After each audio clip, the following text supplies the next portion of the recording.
might be. It is unprecedented, and no one else but the president would even think of trying to get it in this way under these circumstances. And he was able to get it only because Todd Blanche acted as his personal lawyer, not as Attorney General of the United States. What is your top news story of the day? That's our question this morning. We'll hear from Guy in Oklahoma, Republican. Good morning. Hey, good morning, Mimi. I'm on CNN spam. Washington Journal fake news. Awesome. My top news story of the day is all the election fraud. Mark Wayne Mullen exposed from 4 red states. 258,000 illegal aliens registered to vote. Mimi, for the last year and a half, you said illegals do not vote in this country. It's illegal. It's not happening. Dutch in Boston, Massachusetts, Democrat, you're on the air. Yeah, good morning. He just hung up on his ass. That's great. Good for you, Mimi. Stand up for yourself. Notice how nobody's talking about that bullshit Trump came out with a couple weeks ago because there's no substance to it. They didn't reveal their methodology. They didn't talk about how they came to that figure. It was based off partial, misleading information that's public, purposefully partial to protect people's identities. It's idiotic. And we even got an explanation from New Jersey that a lot of that stuff is a mistake. Errors in the software, errors in the system, people that have since become citizens, on and on.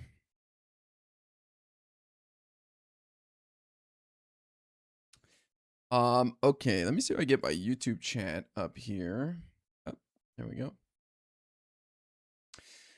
All right, what's up, everybody? What's going on? I believe that El Sayed can win, though the polls concern me. The same polls that showed he was up double digits and then he won by 1%, showing they were off by like 10 points, also showed that he was losing to Mike Rogers by 1 point. So I think you can extrapolate from that the polls are wrong about Mike Rogers' lead over El Sayed as well. Now, I'm not saying it's 10 points wrong, but obviously those polls misjudged how much support there is out there for El Sayed. And I think that carries over to his matchup with Mike Rogers as well. So I think he's got to play like he's behind right now, and he's not doing that. He's showing a lot of hubris, and that's why I say step number 1, drop Hasan Piker. Otherwise, you're going to be asked about him in every single interview. The Republicans are going to bring it up every single chance they get. But if you go out there and say with your chest that I'm not with this guy, those are his opinions, and you will never see him at any of my events or me anywhere near him again, then I'd say you got a much better chance of winning. It's also going to drag down every single other Democrat across the nation. So I just don't see the value in bringing this guy along. You've already got what you need from him. His supporters aren't going to abandon you, and Hasan can continue to advocate for him as he has been from the comfort of his home in Los Angeles. I'm not expecting Hasan to change his behavior, but it would make perfect sense, and it would be politically savvy and advantageous for El Sayed to throw Hasan under the bus. I mean, you are trying to become the first Muslim senator in America's history. On the eve of the 25th anniversary of 9/11, and you're about to see $300 million spent by the Republicans to ramp up Islamophobia. Why would you hold on to that connection? Who gives a shit? Throw that guy under the bus. He's useless to you, man. He's just dragging you down. And people will say, that's not fair. That's not right. You're just playing into their Islamophobia and you're letting them win. That's what happens when you try to be the first of something. You have to overcompensate, you know? You have to go beyond what you should have to do. It's like Ketanji Brown Jackson becoming the first black woman on the Supreme Court. That's incredible. The achievement, the amount of shit she had to put up with, the amount of holding back her opinion, the holding her tongue. Imagine just the daily disrespect that she had to deal with to get to that position. And it's not fair, but that's what trailblazers have to deal with. And I just think it's idiotic to hold on to this guy and continue to associate with him. And you can already tell El Sayed's getting annoyed at having to answer that question. And that's just going to ramp up. That's not going anywhere. Would Hasan be vindictive if El Sayed ditched him? He shouldn't be. Hasan should be encouraging him to throw him under the bus. Please, I will go lie down right now and you can back the bus over me. That's what Hasan should be screaming in his channel every single day.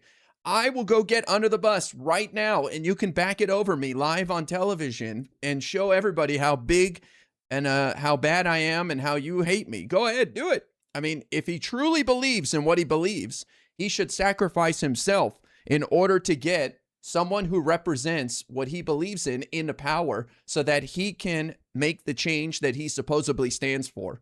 But I'm not going to hold my breath. Hasan cares more about the attention, the fame, and the spotlight than actually implementing policy. In fact, I believe he would rather see El Sayed lose so he can go on about Israel for another 4 years and how the system's rigged and the corporate Democrats suck, because Hasan's worst nightmare is seeing the people he wants in power. Hasan's worst nightmare is losing his narrative that it's the corporate Democrats, that it's the establishment, that it's Israel. If he has to actually back up what he's been preaching and put it to test it to see if it will work, he knows that he's screwed. So we'll see what Abdul El Sayed does, but I think it's in his best interest to drop him. And I'm going to continue to say it. I think it's going to drag down every other Democrat too, sadly.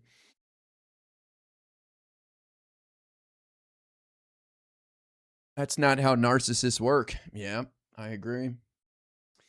I think it would be brilliant for Hasan to sacrifice himself, but he won't do it, of course. It'd be very good PR for Hasan to volunteer himself as tribute. I agree. I think so. So I'm curious to see what's going on with all of that. So we'll take a look at the usual suspects and see what they're saying. Bernie was on John Favreau's show, and he refused to endorse Francesca Hong. He flat out said, no, I will not be endorsing her. What's up with that, man? What's going on there?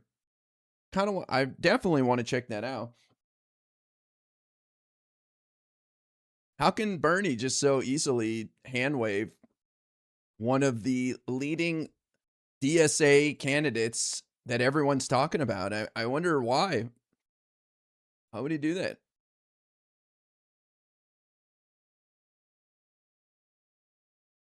AI. Members only.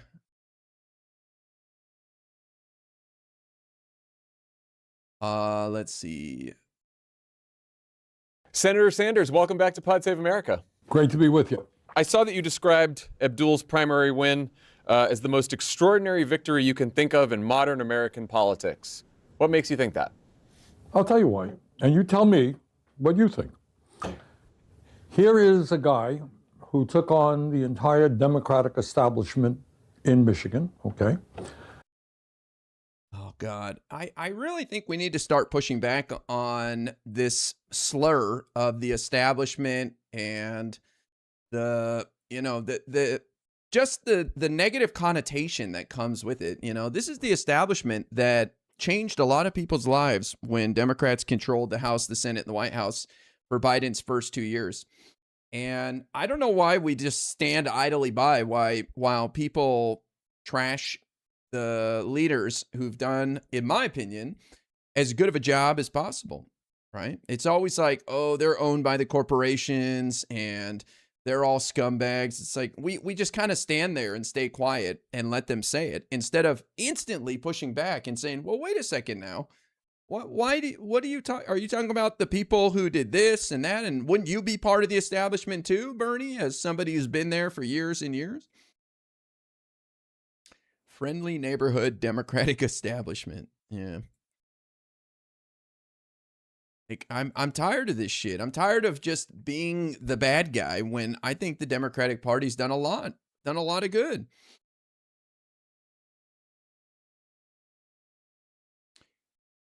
Which just said yesterday that we need to flip the establishment term in a positive way.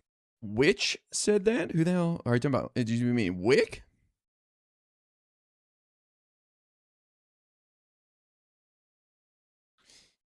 I've been saying this for a very long time. We need to stop letting people trash our party. It's like for many years, Democrats have stood by and nod along as people go, both sides suck, and the Democratic leaders are boring, and Hakeem Jeffries sucks. We need to be cheerleaders for the people that we like. And if you don't find yourself excited about Hakeem and Chuck Schumer and your representative, go look into them and see what they're up to and find a way to defend them. Nobody's going to do it for you. Like, it's, if we're allowing people to shit on the people we want in power and who we think are doing a good job, then we're losing, man. And I don't know, I've been complaining about this for years now, that we do not push back. We allow people to trash our leaders and our movement and just kind of nod along as if we're helping. Like, yeah, no, it's true. Yeah, no, they're kind of feckless. They're kind of losers. Like, we have to police the language that is used by the left when it comes to Democrats. It doesn't mean you can't criticize them. You can obviously criticize. You should be able to criticize anybody. But the language that we accept is ridiculous, man. It goes well beyond criticism. When Democrats use the word establishment, it hurts us. I don't know what the right word is to use. I'm still trying to figure that out because I don't like establishment. I just think it has a negative connotation at this time. It doesn't have to.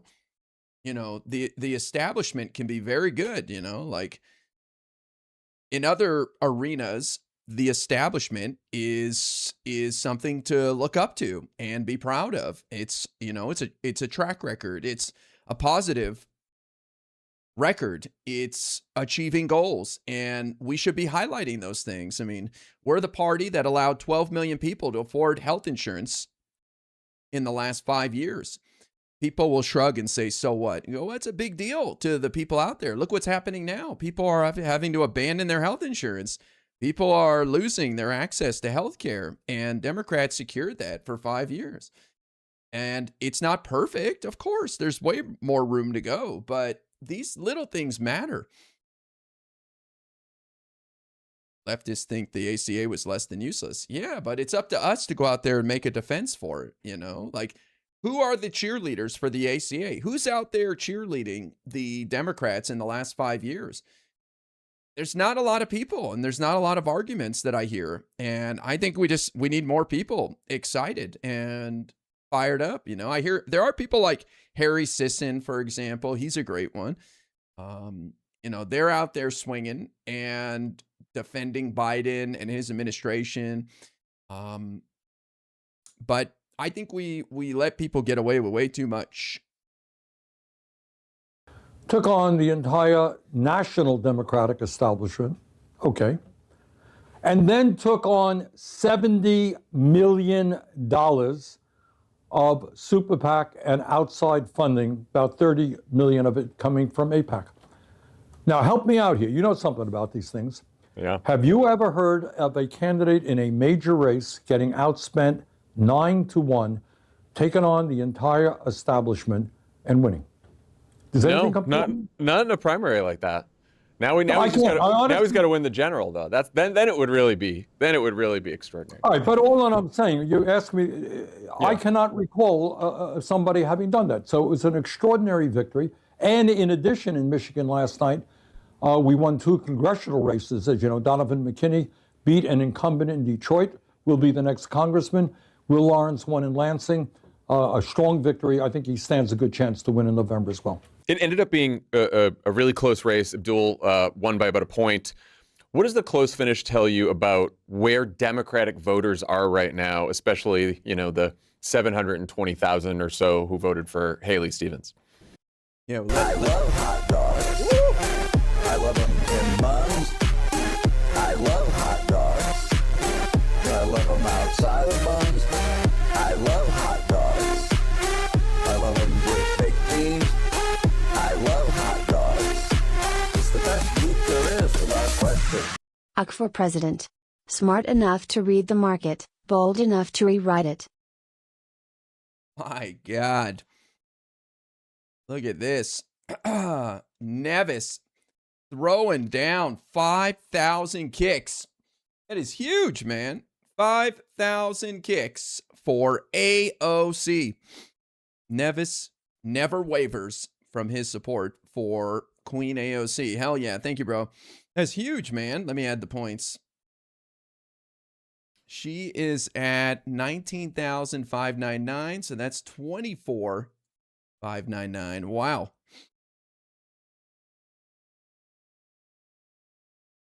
That puts her in second place.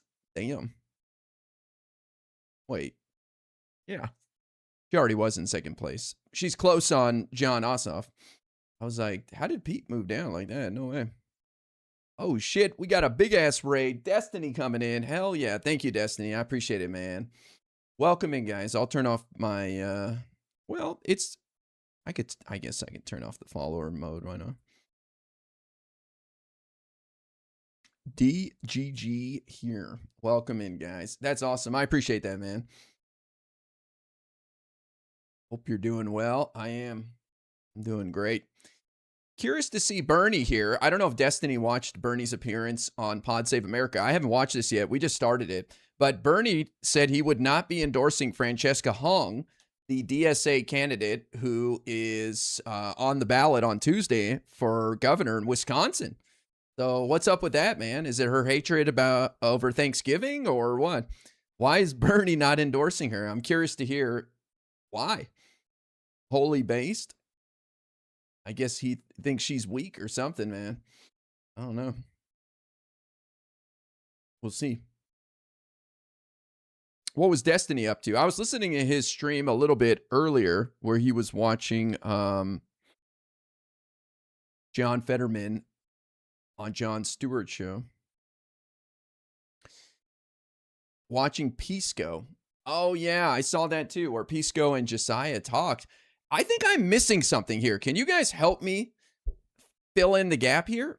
Because people are saying that Josiah did something related to me with Keith Shirley. What happened there?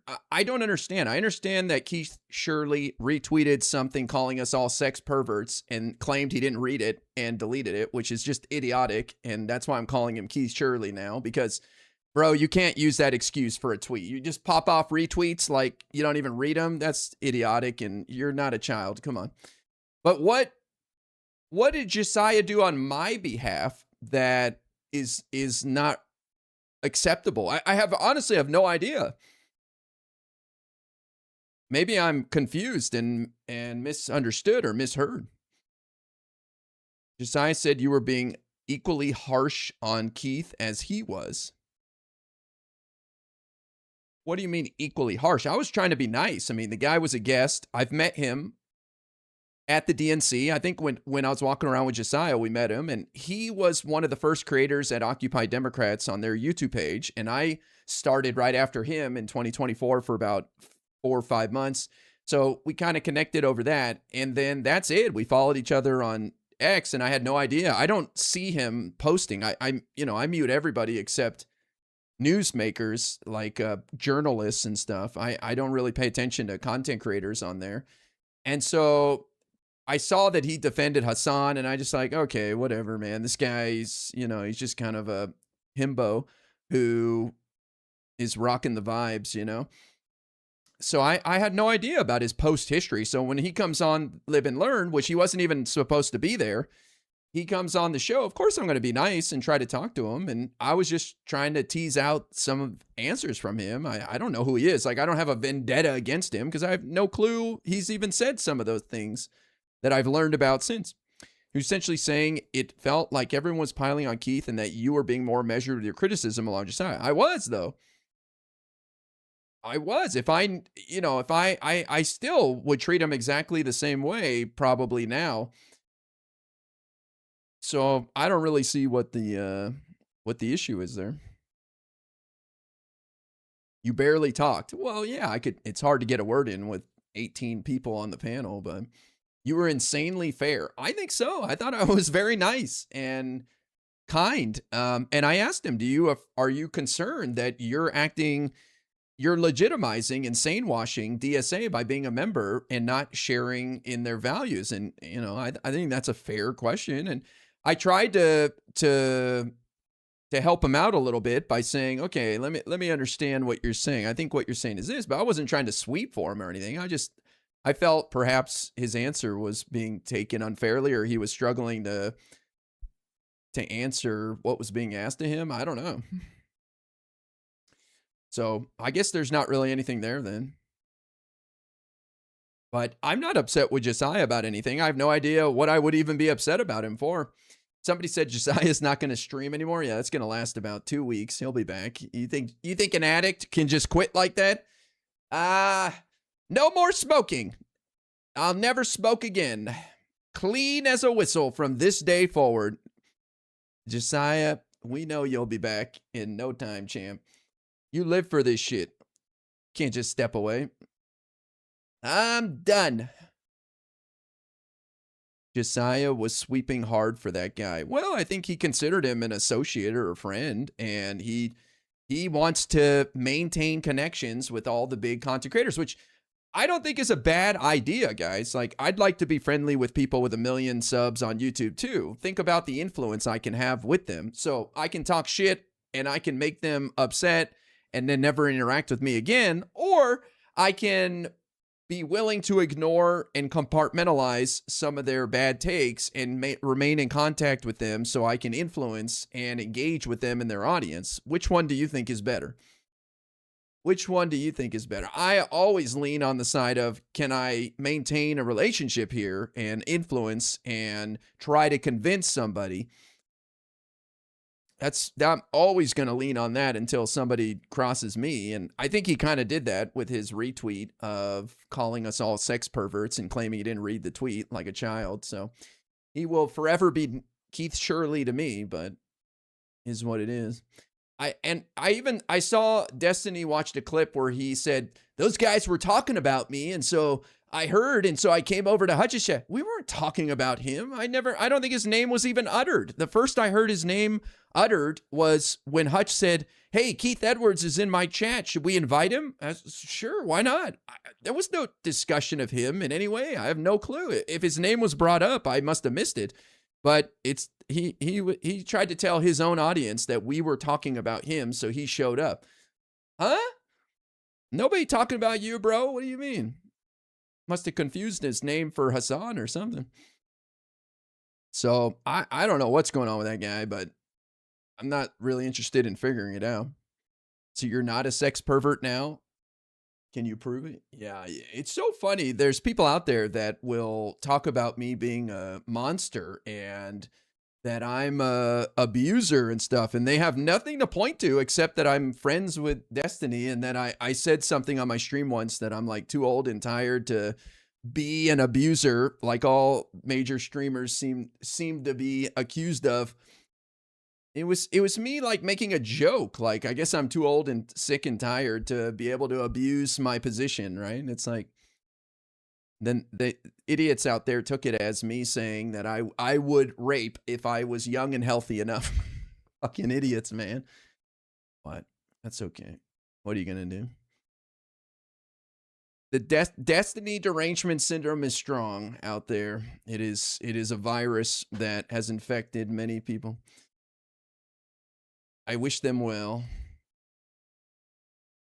Whoever was telling him probably wanted to tell Wick was wrong and prove Wick correct. Well, I felt like Wick was a bit hostile unnecessarily. But When it the is what big it is. content creator is calling you a sex perv to their audience, I would assume losing that connection would be fine. Yeah, I would assume they don't value the connection in any way. And I think it was him realizing he got embarrassed on our podcast and exposed as not knowing anything. I mean, he didn't even know that AOC and Bernie were the first out the gate to support Biden after his bad debate. I mean, we could go down the list of things he didn't know. Guarantee it's quite long, like a CVS receipt. And he got embarrassed. So instead of, taking it as an L and realizing he was in an arena he shouldn't have been, and he got in over his head and he needs to work harder and learn more, he decided to just call us all sex perverts or something. I don't know. It's like, okay, cool, bro. Cool, man. Also, according to Hasan, you're a rabid Zionist. Yeah, exactly. Who got embarrassed? Keith Edwards. He legit did the meme of socialism is when government does things. Yeah, I asked him, I said, why do you go to DSA? Because he said he's a proud DSA member. And I asked him, well, why do you go? Or somebody on the panel asked him, and he said it's because they're getting stuff done. They just seem like they're more active and engaged. Okay, that's fair. So then we asked him, well, but do you agree with the platform? Because they obviously stand for something. It's like going to one of these full-on gong. What is it? There's I forgot what it is, but there's like these cults that it's like going to a Scientology event. And, they're just engaged, man. They're just excited. They go out there and they feed the homeless and they do stuff. And it's like, okay, but it's Scientology, right? You know that they're doing crazy shit and they're nuts. And it's like, well, I have a lot of fun when I go there. Chinese cult thing. Yeah. So that was basically it. He proved my point that 99% of DSA members and people who go to DSA events are just there for the vibes and the drinking and the hanging out with young people. So all we have to do is make the Democratic Party cooler. I am a firm believer in this, man. We need to have just cool events and younger people planning stuff and just make it more fun. Literally, these young people are just looking for fun. That's it, man. I guarantee that's the reason 90% of them are there showing up to DSA meetings. If you ask them about abolishing ICE, well, abolishing ICE, they'll probably agree with, but abolishing borders, prison, all that, they'll probably just nod, be like, yeah, why not? Sure, I guess. Like, no thought at all about it, anything. Democrats need to rebrand. Well, I don't really think you need to rebrand. I mean, look at people like John Ossoff and James Talarico. Those are Democrats. Those are hardcore Democrats. And they're the face.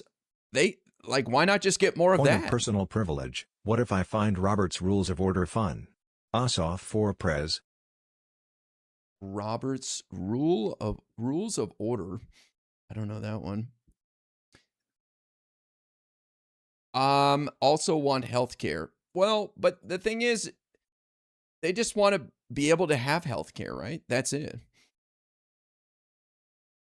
They just want, if the other thing is, there's polls out there that show a third of Democrats identify as Democratic Socialists. In what world do a third of Democrats support the Democratic Socialists of America platform? It's so obvious that most people have no idea what they stand for and what the policies are, and they're not even interested in that if you told them about it.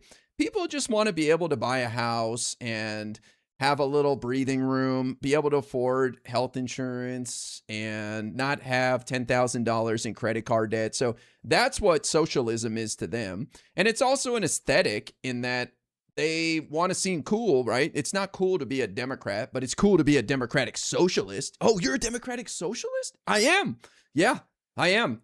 And the person asking doesn't want to admit they don't know what that is, because then they'll look like an idiot. And everyone in America is afraid to look like an idiot and look anything up or ask any questions. So, oh, that's awesome, man. I'm a Democratic Socialist too. You are? No shit. Yeah. I took the test like 3 months ago and passed. So now I'm one too. Damn, that's cool, man. I was on the list for a long time and now I'm one too. It's like, oh, that's cool, bro. Like neither of them have any clue what they're talking about. Damn, bro, that's crazy, man. Yeah. It's like listening to death metal in high school or being a goth or something, you know? It's just an aesthetic. Like, yeah, man, I'm a democratic socialist. You are? No shit. That's crazy, dude. You're a socialist? Yeah, bro. I'm a socialist, man. Fuck yeah. Fuck the Democrats. Whoa. Whoa, bro. Don't say that. I can picture Keith Edwards saying this. Exactly. Exactly.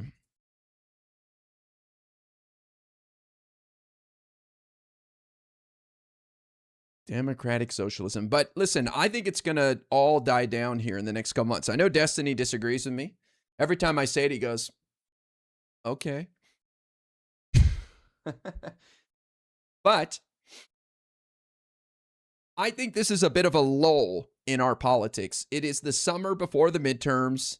It is the primaries, and there's not a lot to talk about. And they're the exciting thing right now, and they've won in a couple of places, and the people are still viewing the Democrats as losers from 2024. They haven't been paying attention to the special elections in the last year and a half, and they're not really plugged into politics because who the hell would want to pay attention with all this bad stuff going on? And once the midterms come in 90 days, and I believe Democrats will do well, the narrative is going to completely shift. And once the Democrats get into power and start investigations, the media is going to talk about, oh, they're coming for that ass, and subpoenas are coming, and investigations are starting. And that's all anybody's going to talk about is the power the Democrats have now. Because when you're out of power, no one gives a shit what you have to say. And it's very easy for people to prey on voters and be like, we can do better. We can give everyone a free dog, and we can get Medicare for all tomorrow. And, we'll stop all money to Israel, and that'll free up money to you. So this is, in my opinion, just a moment in time that I think will die down. It's not going to be night and day, but I just think there'll be very little bandwidth for the bedwetters and the people rabble-rousing after January 3rd, because everyone will be talking about the Democrats going after Trump and stopping his agenda and what they're up to. People forgot what it's like to have Democrats in control when Trump is the president, because first of all, the Republicans have been in control of the House for 4 years. That's a lot of people haven't even been paying attention for 4 years. And so they have no clue. Y'all don't forget to vote in November in the hotly contested race between our two candidates, a puppy for everyone or diarrhea back and forth until the end of times morph yay. There you go. Don't forget to vote.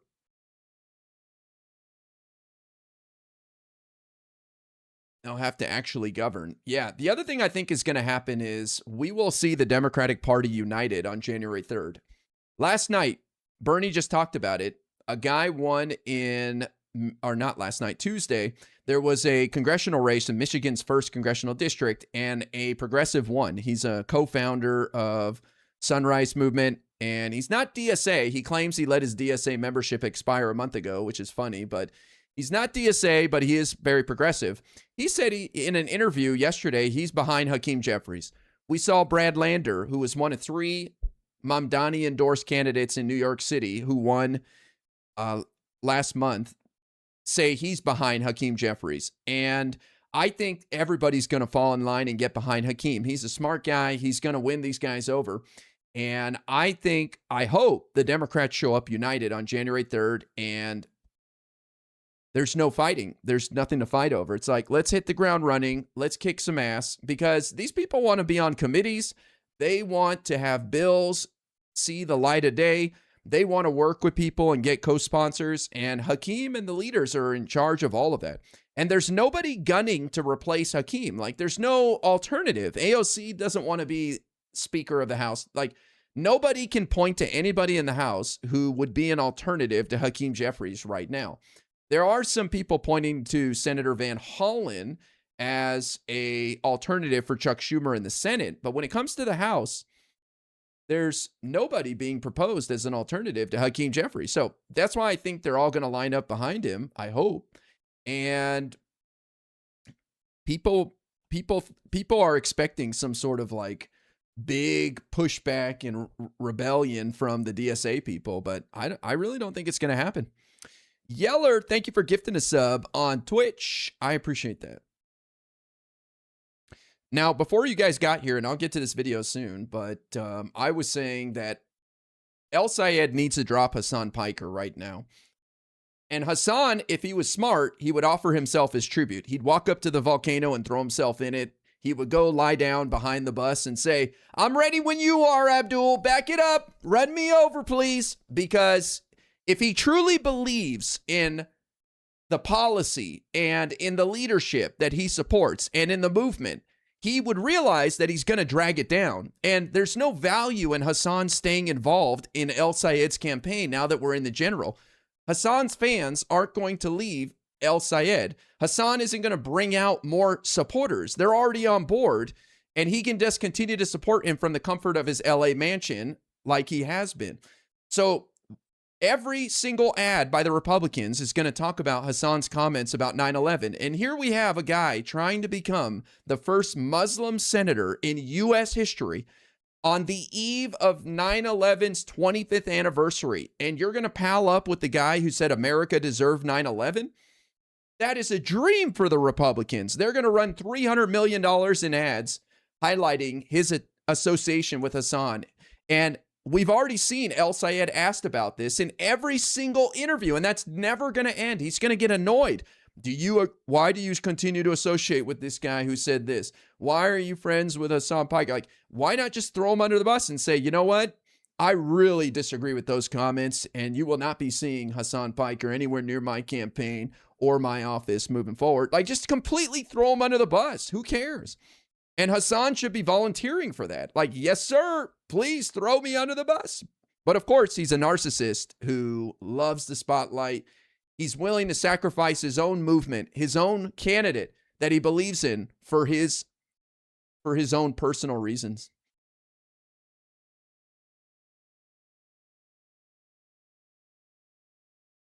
What's going on in my YouTube chat there? Like, some of you guys are about to get deleted. His own clout. Yep. I really challenge people out there. What value does Hasan Piker bring to El Sayed's candidacy, to his campaign over the next 90 days? What value does he bring? This is the general. I think El Sayed is in a bad position right now. So the polls showed El Sayed up double digits, and they were very off, right? The polls were off by double digits. He barely won by less than 1%. And the polls were showing El Sayed plus 13, plus 17, plus 11. So those same polls showed Mike Rogers, the Republican challenger, beating El Sayed by 1%.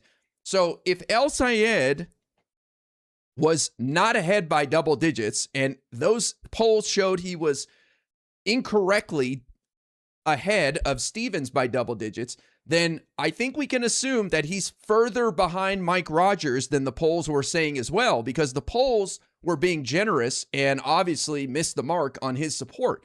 So I think that applies to the general versus the Republican as well. Those polls showed El Sayed losing by 1%. So I think it's fair to say that he's losing by much more than 1% right now. And the Republicans are just getting started with their Islamophobia campaign that they're going to pump hundreds of millions of dollars into. And here's the other kicker. I think this is going to have negative blowback on Muslims in general. This is going to reignite the Islamophobia that we saw after September 11th. And I feel sorry for the Muslim community out there. And a lot of it has to do with Hasan and El Sayed not dropping him. And I find that tragic. Yeller, thank you for gifting another sub on Twitch. So El Sayed has a lot of work to do right now. I think step number one, if he wants to win, and I hope he does, is dropping Hasan Piker, throwing him under the bus. And I still believe we can even win the Senate without Michigan. And I'm starting to talk about how we can do that. And there is a path. We are looking pretty good in quite a few places. But we need to start thinking about how we can win without Michigan if El Sayed doesn't do the smart thing here. It's also going to have a negative impact on all the other candidates across the board, too. the Hasan Piker Association. So time for El Sayed to put his little friendship aside and drop this guy like a pile of bricks. Well, John, it certainly was a close race. I was up to 3 o'clock or 4 o'clock in the morning. So if I fall asleep, don't take it personally. But you have to understand that $70 million was spent against this guy. So I want to rephrase the question and say if it was a fair fight financially and there was no spending difference, how many points would he have won by? By 10, 20 points? Maybe. I don't know. But all in all, I think it was an extraordinary victory. I think the message right now, and I think Haley Stevens was... So the Republican racism win? Yes, it's going to, but it doesn't have to. El Sayed is already losing, so why not remove that problem? What do you mean? You're acting like we shouldn't give in to the racism and El Sayed should hold on to Hasan. What? There's no value in holding on to Hasan at all. Unfortunately, you have to do some things that you may not want to do when you're trying to be the first, a trailblazer. And that is what El Sayed is trying to do. So I think, would you rather have El Sayed as a senator or Hasan Piker as part of his campaign? I would prefer to have him as a Democratic senator. And if it takes sacrificing Hasan, throwing him under the bus, then so be it. Do whatever you got to do, man. Very gracious in a concession speech, and she was exactly right. We understand that we have the most dangerous president in the modern history, not in the modern, in the history of the United States. And we have got to elect Democrats, Democratic control of the Senate and the House, and we've all got to work together to make that happen. And I think it does not matter if he holds on to Hasan or not. It does. I understand Republicans they're gonna run their Islamophobic campaign, but they will have less impact with he's associated with Hasan, because there'll be clips out there of El Sayed saying, I don't want anything to do with that guy. I completely disagree with him. You'll never see him near my campaign. That guy is wrong. Like, he needs to have those clips to push back on him being accused of these things. Until he has that, he's just cooked on the America deserved 9/11. And also, El Sayed is annoyed by the questions. The only way we win these midterms is if we get the midterms to be a referendum on Trump, the president. If the Michigan Senate race comes down to whether or not El Sayed hates America and America deserved 9/11, we lose. We're going to lose that fight. And that's what the Republicans are trying to turn it into. And as long as he holds on to Hasan, that is part of the debate. And it shouldn't be. As soon as he drops Hasan, then the shift can focus to a referendum on the economy, on Trump's administration. But he's going to keep being asked about that over and over again. Look at James Talarico. He got pressed after he won the nomination about his remarks from the past, like God has 5 genders or whatever. And he went head on with all of them, and he never gets asked about that again because he destroyed those talking points. I would suspect that the overwhelming majority of the people who voted for Haley Stevens understand that. Looking at the map, Abdul dominated in college towns, highly educated areas. He didn't do as well in sort of the working class city and blue collar suburbs. And this has been a pattern with more progressive candidates in Democratic primaries, with, I think, your presidential races being the notable exception that I can think of. Why do you think more economically populist candidates aren't doing as well with working class voters than more moderate establishment candidates? I think, and again, let's remember that what last night was a pattern is consistent with what we have seen all over this country, by the way, in the last year, from Mamdani's victory in New York City to Melat's Kiros's victory in Colorado, and a lot in between. Progressives are winning, John, and we're winning for a lot of reasons. We're often winning, as was the case last night, with a huge turnout. I think, correct me if I'm wrong, that was a record-breaking turnout in Michigan Democratic primary? Yes, yeah. All right. It was. That didn't happen by accident. It happened because, among other things, Abdul was able to bring out a lot of young people who previously did not get involved in the political process, and a lot of people have kind of given up on politics. But I have absolute confidence that Abdul's message of economic justice, of demanding the billionaires pay their fair share of taxes, and I'll tell you something else, this guy's a doctor, and I desperately need him in the U.S. Senate to help me and others move toward a Medicare for all single payer program. I think it's going to resonate all over Michigan, whether you're Democrat, Republican, or independent. Do you think it's harder to? Yeah, Bernie's pointing out the successes, and it is true that these Democratic socialists have won a few races. But moderates have won a lot more. Nobody's talking about Wesley Bell defeating Cori Bush by 30 points on Tuesday night. And to all those people screeching about we need to support El Sayed, just like they were told to support Kamala and ignored us, by the way, in 2024, you're not hearing them talk about Wesley Bell. I'd love for people to confront them with that. Say, so you support Wesley Bell then, right? Wait to see their reaction on that. And by the way, I encourage people to tell them you need to earn my vote and mend my fence. It is up to the candidate and the campaign to reach out to the majority of Democratic voters who came out in record numbers on Tuesday in Michigan and voted for someone other than Abdul El Sayed. Look that up. More people voted for someone else than Abdul on Tuesday night. So he's got a lot of work to do, man.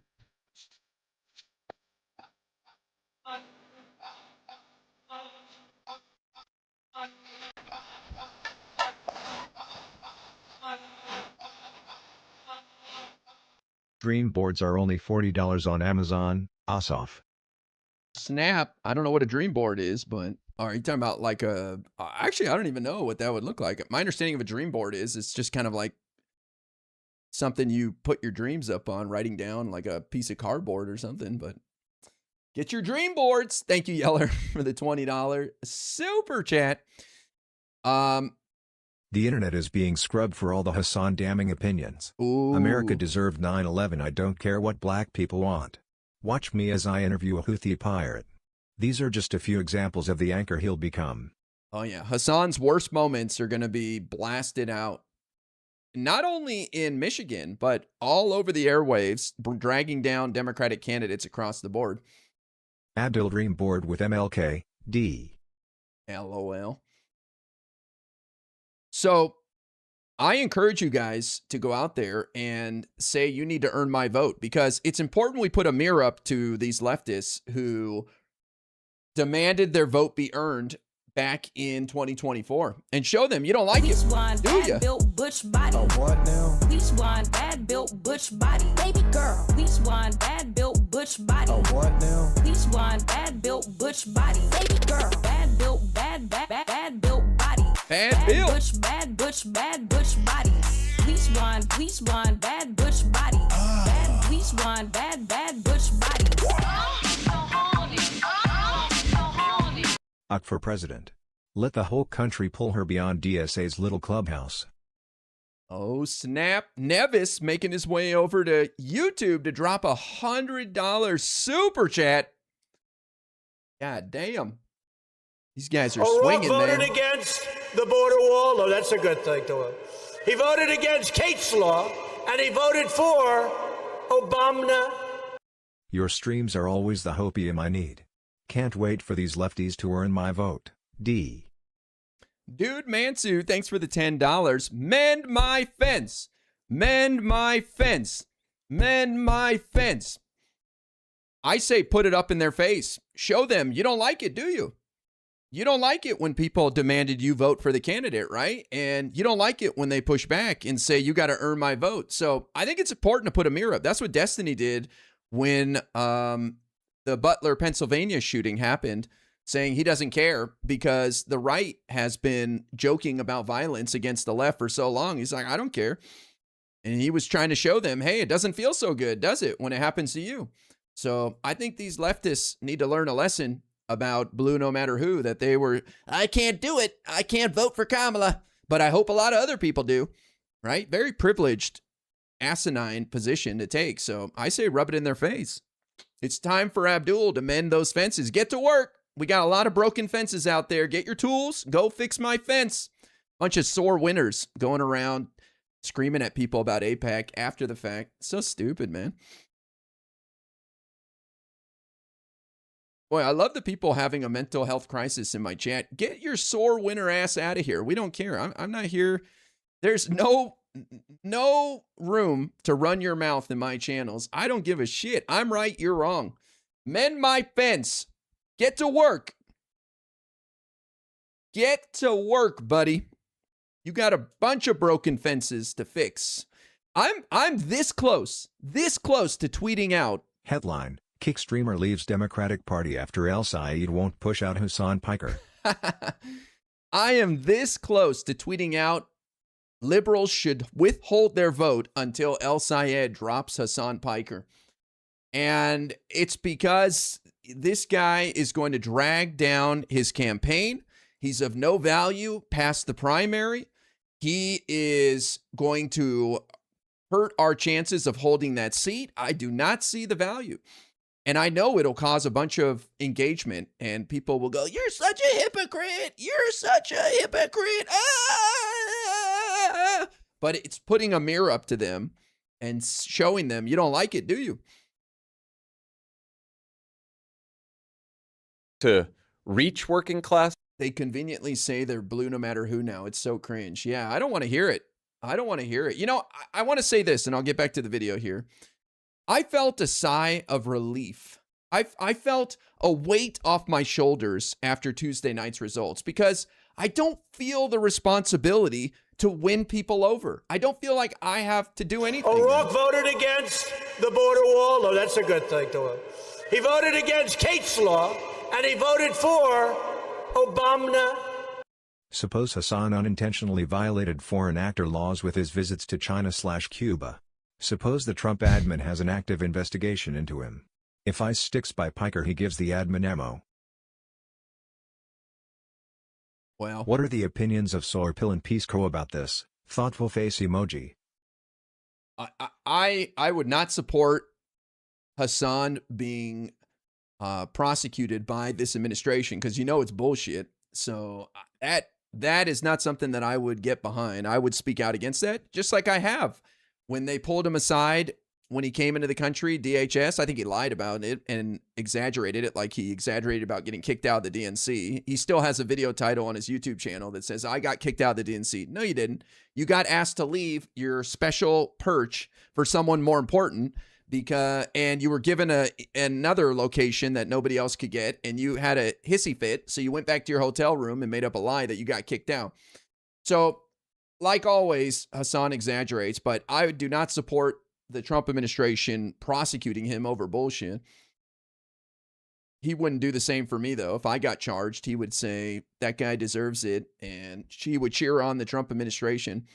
What was that instance? Oh, it was when it was announced that Adam Schiff is being investigated. Hasan laughed and said good, right? So, actually, I don't know. Maybe I would laugh at him if he got charged because of that.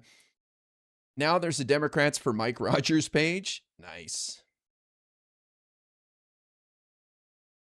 I have no idea what Soypill and Pisco would say. And let's not forget the only reason Blue No Matter Who was deployed by lefties was to defend a guy with a Nazi tattoo. Ooh.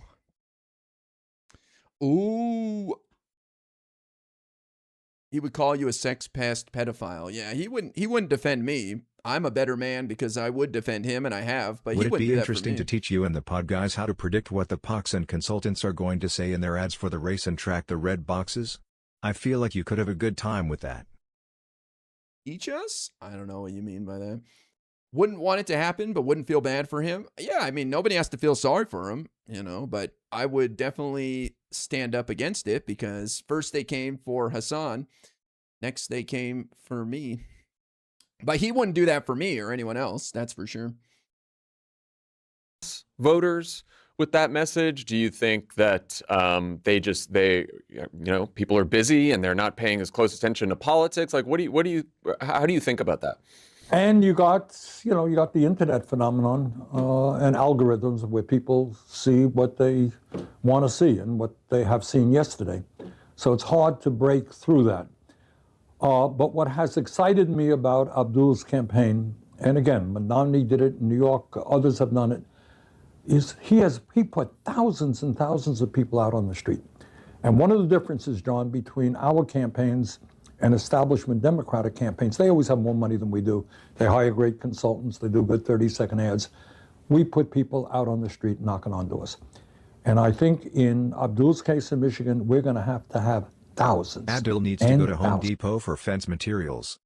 Yeah, absolutely. Abdul said in his victory speech that it's time that we mend fences. So he's not talking to you and me. He's not talking to Steven's supporters. He's talking to his own supporters that it's time for us to go out there and win these people over. So I don't feel any responsibility to do anything. It's not my race to win. Stop coping and seething and being mad that Haley Stevens lost and blaming us that pro-genocide Kamala lost. Banned. Get out of my channel, you crybaby. I can't believe that you had enough spoons to get out of bed and type on the computer. That's hilarious, dude. I'm sure you'll go back to being unemployed and sitting in your bed again. I'm out of spoons for the day. Shucks. I've applied for hundreds of jobs. No one will hire me. Donating to say that. Yeah, thanks for the $5, bucko. Rip, you're not going to talk shit in my channel. I don't give a shit if you want to waste your last $5 on me. Genocide, Kamala! Shouldn't have supported a genocide! Of people knocking on doors, explaining to Republicans, do you really think it's a good idea to give tax breaks to billionaires and cut back on health care and education, et cetera, et cetera? Yeah, when Abdul loses, don't be mad at me. I warned you. O'Rourke voted against. I told you what he had to do. Oh, that's a good thing to him. He voted against Kate's law, and he voted for Obama. Enjoyed the Erie and Mood Variety Hour stream for election night. Kept me up past me bedtime. Downwardly mobile college kids, the bane of society. Thank you, Carrie. I appreciate that. I had a lot of fun hanging with Mooten and everyone else. That was fun. Downwardly mobile college kids, the bane of society. Yeah. Listen, when Abdul loses because he doesn't do what I suggested and he kept Hasan Piker as part of his campaign, don't come crying to me. We told you what you needed to do. It's not that hard. And by the way, look at these sore losers, right? Like sore winners. So Abdul told his supporters on Tuesday night, it's time we mend fences. That means knock it off. That means go out there and tell people who didn't support me, this is why we should all come together. And these guys can't turn off their anger. They cannot build anything. Really based. Can't even listen to their dear leader. He's telling you, knock it off. And I don't think you're helping Abdul win by coming into live spaces and crashing out. That's not winning anybody over. That's not helping Abdul. That's hurting him. And I think he would be pissed that you're doing that. So, you know, got to think about that one, champ. I know it's tough, but this is where the big boys play. Now, you've won the primary. It's time to get serious. The general is the big boys club. It's time to stop pissing and shitting in your diaper, in your pants, and use the toilet like a big boy and build a coalition and reach out to people, which, by the way, the majority of Democratic voters chose someone other than Abdul El-Sayed on Tuesday night. Time to go reach out to those people, hat in hand, and talk to them, listen, ask questions, and see how you can win them over. That's the game, buddy. Time to get to work. Pooker, thank you for the resub on Twitch. So there's an enormous amount of work to be done. It's going to be done in a grassroots way. I think we win. So as you look to the fall, what is, Abdul's probably going to face even more money than he did in the primary. It's obviously a tougher electorate. What's one thing he has to do and his campaign has to do that they haven't done yet? I think we still have. Look at the response from the establishment after El-Sayed won. All endorsed him within 24 hours. Stevens doing events with him. Yep. No purity tests. No conditions of support. No backgrounding to press. No questions about bad play and politics. I hope the left remembers that. Yeah, no appreciation. They would never do that in a million years. Total class act by all of the Democrats. And then we get assholes coming in here screaming at us about Kamala and genocide still. I mean, take a note, dude. Take notes. They would never do that in a million years. So I'm tired of treating these people like children and kid gloves. And this is a teachable moment. They have 90 days to figure it out. 90 days to figure it out. And screaming at libs, that's not a winning strategy. This is not the primary. I know it's hard. I know all you know is Israel man bad, AIPAC, Kamala, genocide, but you're going to have to expand your vocabulary, and you're going to have to go out there and listen to people you disagree with if you want them to vote for your candidate. But let's be honest, most of these guys don't want to win. They want to stick to their narrative of crying about all these boogeymen that are responsible for their life sucking, capitalism, Israel, Democrats. They don't want to see the little prince or princess in the mirror and realize they're responsible for the shitty position they're in life. It's always someone else's fault, right? So this is not going to go so well for them. I still think Abdul El-Sayed can win quite easily if he does a couple of things. And boy, he's going to try his best. No thanks to his supporters who are still acting like assholes and spoiled little kids. But, you know, this is what he signed up for, and we tried to get Stevens over the finish line knowing this would happen and that she would be the better candidate. So here we are. Now it's their turn they wanted this, so take the reins and lead. To be done within the African American community, maybe the women's community.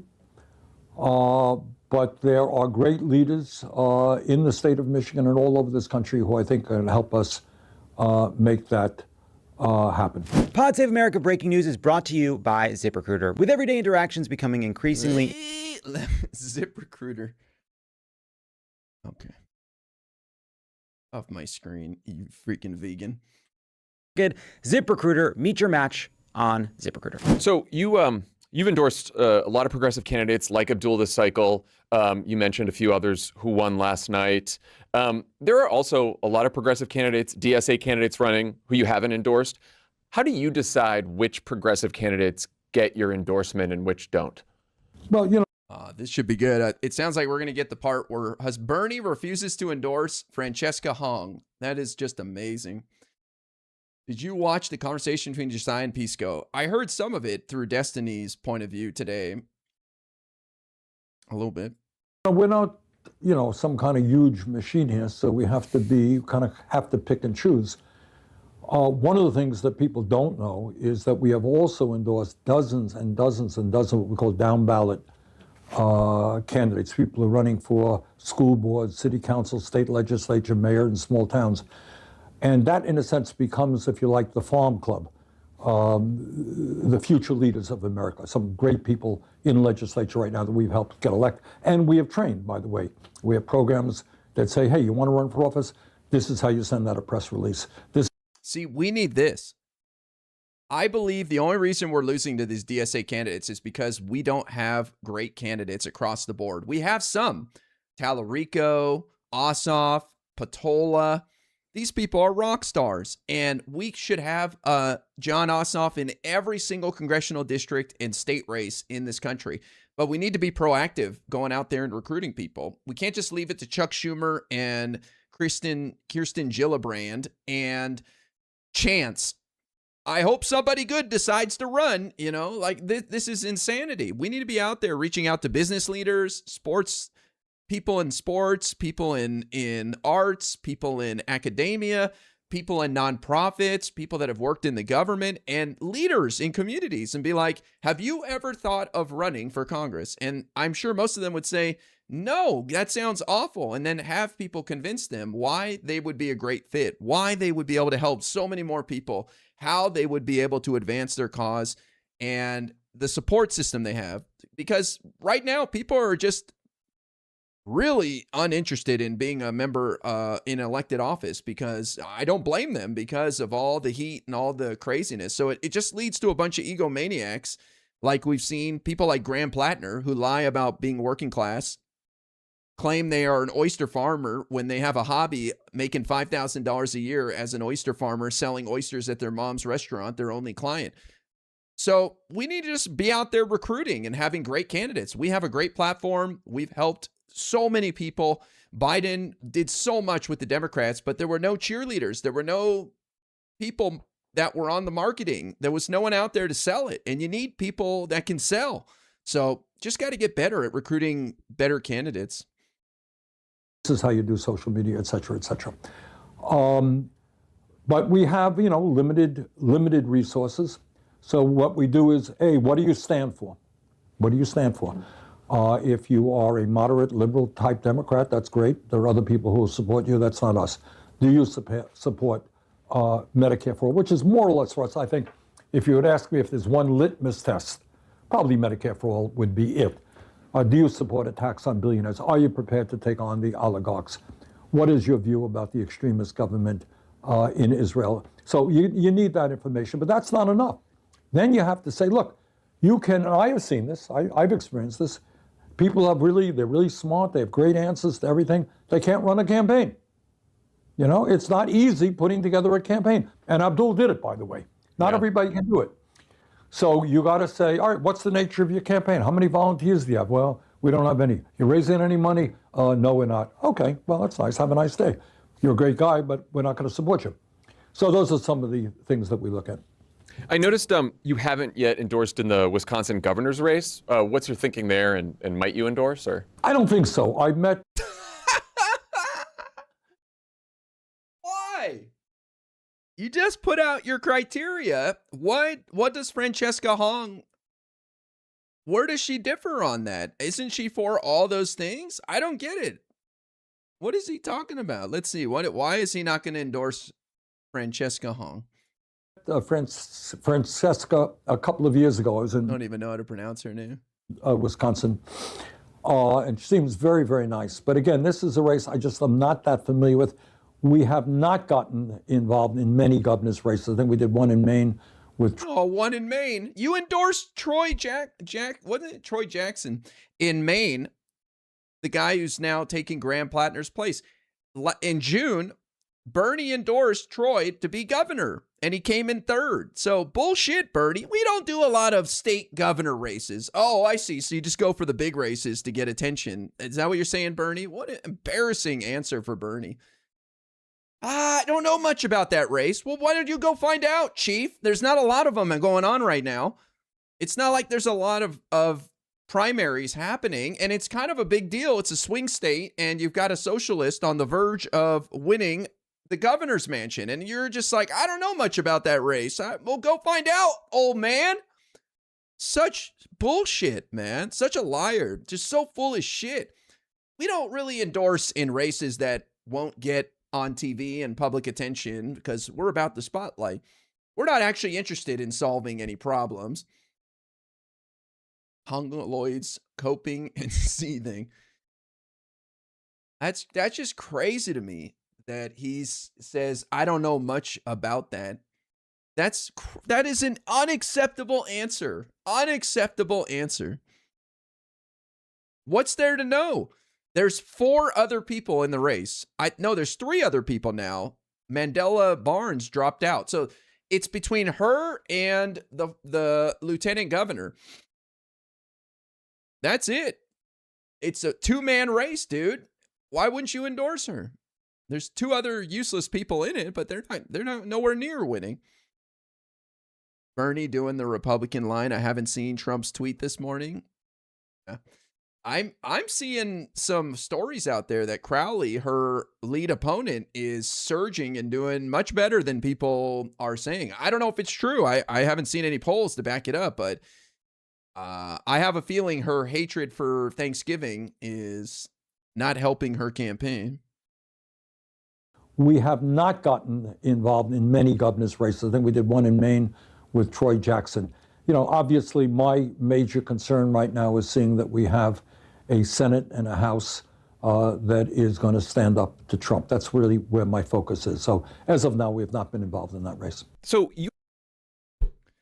I just think this is idiotic. So you have to be involved in that race. If you are a supporter of democratic socialism, if you believe that this current establishment, quote unquote, is doing a bad job and capitalism is out of control, it doesn't matter whether or not you want to be in this race. You have somebody representing your movement. She is one of the faces of your entire movement that is in desperate need of help right now. Bernie racist and sexist confirmed SMH. I don't know what's going on there. He really did not give a great answer on why he doesn't support her. You cannot argue that she isn't a face of their movement right now. She is one of the lead faces of the socialist movement in America. And he's just throwing her to the wolves. It doesn't even care. Something weird is going on there. Doesn't matter. It doesn't matter if she's running for dog catcher. She's got national attention as a democratic socialist with your values. You get behind her, man. She's on your team. Your brand of progressive politics has... Look at this. This guy just moves on like it's no big deal, right? Like, how do you just move on? Huh? No big deal? I guess that's a good enough answer for Pod Save America. We don't get involved in a lot of governors' races, even though I just gave you a high-profile one we did in Maine. It's always been focused on the material needs of working-class people. And I would say that to the extent that you've broken from Democratic Party policy, it's usually around economic issues, healthcare, et cetera. There are some DSA candidates today, including some who've won their primaries this cycle, who've also talked about abolishing prisons, defunding or even abolishing the police, abolishing borders. You've never been for any of that. Are you worried that taking those positions, which are unpopular with most voters and even most Democrats, sort of hurt the movement that you've worked really hard to build? Well, look, people have different views, and what you know as well as I do, that the right wing, that's their job, right? They will take what one person said and put, $80 billion of TV ads on it and make it claim every Democrat supports that. Oh, come on. It's on their platform. It's the DSA stands for that. It's not what one person said. This isn't some offhand comment by a random candidate running for office, something personal. This is the platform of DSA, something he's advocated for. He gave a big speech back in 2020 about what democratic socialism is. He is known as like the biggest democratic socialist in America, and he's acting like it's just some random comment by a candidate. Give me a break, man. Bernie is so full of shit in this interview. I'm so disappointed in Bernie. I voted for him twice. I gave him money, and he has been a huge disappointment ever since. And he's so one-noted too. He can't stop using the same dusty ass talking points that aren't influencing anybody. No serious person that I know who is running for office believes in quote unquote defunding the police. No serious person I know believes in defunding. Well, the organization that you advocated for believes in it, Bernie. Mayor for 8 years. I worked very closely with cops. They have a very difficult job. Do we need police reform? Do we need to get rid of racism within police departments? Absolutely. Are there jobs that other people can be doing in terms of mental health, drug addiction that now falls on a cop's shoulders? Yeah, I think we should look at that. But nobody I know, believes in defunding the police. In terms of doing away with prisons, I hope the day comes. I hope the day comes when we don't lead the world in the number of people who are incarcerated. That speaks very poorly of our society. Yeah. But does that mean that there should not be dangerous people who should be behind bars? Of course, everybody agrees with that. Open borders, no. Most of us believe in comprehensive immigration reform, not opening up all the borders. But a lot of this stuff, as you well know, is what the right wing plays on and multiplies on Fox, 10 times a day and through their ads. But most of the serious candidates that I know and support do not support those things. So this is the point of the interview where then you ask him, why does DSA have this on their platform? And by the way, it's not just national. I heard Hong in an interview say that she does not agree with the national DSA. She supports her local Madison, Wisconsin chapter. So we went to the Madison, Wisconsin chapter's page and looked, and lo and behold, there's a working group for abolishing prisons and everything that you can imagine. There is no daylight between the national and the local branches.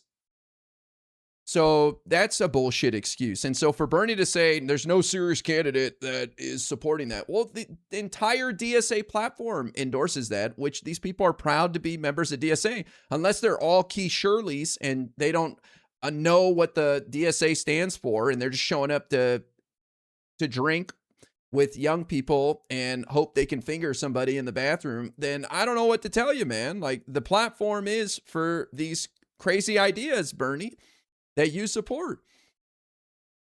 We got a couple subs over on Kick. Nevis, thank you for the resub on Kick. Taco Cat with the resub on Kick. Thank you, guys. Nevis with the 100 kicks. And Maragor with the sub on Kick. Appreciate that, guys. You've made a really compelling case that the party, Democratic Party, can't just be anti-Trump, that we have to be for something. On the other hand, you never want to promise voters things that you can't actually get done. And I think about this just in terms of the next 2 years in this cycle, right? So a bunch of Democrats win, say everything goes well and we take Congress, Trump's still president for 2 years. What do you think Democratic candidates running today can realistically promise voters in terms of a Democratic Congress the next 2 years? Nevis, thanks for gifting a sub on Kick as well. Appreciate that, bro.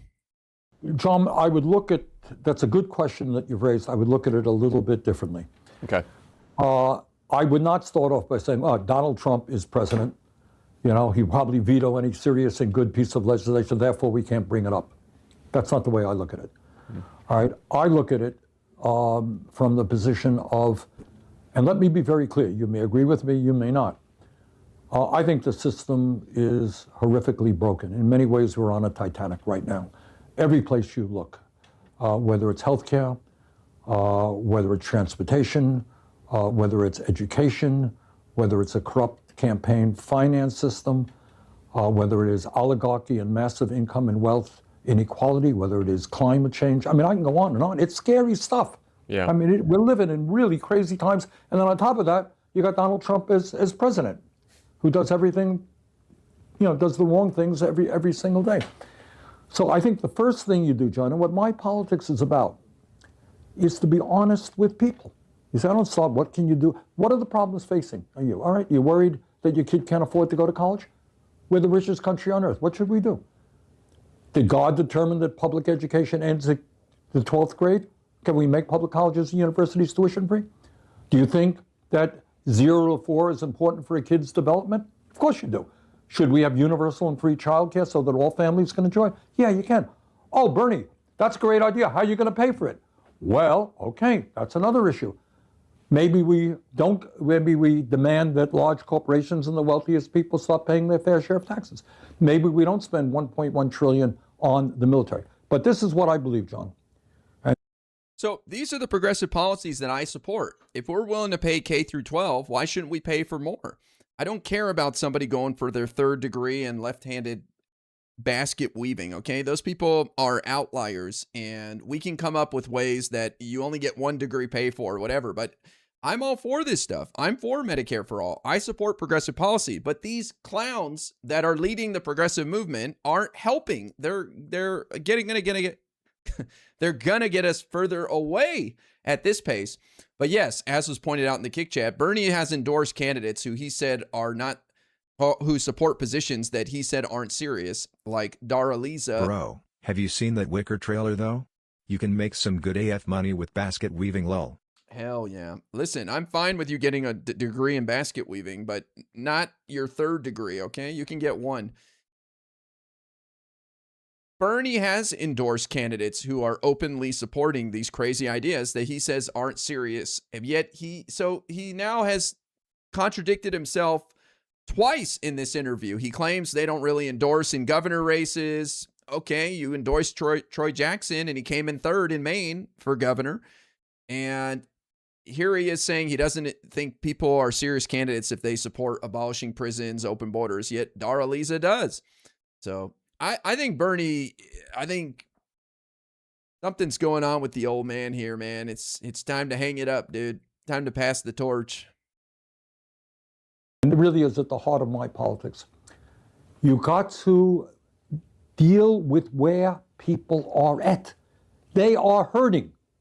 They are giving up on democracy in many cases because they don't see government do anything for them. So what my strategy would be to answer your question is, if I had the power, and I have some power, I will say to the Democrats, you gain control of the House, you gain control of the Senate, tell you what you're going to do.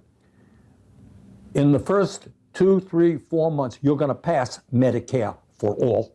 And if Mr. Trump wants to veto it, let him.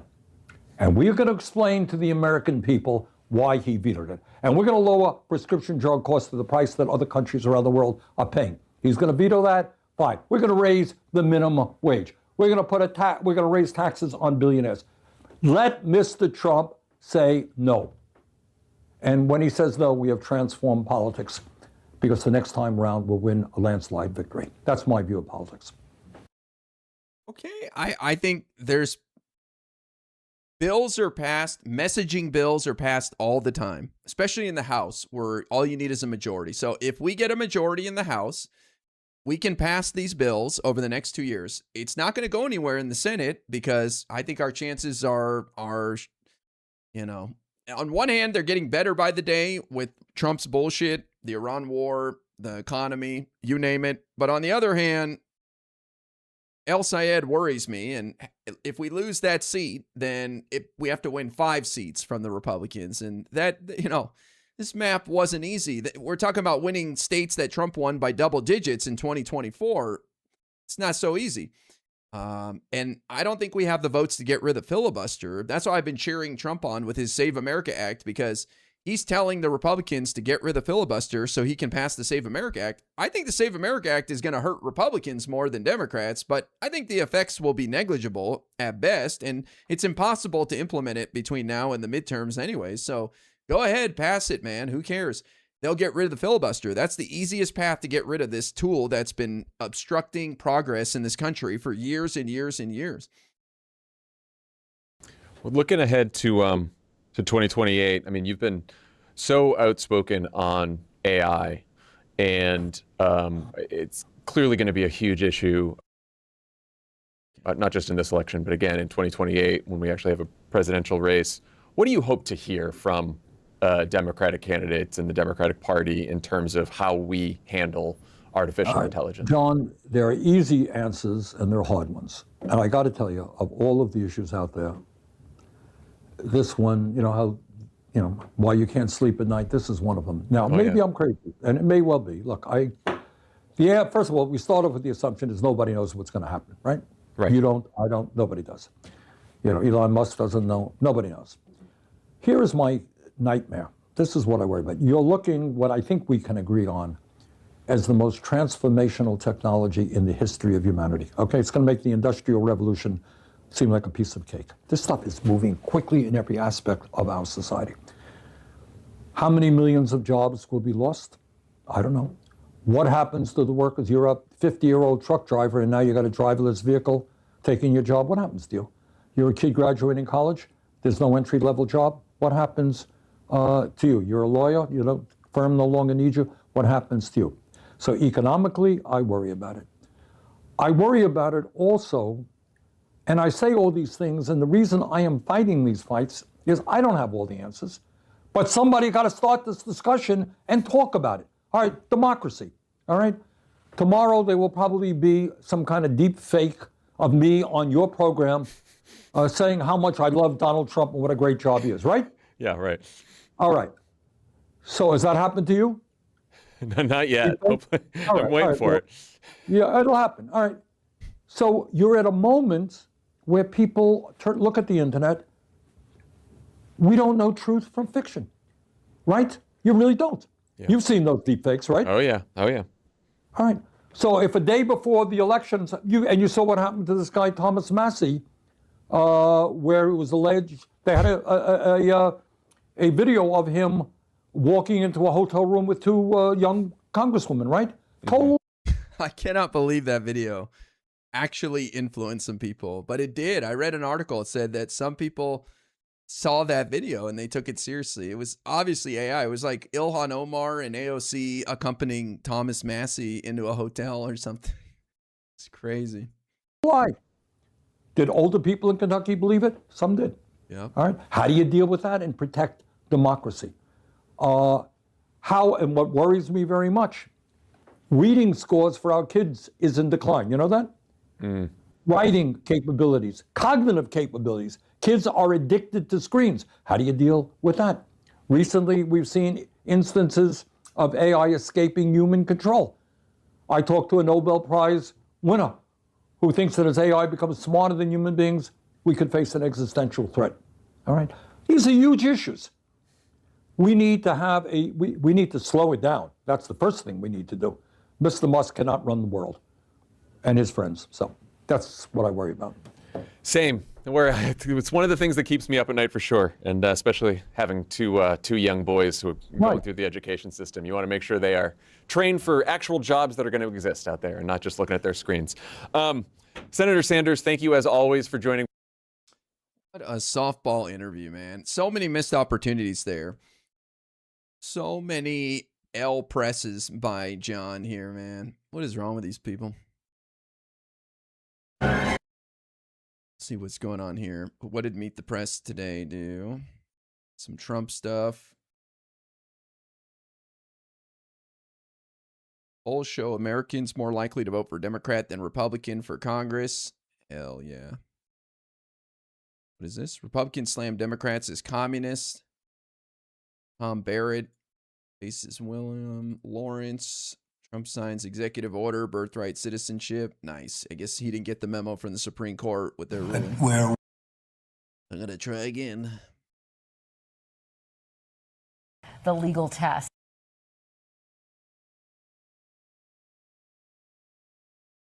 Okay.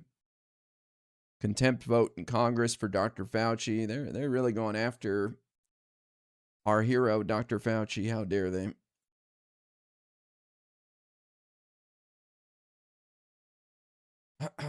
GOP seizes on progressive wins to paint Dems as communist and Marxist ahead of the midterms. All right, let's watch this. For being here. So, Yamiche, look, this is not the first time we've seen President Trump dip into this playbook of trying to paint his opponent as radical. He did something very similar against Kamala Harris. What are officials telling you about this strategy? In a lot of ways, this is frankly who President Trump is. He is someone who started his political career painting his perceived enemies as radicals, as anti-American, and this is where President Trump is continuing to be, especially now as we're seeing progressive Democrats and Democrats who are calling themselves socialists and democratic socialists. The president is seeing that and saying that he can use that as an opportunity to then drag it over and make it the false claim that they're communists. So the president really does see this as part of his playbook. It's a playbook that he believes is a winning strategy, given the fact that he was elected twice to be president of the United States.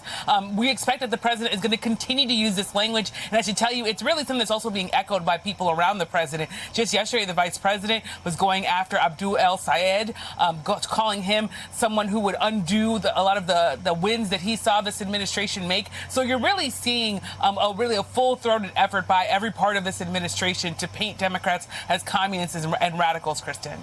And Yamiche, you know, the president was pretty positive when he talked about the economy, and yet he's underwater on his handling of the economy. Gas prices are above $4 a gallon. Are officials concerned that there's a disconnect between the message and the reality?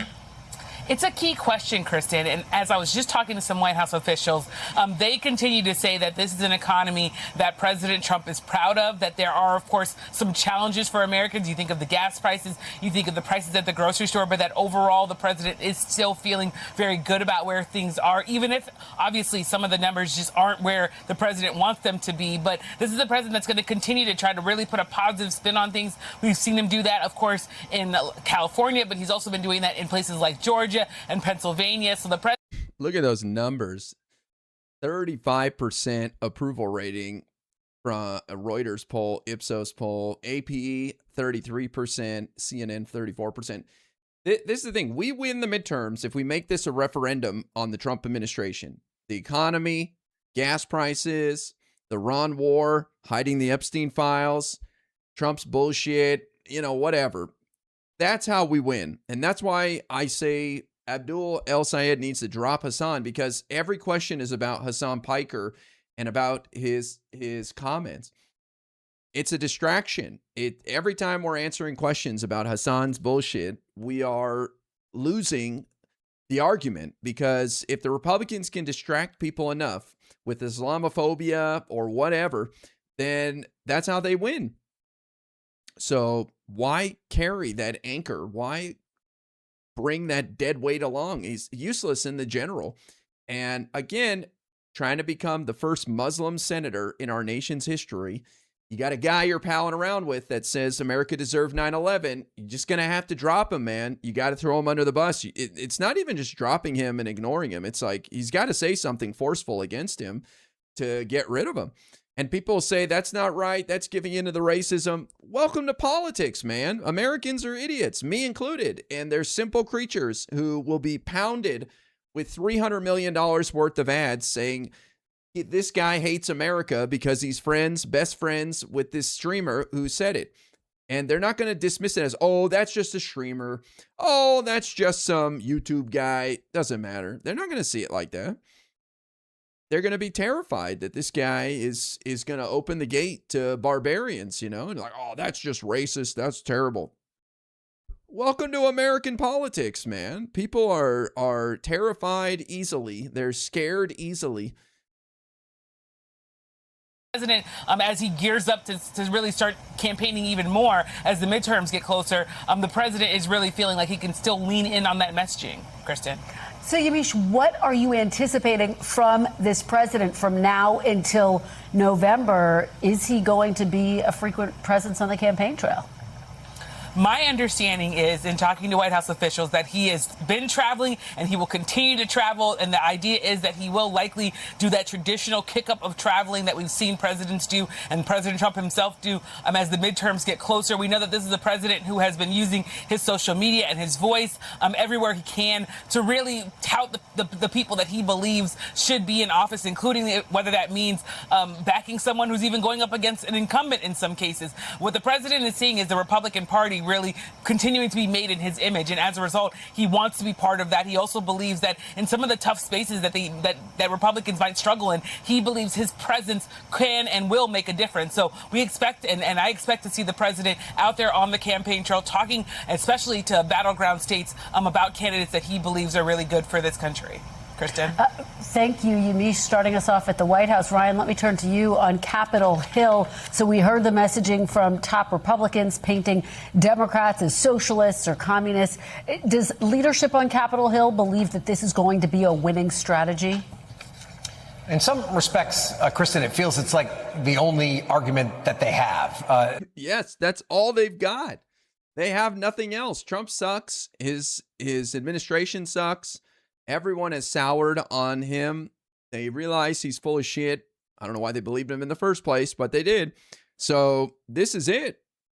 All they got. They normally would like to be front and center with a message of success as it relates to the economy, with prices tumbling, with taxes going down, with kitchen table issues being something that most Americans feel positive about. But poll after poll shows us that Americans are weary about the state of the economy, and they don't want to own that. So, as you heard in that soundbite from Speaker Johnson, they're pivoting to fear. They're trying to harken back to a time where communism was a threat that many Americans felt was at the front door.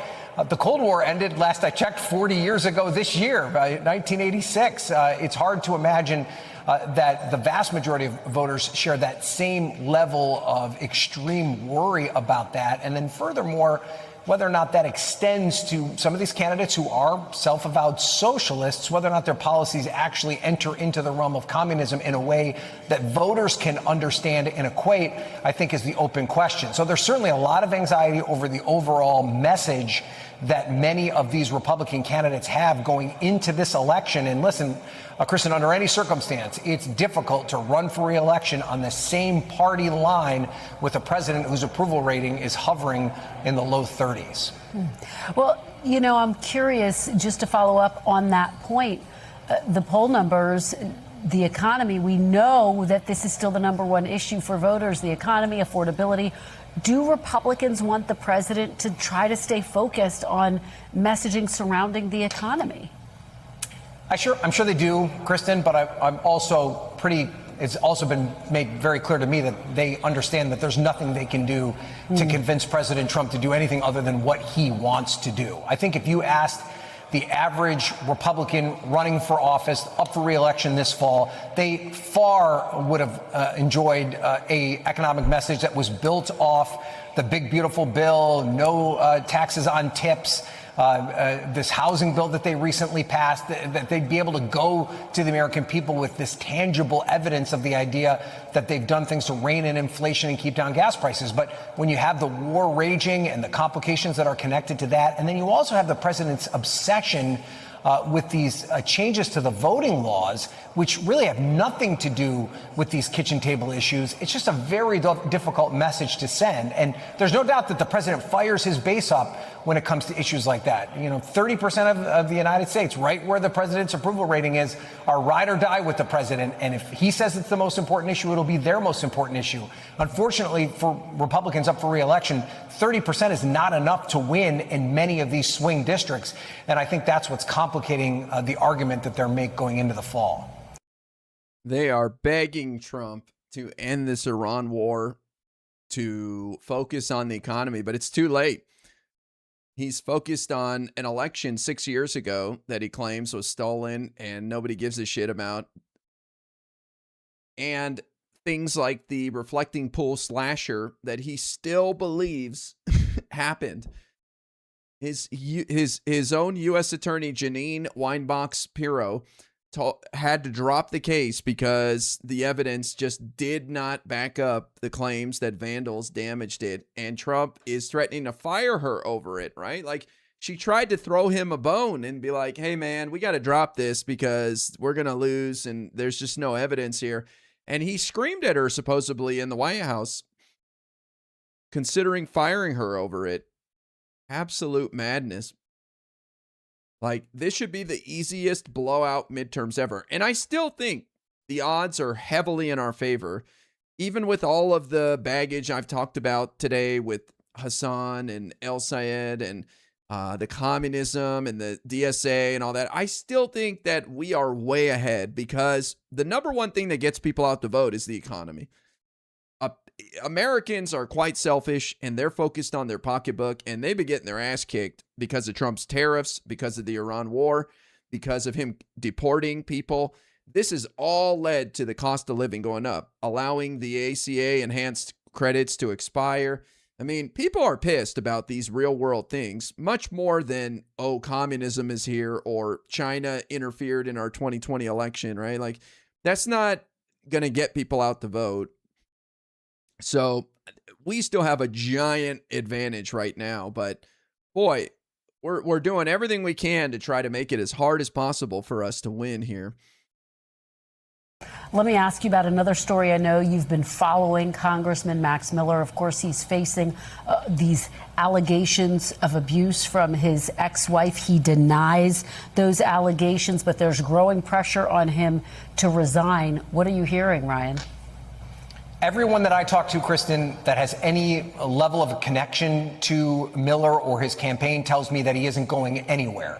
Now, separately, they also say that things can change very fast. We saw that with Chuck Edwards in North Carolina, where it didn't look like he was going anywhere. And then at 3 o'clock in the morning, he decided that he was not going to seek re-election.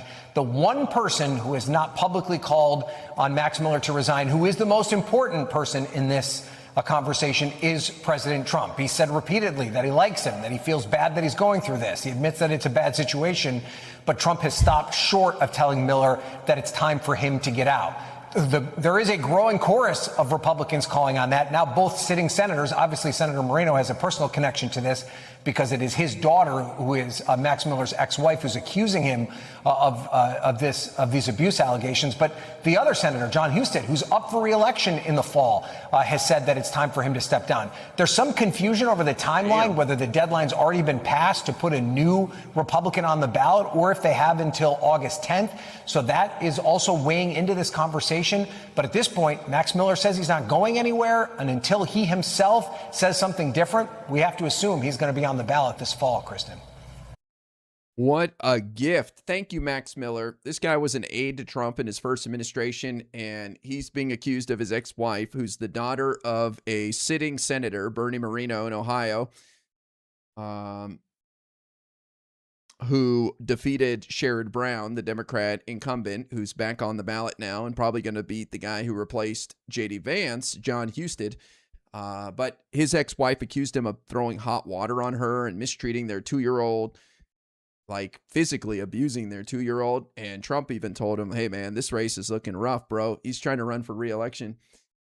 What a gift to Democrats. We also had another Republican end his re-election campaign, Chuck Edwards. Hey, Uri, me voter here, voted for Stevens because I don't like how far left Abdul is. I don't know if I feel comfortable to vote in the general for Abdul.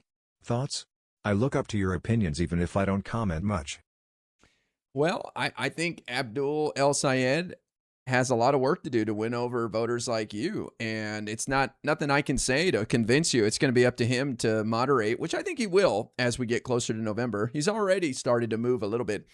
But I think you'll be hopefully pleasantly surprised by Abdul's campaign shifting more to the center. I'm disappointed that he hasn't dropped the useless Hasan Piker yet, but I have a feeling if he's a smart guy, which I think he is, that he's going to be able to win over people like you. For whatever reason you're skeptical of him, I think he can address it. Let's hope. I still think he has a good chance, though.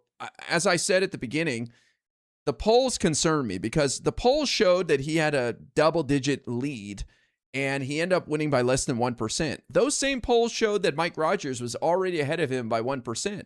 So you could come to the conclusion, and you would be correct, in my opinion, that he's further behind Mike Rogers because the polls that showed him plus 12 and he won by 1% obviously were too kind to his amount, like too generous in counting for his support. So wouldn't that apply to a matchup versus Mike Rogers, the Republican, as well? So I think he's a bit further behind than 1% on from Mike Rogers. So he's going to have to change something between now and November in order to win over those skeptical voters, because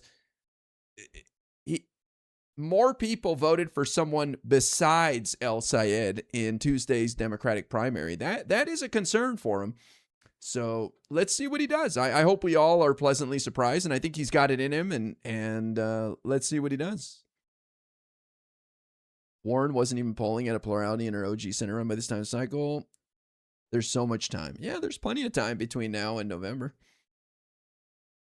He said it himself in his election night speech that it's time to mend fences. And so he's telling his supporters and himself that they need to put in work to win people over. So let's see what they do. I'm excited to see how they fix this and make it right. All right, Ryan, thank you so much for joining us. We really appreciate it. And President Trump speaking in the Oval Office. I don't care about this Republican. I got to use the restroom, so I'm going to put on C-SPAN for a moment, and then we'll see what else is going on. I just want to make a couple comments. First of all, this Trump shouldn't have been in office in the first place. If Biden had any brains, that's why he shouldn't have been president. That bum should have been president. The moment he stepped in, they signed him in as the next president. You had Trump soon. He left that White House waiting up. Wait, sorry, Dutch, I'm having trouble following. What's your top news story? My top news story is that Trump should have been in jail. That's the top news story for what? For what specifically?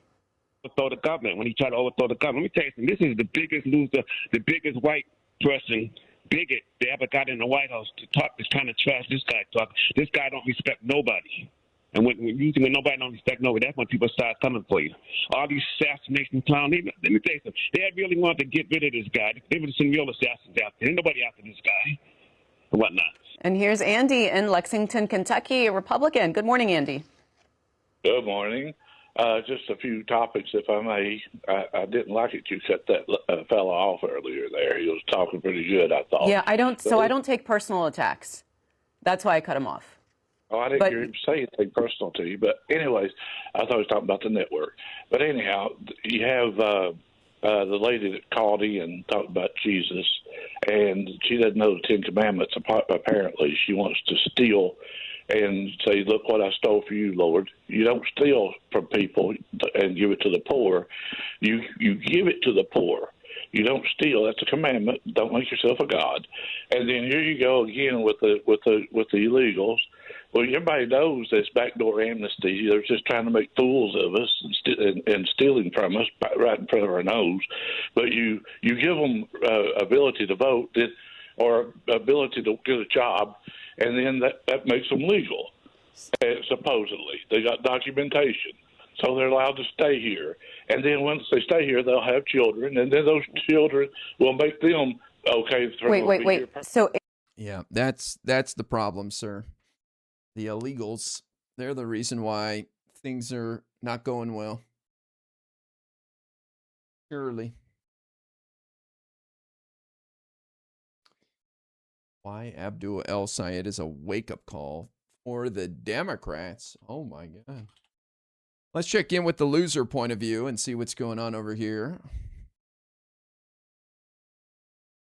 Fauci's lawyers blast contempt vote. Fauci, it's all Fauci, huh? Okay, good luck. So my understanding is it'll be up to a judge. Let's say they take this to court, which I believe the U.S. attorney in D.C. will be the person who decides whether or not to pursue a case against Fauci for contempt of Congress because he pleaded the Fifth. Now, you can do that. You can plead the Fifth in Congress, but they can hold you in contempt of Congress for doing that with the argument that you're obstructing a congressional investigation. It's rare that people get charged with that, but Steve Bannon went to prison for 4 months for it, so it happens. But it would be up to the U.S. attorney in D.C., from what I read, which is Jeanine Pirro, and she is in the doghouse right now with Trump, so I could see her going after Fauci for that. Fauci received a 10-year pardon by Biden up until January 19th, 2024, but this would be a contempt of Congress charge that is current. So that's why he pleaded the Fifth, because he knew they would try to get him on perjury for anything, and so he just pleaded the Fifth on everything. But if Jeanine Pirro pursues charges and she gets a conviction, which is unlikely, but let's say she does. My understanding is it'll be up to the judge to decide the punishment. And from the articles I read, no judge on this earth would send Fauci to prison for a day. But who knows? Who knows, man? Get ready for it, I guess. McConnell out of rehab, now recovering at home. Boy, I hope he takes his time, really. Mitch, take all the time you need, buddy. Don't rush it. We want to see you nice and healthy. You take your time, man. Officials investigating Marine One safety incident. Americans deserve to hear from Fauci. They really think they're cooking with Fauci here, and that's going to resonate in the midterms, I guess. I mean, look at all of these things about Fauci. Yeah. Oh, we got John. Did John Fetterman go on Fox? Hell yeah. All right. We love to see it. Rage bait. After a divisive race that split the party, far-left progressive Abdul El Sayed is now urging Democrats to unite after defeating Congresswoman Haley Stevens in Michigan's Senate primary. We as a party have to come together. We had a hard-fought battle. There were some disagreements, but I also know that the things that unite us are so much bigger than whatever it is that divides us. We have an opportunity right now to come together to embrace the idea that we can have an America that is affordable, because Michiganders right now are suffering. Mike Rogers is exactly the opposite of that, and we have an opportunity to come together to defeat him, defeat Trumpism, hold him accountable, and start actually addressing the challenges that people in Michigan are facing. Former Obama fundraiser and Silicon Valley tech pioneer Allison Wen joins me now. Allison, great to have you back on the program. And as has been well documented, when you've been here, you were heavily entrenched in that Democrat Party ecosystem. I'm sure you have a lot of friends still there. So what? Oh, boy, do we have a turncoat here? Are those friends saying this morning about what this means, this win by El Sayed means for the future of their party? Well, they can't have their cake. You can't, you have to decide what side you're on. Is this the party of Michigan auto workers, or is this the party of socialism, Mandami, and AOC? And so there is a split down the middle right now. And so they need to decide. And if it's going to be socialism, they're going to lose a lot of people like me. I know I used to be a big Democrat, and then I was forced to become a Republican. Happily. Tragic story happening every day. Forced to become a Republican. I love it. I was forced to take on all these shitty issues, not become an independent, advocating for policies I support. No. I was forced to shift on issues across the board and join the Republican Party because I disagreed with a couple of people in my party, right? Literally a couple of people. Boy, it's so easy to be a grifter on Fox, man. You just say what they want. Okay, we need a ex-Democrat who is now a Republican that is upset about socialism taking over. Can you read this line? Yeah, I could read all those lines, sure. I could say it. Republican now. So, Pennsylvania Senator John Fetterman is issuing this challenge to El Sayed over the course of the next 3 months. Listen. And I just want to issue a dare. Continue to campaign with Hasan Piker right now. You're in a general election now. I dare you. Keep campaigning with someone like Hasan Piker, the guy that, on the 25th anniversary of 9/11, my best friend says America deserved 9/11, and you're going to try to win a general election. So that's, how can he reconcile the outlandish thing that he said? Okay, so that's the question. Hey, man, when you're right, you're right. I'm just going to play that on repeat over and over and over again.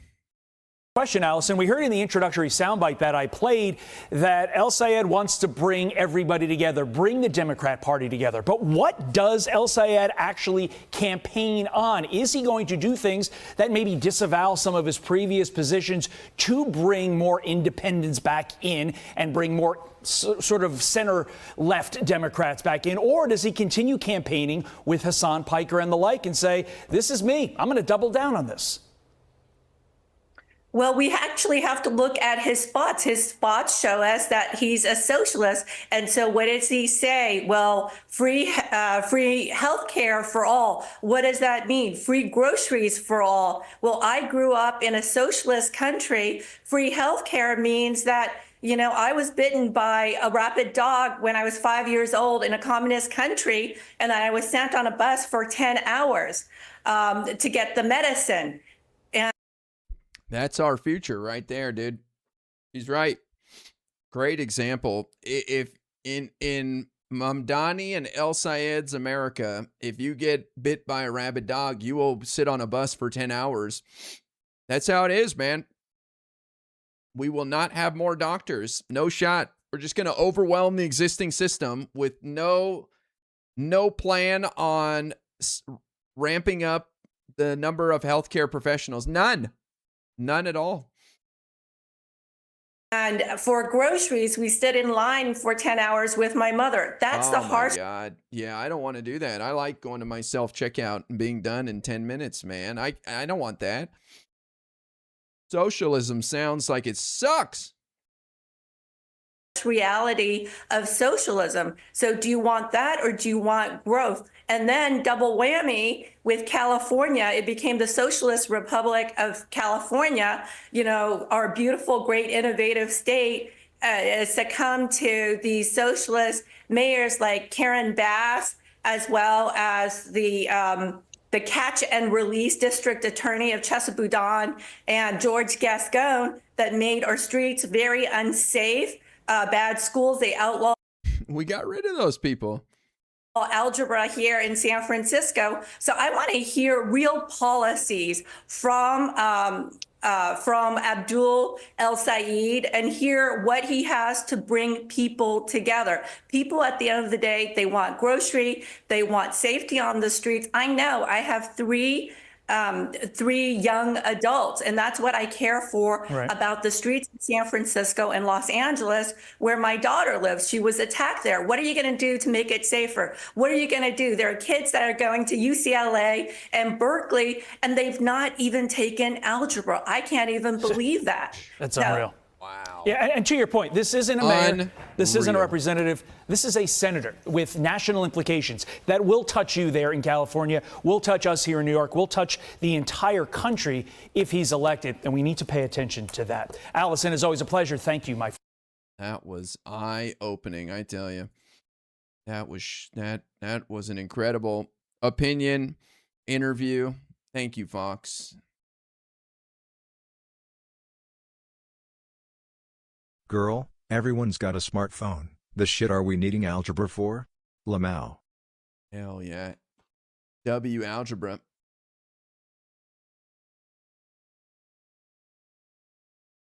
Asking her opinion as she sits in California. Yeah, she's so miserable. She's living there. Oh, I can't believe I have to live here.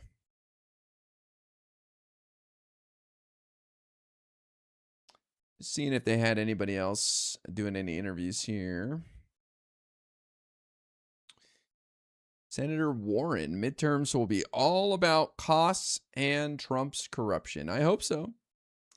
I hope so. Is Hegseth misleading Trump?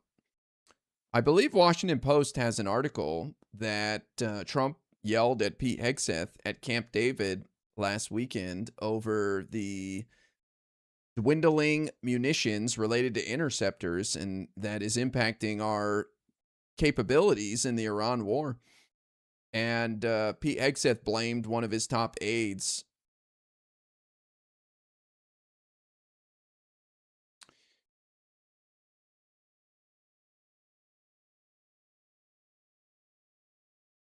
No path for Dems to have Senate majority if they lose Michigan. Okay. Just kind of looking for interviews.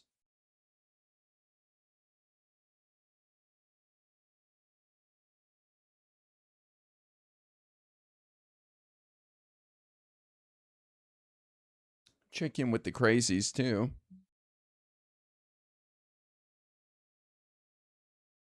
It's the Democrats' fault. That is what Pete Hegseth said when he testified. He said it's Biden's fault for letting the stocks be depleted. That's why they're running low.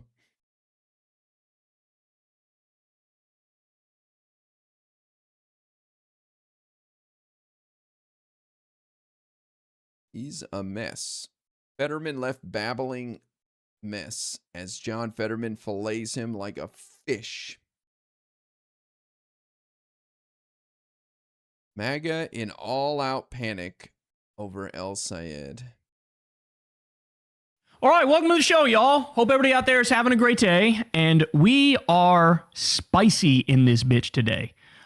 So, in just a second, MAGA is in an all-out panic over Abdul El Sayed. I cannot wait to show you the clips that are piling one on top of the next. They're crashing out, bro. They are crashing out. So we'll talk about that. There's already 1,000 racist attacks against Abdul from Mike Rogers and from Fox News hosts and shit like that. We also have, a little later on, Fetterman was left a babbling mess as Jon Stewart filleted him like a fish on his podcast. That was fun to watch. Also, Tucker Carlson is apparently terrified because he says he thinks Trump is going to nuke Iran. That's right. Former MAGA superstar is going, holy shit, Trump is going to drop a nuke. We'll dive into that. And then also, nobody's talking about this, but everybody should be talking about this. There's a massive pedophilia scandal that is currently rocking ICE.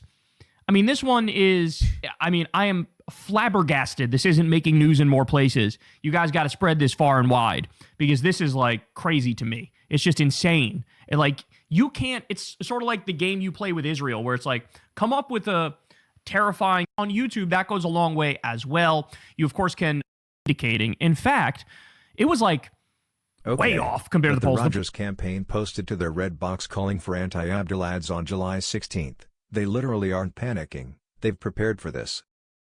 Oh, they're loving this. They got their candidate of choice, right? They were thrilled to see Abdul El Sayed win. Polls had him winning by double digits. I mean, there were polls the week leading up to the election that had him up like 15 in one poll, 18 in another poll. You had to go all the way back to early June to find a poll where Abdul wins by a small amount. And that was a poll where he was up 3, and he only ended up winning by 1.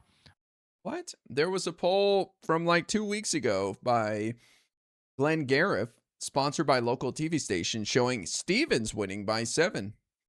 Okay, so by the way, I'd like to again pat myself on the back. I was one of the only people I heard saying this is a way closer race than people are saying it is. I was people were looking at me like I had 3 heads as everyone supported El Sayed, and I was like, hey, I'm looking at this poll, and I just don't believe that El Sayed is winning by 12, 17, 15. Come on. This is like a 20-plus point swing in El Sayed's favor in the last 2 weeks of the campaign with nothing significant happening. It just made no sense. How could there be such a massive polling miss? Well, actually, the answer may be more simple than you think. Oh. And shout out to this guy, Patrick Ruffini, who points this out, even though his name makes him sound like a dog magician. Listen to what he says here. By the way, I can't take credit for that joke. Somebody else called him a dog magician first. I just want to say for the record, I didn't come up with that. His name does sound like a dog magician, but I didn't make that up. Anyway, listen to what he says about the race.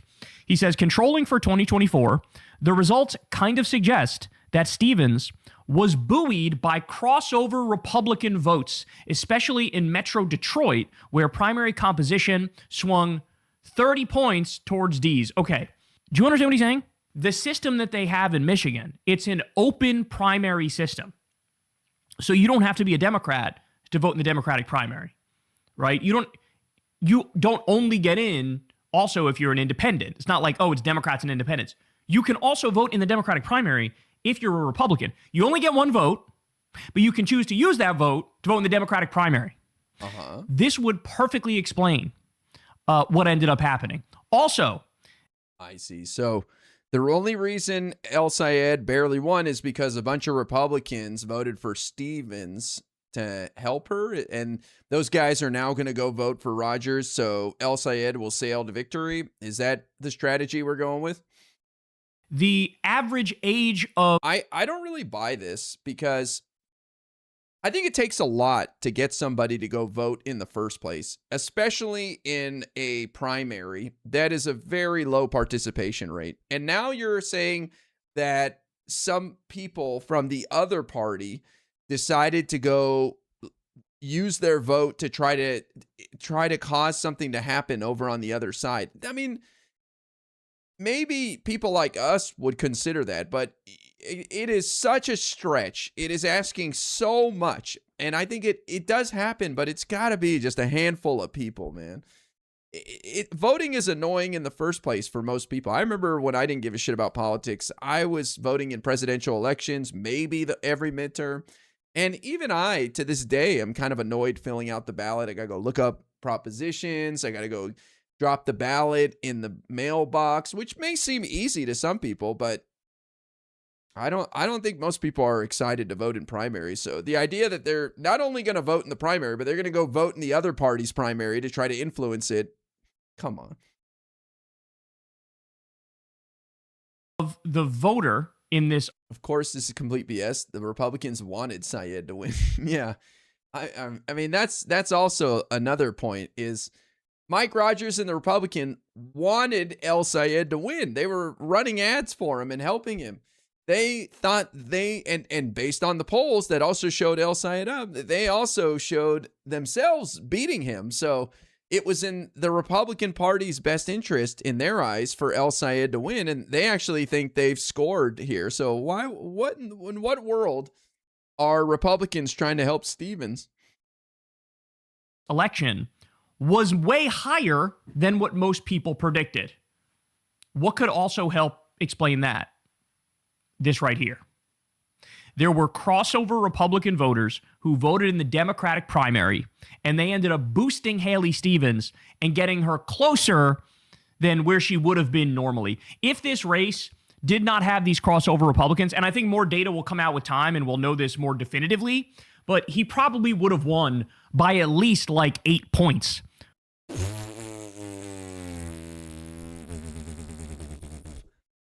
Raspberries. Bro, are you kidding me? I actually think he might have won by a couple more points if he dropped Hasan. Because every single attack ad was featuring Hasan Piker. And if he went out there for the last few weeks and was like, fuck Hasan Piker, that guy is anti-American, I love America, and he waved the American flag every day, he probably would have won by a couple points. But to say he would have won by 8 points if Republicans didn't get involved and vote for Stevens, who the Republicans didn't want to see win because they favor the matchup with Rogers versus El Sayed, is just political malpractice, dude. Like political content creator malpractice. I don't know, man. Kyle might be, I don't know what's going on there, dude. That is horrific analysis. Maybe you can make an argument that he would got a 0.5% Just delusional more. cope from Kyle. Ossoff. Delusional cope from Kyle, exactly. Maybe you can make an argument he would have got, or Abdul would have gotten an extra 0.25% of the vote. Because again, how many people really think Republicans got involved to try to help the more difficult challenger for their Republican candidate win, who's endorsed by Trump, by the way? Why? That makes no sense. If anything, it was a handful of people that did that, and they probably voted for El Sayed. Stupid analysis by Kyle. Holy shit, man. Without these crossover Republican voters who supported her.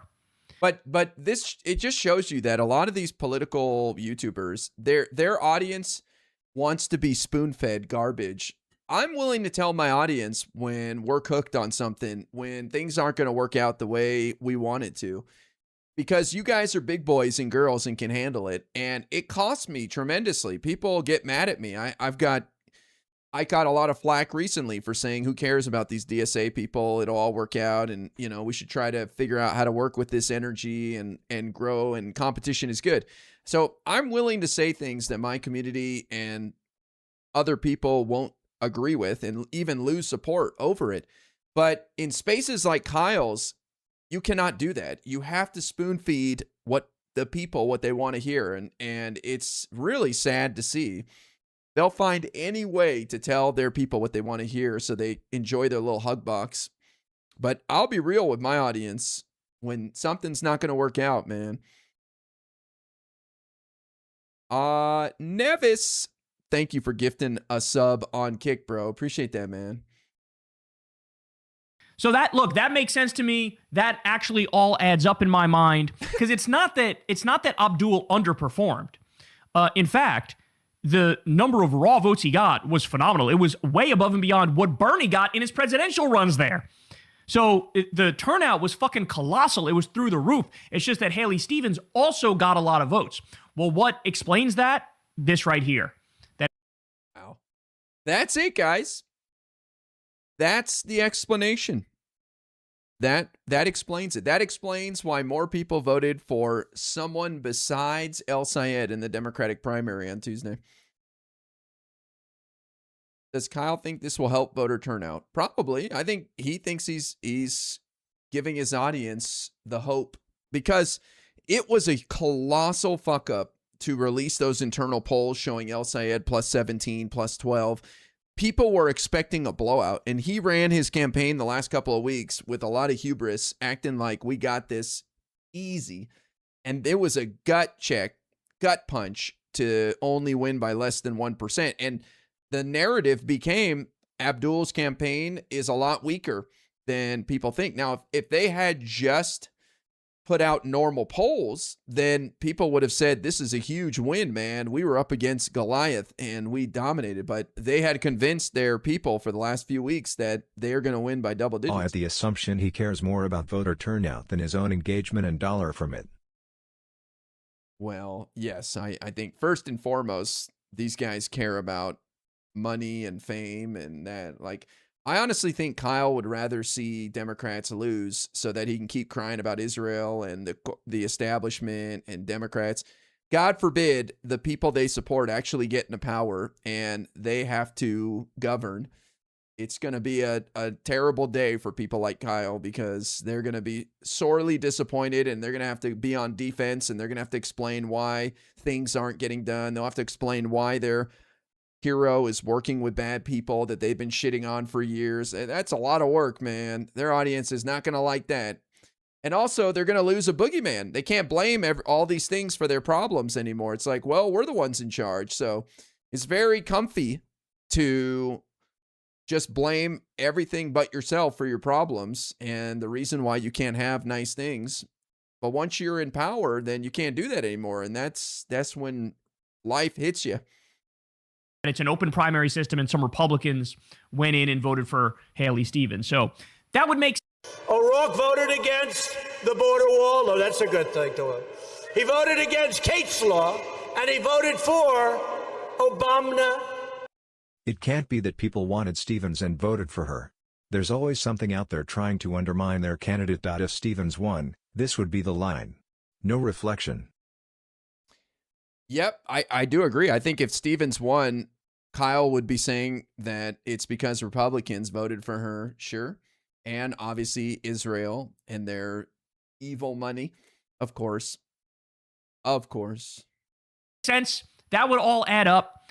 Which, by the way, their argument's been kind of neutered now on AIPAC money. Like, they were crying about 30, 40, 50. It got up to 70 million at one point of AIPAC money being spent. How can we win? Now they won against $70 million of AIPAC money. So next time they start crying about millions and millions of dollars from AIPAC, it's going to be a much weaker argument. Like, yeah, but you won in Michigan, remember? Also, this isn't the first time that AIPAC has spent millions of dollars and their candidate still lost. We saw that in Illinois in that Kat Abu-Ghazaleh's race where AIPAC poured money in and the candidate they were trying to prevent from winning still won, even though it wasn't Kat, it was Daniel Biscay or whatever. So this has happened before, but their memory is short, of course. And I do think that the candidate who's going to excite the Democratic base the most and win the most independent crossover voters is going to be Abdul. But the only issue is, I do believe he's going to fire up the Republican base to vote against him because, of course, they are deeply, deeply bigoted and Islamophobic and racist, and they're all going to rush to the polls. So the Democrats need to turn out big time. Independents need to turn out big time. And this race is not over. So Democrats need to turn out big time. So maybe going into liberal spaces and attacking liberals is probably not the best idea, right? Like, maybe we should try to win over the people who voted for the other candidates in the race. That's but see, that's problematic for this crew. They're used to just attack. They're still attacking now. We've seen a couple of them come into this channel crying about AIPAC, and I can't believe you're saying, don't you remember saying vote blue no matter who? Like, they still want to fight, and they need to be out there fixing fences as per Abdul's commands and going on a listening tour, an understanding tour. But I don't think they're capable of it. I think they're just, all they know is to scream and shit their pants. Yes, it's a very blue year, no doubt about it, but we got to run through the tape and we got to work hard because they're going to throw every fucking thing they have at us. Abdul was able to survive, $70 million in attack ads? Well, guess what? They're probably going to up the stakes on that bitch now in the general. So there's a lot more coming our way and we need to be ready to fight back. Okay, but now let me continue to walk you through this here. So here's some of the bigoted attacks that they're waging against Abdul. Mike Rogers immediately came out after Abdul won. What did he say? Quote, I spent years hunting terrorists and bringing Osama bin Laden to justice. Never in a million years did I think that I would be running against someone who believes America deserved 9/11. Hey, asshole, you're supposed to be a little subtle with your Islamophobia and your bigotry. You're not supposed to be this brazen with it, right? So why is he saying this? Well, number one, because he's Muslim. That's why he's saying this. Number two, he campaigned with Hasan Piker. Hasan was talking about the CIA concept of blowback. Blowback is the idea that we meddled in the Middle East and that leads to attacks against us that. Oh, okay. Good luck explaining that to your average Michigander. Well, what Hasan meant when he said America deserved 9/11 was the CIA blowback from us meddling. So yes, we deserve 3,000 of our American citizens to die horrifically. Yes. How are you mad about that? Like, this is the worst way to go about this. This is why Hasan Piker needs to be dropped like an anchor today. Move on. Hasan should be volunteering for it. He should go lie down behind the bus and say, Abdul, ready when you are to back it up over me, please. This is insane. Nobody in Michigan is going to be like, I wonder why he said America deserved 9/11. Let me go look into that. Let me look it up. You know, I'm curious why this guy said that. Maybe he's got a good reason. That's funny to me. Let's not talk about the Houthi on his stream. Oh, they're gonna see ads about all that stuff, you know.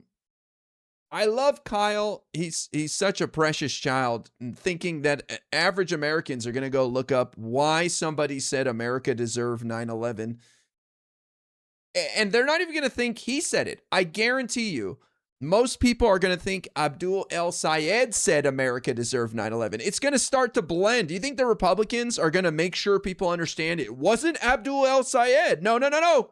It was this random Twitch streamer that he associates with. No, trust me, within a couple of weeks, you're going to hear Republicans saying with their chest, Abdul El Sayed said America deserved 9/11. You're like, no, he didn't say that. It was the guy, the streamer. Like, what are you talking about? He said it. Watch.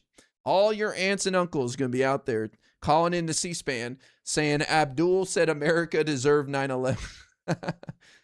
Watch. We didn't foresee coming. That's what he meant by America deserved 9/11. It wasn't like he was cheering as the fucking planes were hitting the towers. Why do we all, insist on being totally context dense and Kyle, when you're explaining, you're losing, buddy. Stupid when it comes to these conversations. Well, anyway, doesn't matter. They're going to use that to smear Abdul. Well, as I pointed out, guys, Trump pardoned a guy who laundered money for Al Qaeda because that guy bought his crypto coin. My dad already thinks that. It's coming, man. You think Republicans are going to mess around and try to avoid that? They don't care. They're going to go even further. They're going to say Abdul shocked his dog and said, let the streets run red with capitalist blood. He's going to say he said all those things. So I don't want to hear shit from Mike Rogers or any other Republican pretending like Abdul is a terrorist or, adjacent to terrorists or whatever the fuck. Look, Kyle's cooking. Trump pardoned a guy who laundered money for Al Qaeda because he bought his crypto coin. Yeah, that's a great argument, Kyle. Surely that'll have more impact on people than America deserved 9/11 guy. Surely, Kyle, that's really going to neuter the argument. You're right. I didn't realize Kyle had such a strong argument to push back here. Argument they're trying to make. It's bullshit. Donald Trump bragged about putting a former Al Qaeda leader as the new president of Syria. He bragged about that. Oh, yeah, that's going to definitely rise above the fray. Yeller with the gift membership on YouTube. Hell yeah. Thank you, Yeller. Appreciate that, man. If you want to talk about terrorism, Mike Rogers is a terrorist because he supports the bombing of little girls and their elementary schools in Iran. So oh, my God. Great argument, bro. Oh, my God. You know who the real terrorist is? Mike Rogers, because he supported Trump's war in Iran to bomb children. Surely that'll be more potent than America deserved 9/11. Awesome, Kyle. This is great. You should send this straight to Abdul El Sayed's campaign. Take it to the DNC, man. We found our answer to the America deserved 9/11 attacks. This is it. Kyle's so convincing when he's talking to himself. I don't even think he believes that this is effective in any way at all. These are like the saddest attacks, the saddest rebuttals ever. Like in a better world, these attacks would have value and would have an impact, but this is nothing. Nobody's going to give a shit about any of this.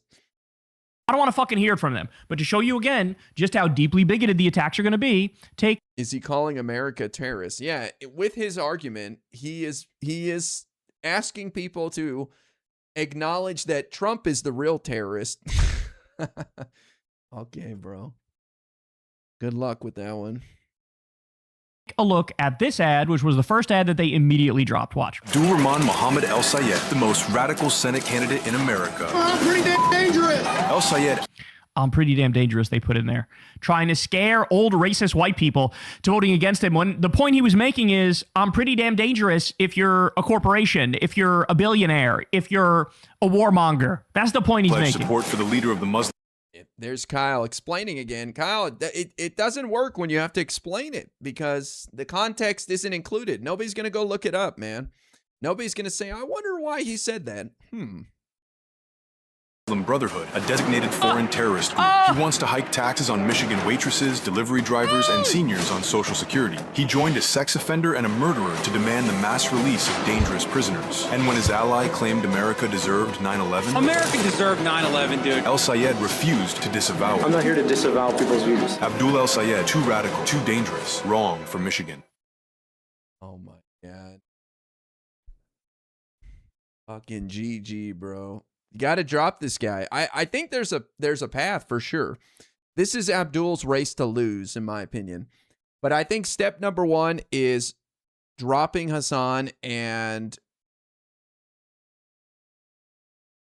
speaking out against him, honestly. I don't know. I'm not expecting him to, like, say Hasan's terrible or something, but there's got to be a way because this is an uphill battle, man. You are trying to become the first Muslim senator in America's history. You're going to have to do some bullshit. You're going to have to do some unfair things. You're going to have to take some positions that you normally shouldn't have to do. But you are trying to be a trailblazer here. And hanging around this guy with these crazy comments is not going to cut it. Ain't going to do it, man. It sucks. I hate that he can't just say, you know what, that's not my opinion. And I compartmentalize that and people say all sorts of things, you know, but we live in a very simple society where people hear that and go, this guy hates America and he's a Muslim and he's gonna celebrate 9/11. Like their mind just goes to the worst of the worst, you know? You got to offset that, and he can. He can easily do that. I understand why they let Hasan join the campaign. He really didn't bring any new voters. I would be curious to hear the argument what value he brought to the primary. And Hasan can continue to support him from his living room in his mansion in Los Angeles. He doesn't need to be anywhere near him, you know? If I was Hasan and I truly believed in this campaign and this movement, I would ask to be sacrificed. I would say, Abdul, throw me. I will go walk to the top of the volcano and jump in, dude. You just tell me when. And the sooner the better, dude. Let's get this over with. Throw me to the wolves, bro. But Hasan will never do that in a million years. And you know, I'm kind of worried this guy won't do it either. I love hot dogs. I love them in buns. I love hot dogs. I love them outside of buns. New Daily Wire movie trailer for Run Hide Fight, Infidels with Jonathan Majors. Holy shit, is this the most Islamophobic shit I've ever seen in my life? Top comment on it was welcome to Michigan. Oh no. Islamophobia has been popping off in Texas, and I think we're about to see a whole new level in Michigan. This is all they've got. The Republicans have nothing else to run on but fear and Islamophobia. And my concern is that if we don't make this race about a referendum on Trump, then it's over.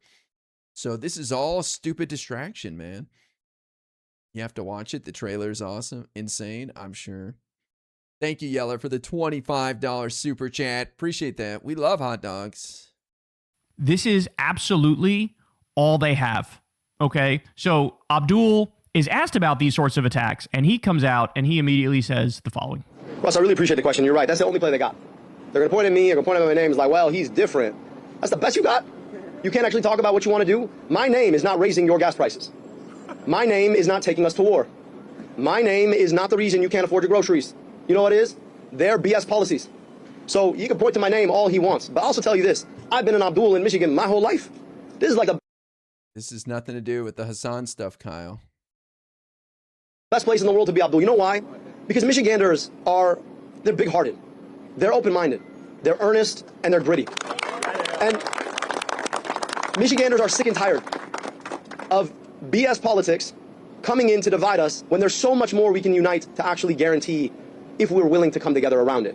So if all Mike Rogers got is that his name is Abdul and my name is Mike, you're going to be surprised how many people will be like, yeah, but that's the Abdul who wants to bring down the price of my groceries and gas and stop us sending money abroad and make sure that I got health care. So yeah, I like that Abdul over your Mike from Florida.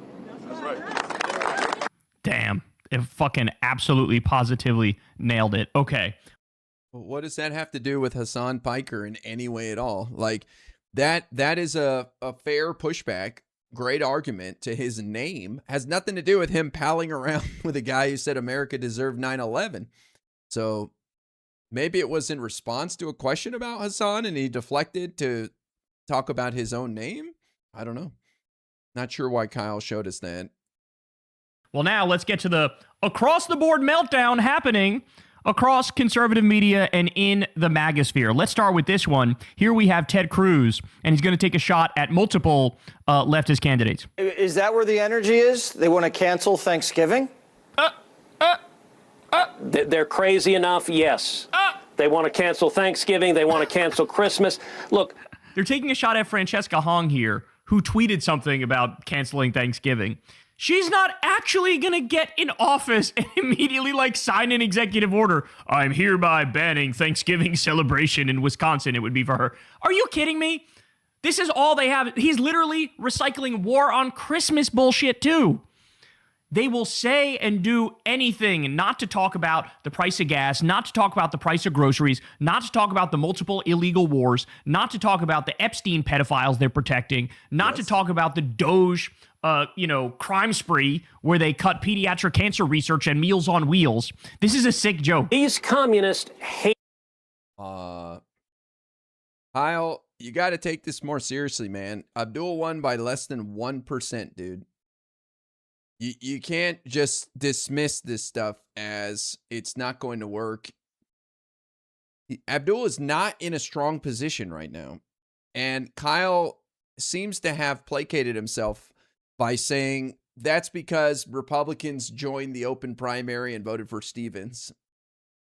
So now he's absolved himself and Abdul's campaign of having to do any work or do anything different, right? Because he's come up with an excuse that if only those pesky Republicans didn't interfere and vote for Stevens, who would be more of a challenge for Mike Rogers in the general, so doesn't even make sense, then Abdul would have won by 8, according to Kyle. So why would he change anything? Why would Abdul get rid of Hasan? Why would he try to win anybody over? Why would he change a single thing? I mean, winning by 8 is amazing.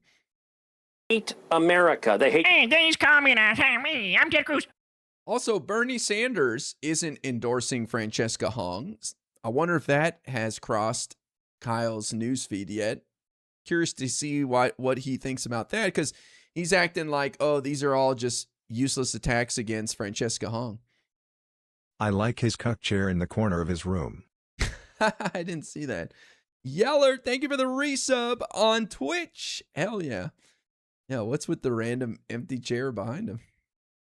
Me, they hate America. Capitalism. El Sayed is also an Islamist, as is. They're just so racist. This is so bigoted, bro. He's not an Islamist. An Islamist is somebody who wants to set up a political system with Islam as the cornerstone. It's like a Sharia law type system. Sharia means law, but it's like a Sharia system, right?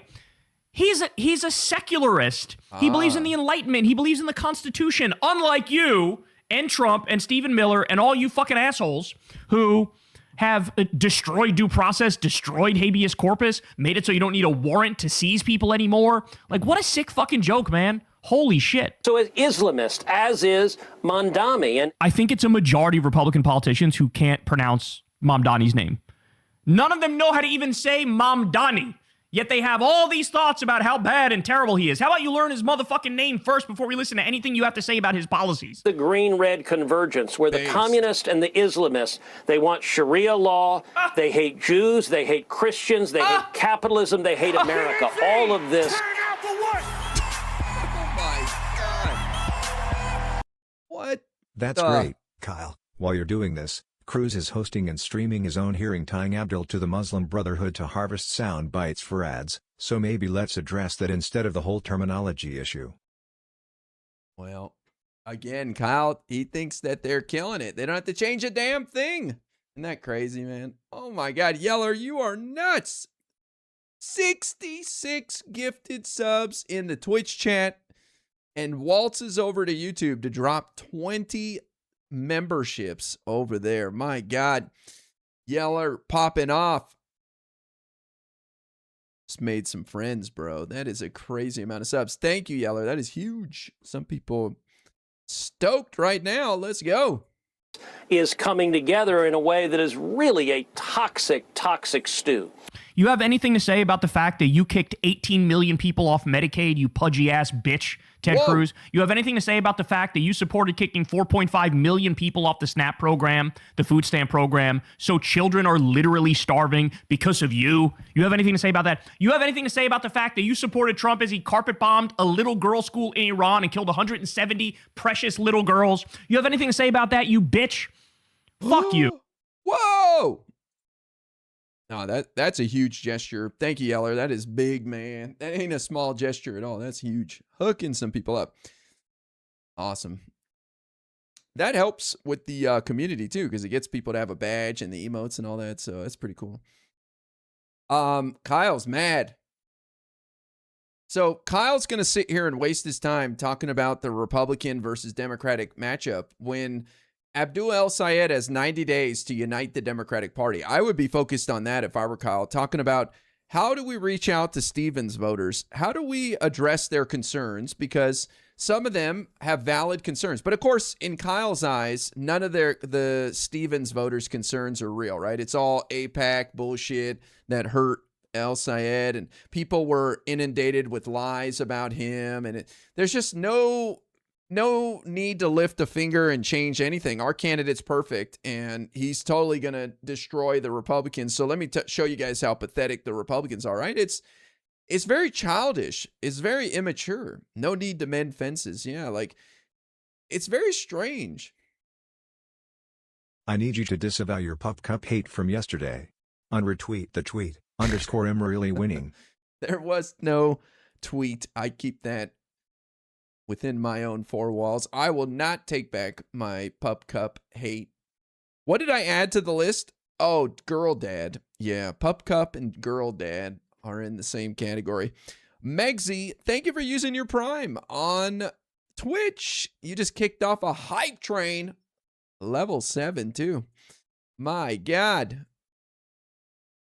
Let's freaking go. Pup dad. Now you're playing with fire. Okay. This just shows the lack of, how can I put it? Just lack of seriousness in knowing how to win. Like, you've got 90 days to win over people who voted for the other two candidates, and you're going to dick around talking about the matchup between Abdul and Republicans. Why not get your audience to start talking about how do we win these people over? And I know the answer. They feel no responsibility to do that at all, right? They just assume everyone will vote for Abdul El-Sayed.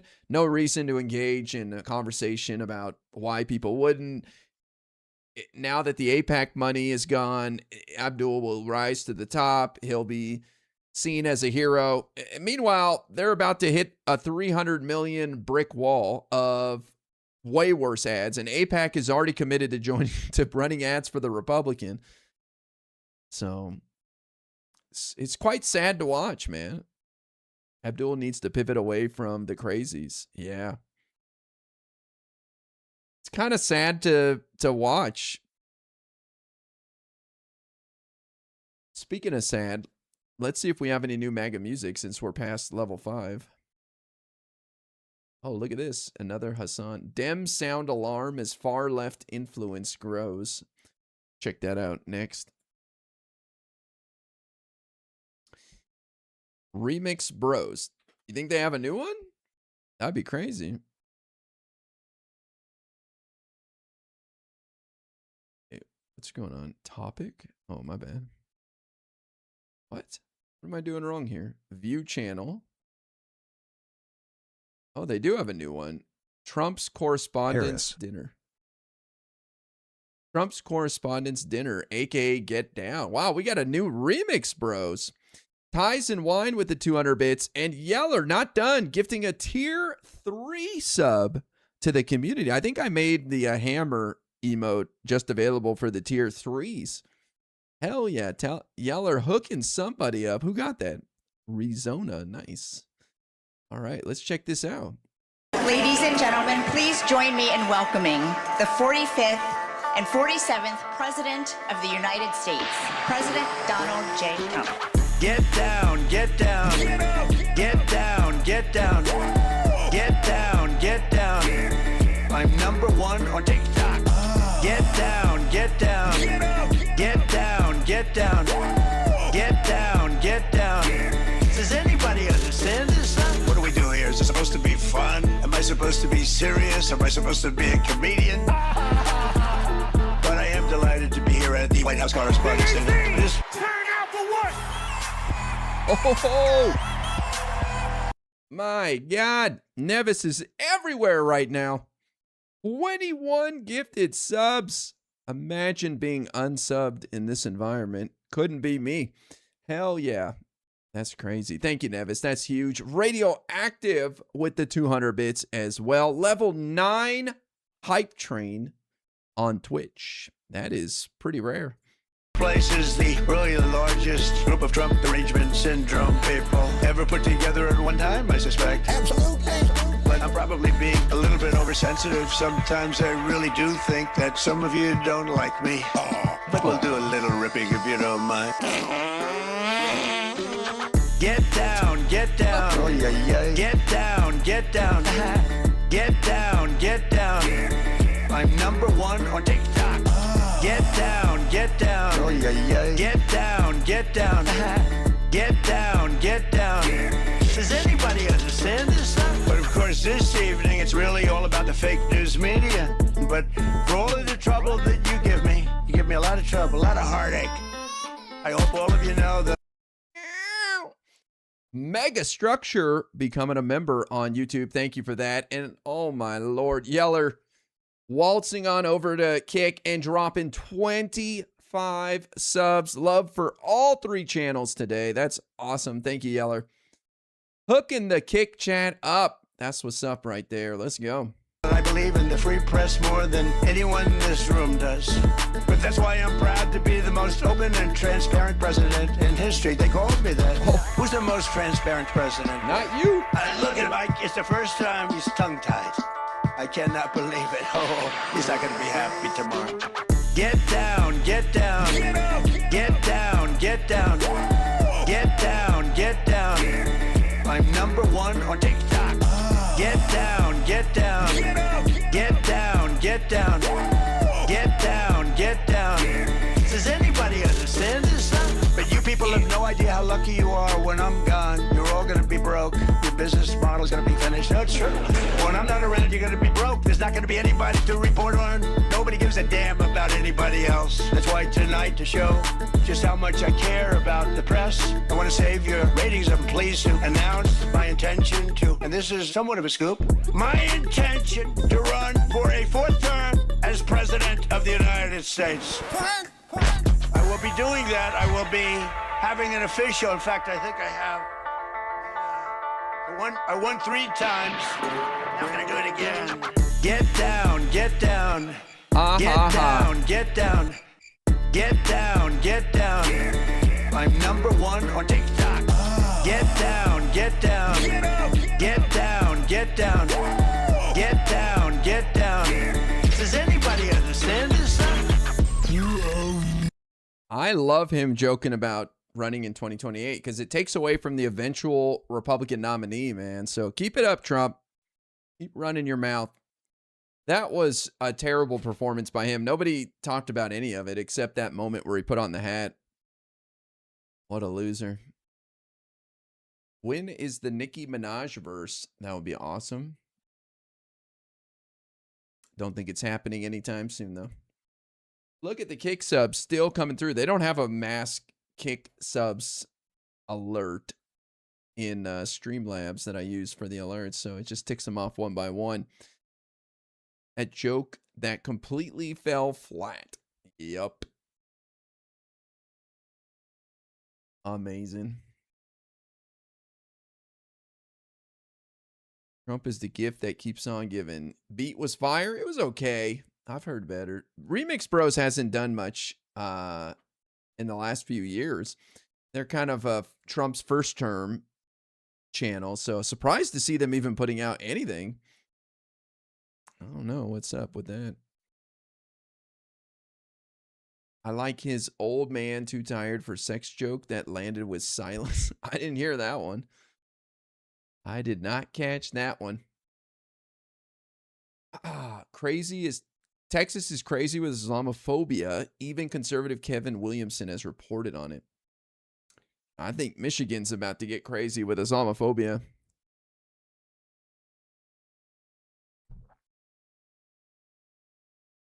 All right. Awesome hype train. Thank you guys. Big support right there. I appreciate it, man. I just thankful people come here and hang out and watch and want to think a little differently about what's going on. There's so many doomers out there, so much negativity. So it's nice to be here. And I think we've gotten through the worst with Trump. I know he'll still do some stupid shit over the next couple of years, but he has really fallen from his high point of power last year. And we are just 90 days or so away from the midterms being a huge gut check for the Republican Party. And all signs point to the Democrats doing well, even with the problems we've been talking about with the El Sayed campaign. I still think it overcomes all of that. And we do very well in the midterms. And I think there's a very good chance El Sayed wins, even if he doesn't change anything. But it would be great to see him pivot, and I think he will. I think he's a smart guy. He knows he's got to mix it up for the generals. You can't run the same campaign that got you the primaries win. 2 more years and the whole admin we got. Well, it's going to be a whole new world if Democrats have control of at least the House. I mean, people, I know you guys can imagine it, but a lot of people just can't even begin to imagine what the Democrats could do with control of the House that would change anything. They just think they'll have like random hearings nobody gives a shit about, and it'll be just quiet and sleepy. But what people don't realize is the media is going to hype up Democrats going head to head with the Republicans and Trump, and the subpoena power and the big hearings and primetime witnesses and revealing corruption and fraud. I mean, it's just, you can't do jack shit when you're in the minority. Really, you're just helpless. Hasan is just digging the hole deeper for Abdul. Let's see.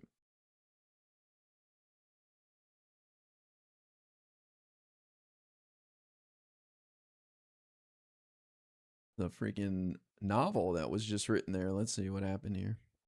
Notice how whenever someone comes out and says, yeah, that's actually a bad association, immediately it's weaponized by the Republicans. This is why you can't. This is why you have to have discipline. This is why you have to abide by the party line. Okay? You can't be out here doing that. You can't be out here saying like, oh, I'm a centrist Democrat and I think Abdul is a bridge too far.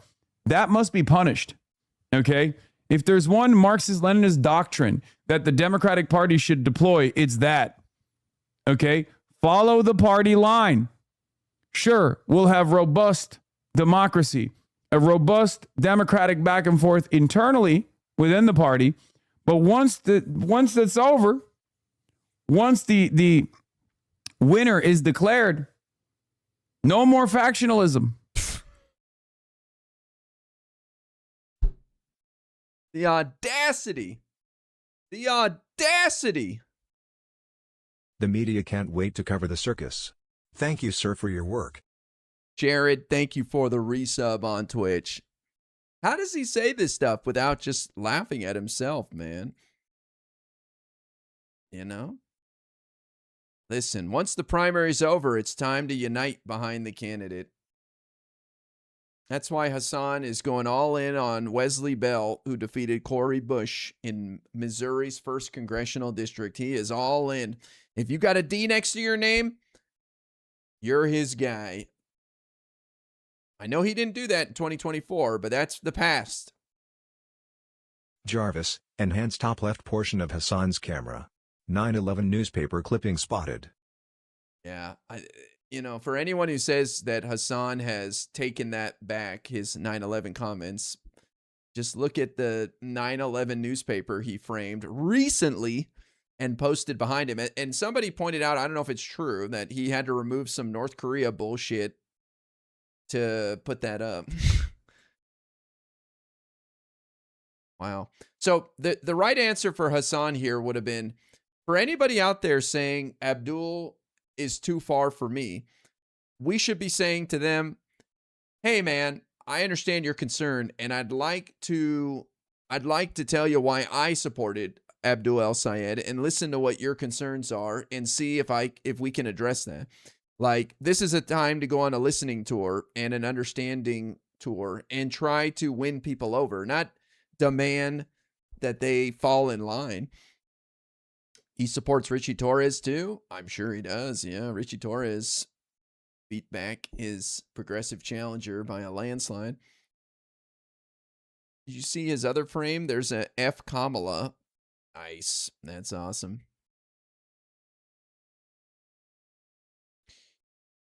Yeller is really important has subscribed over on Kick.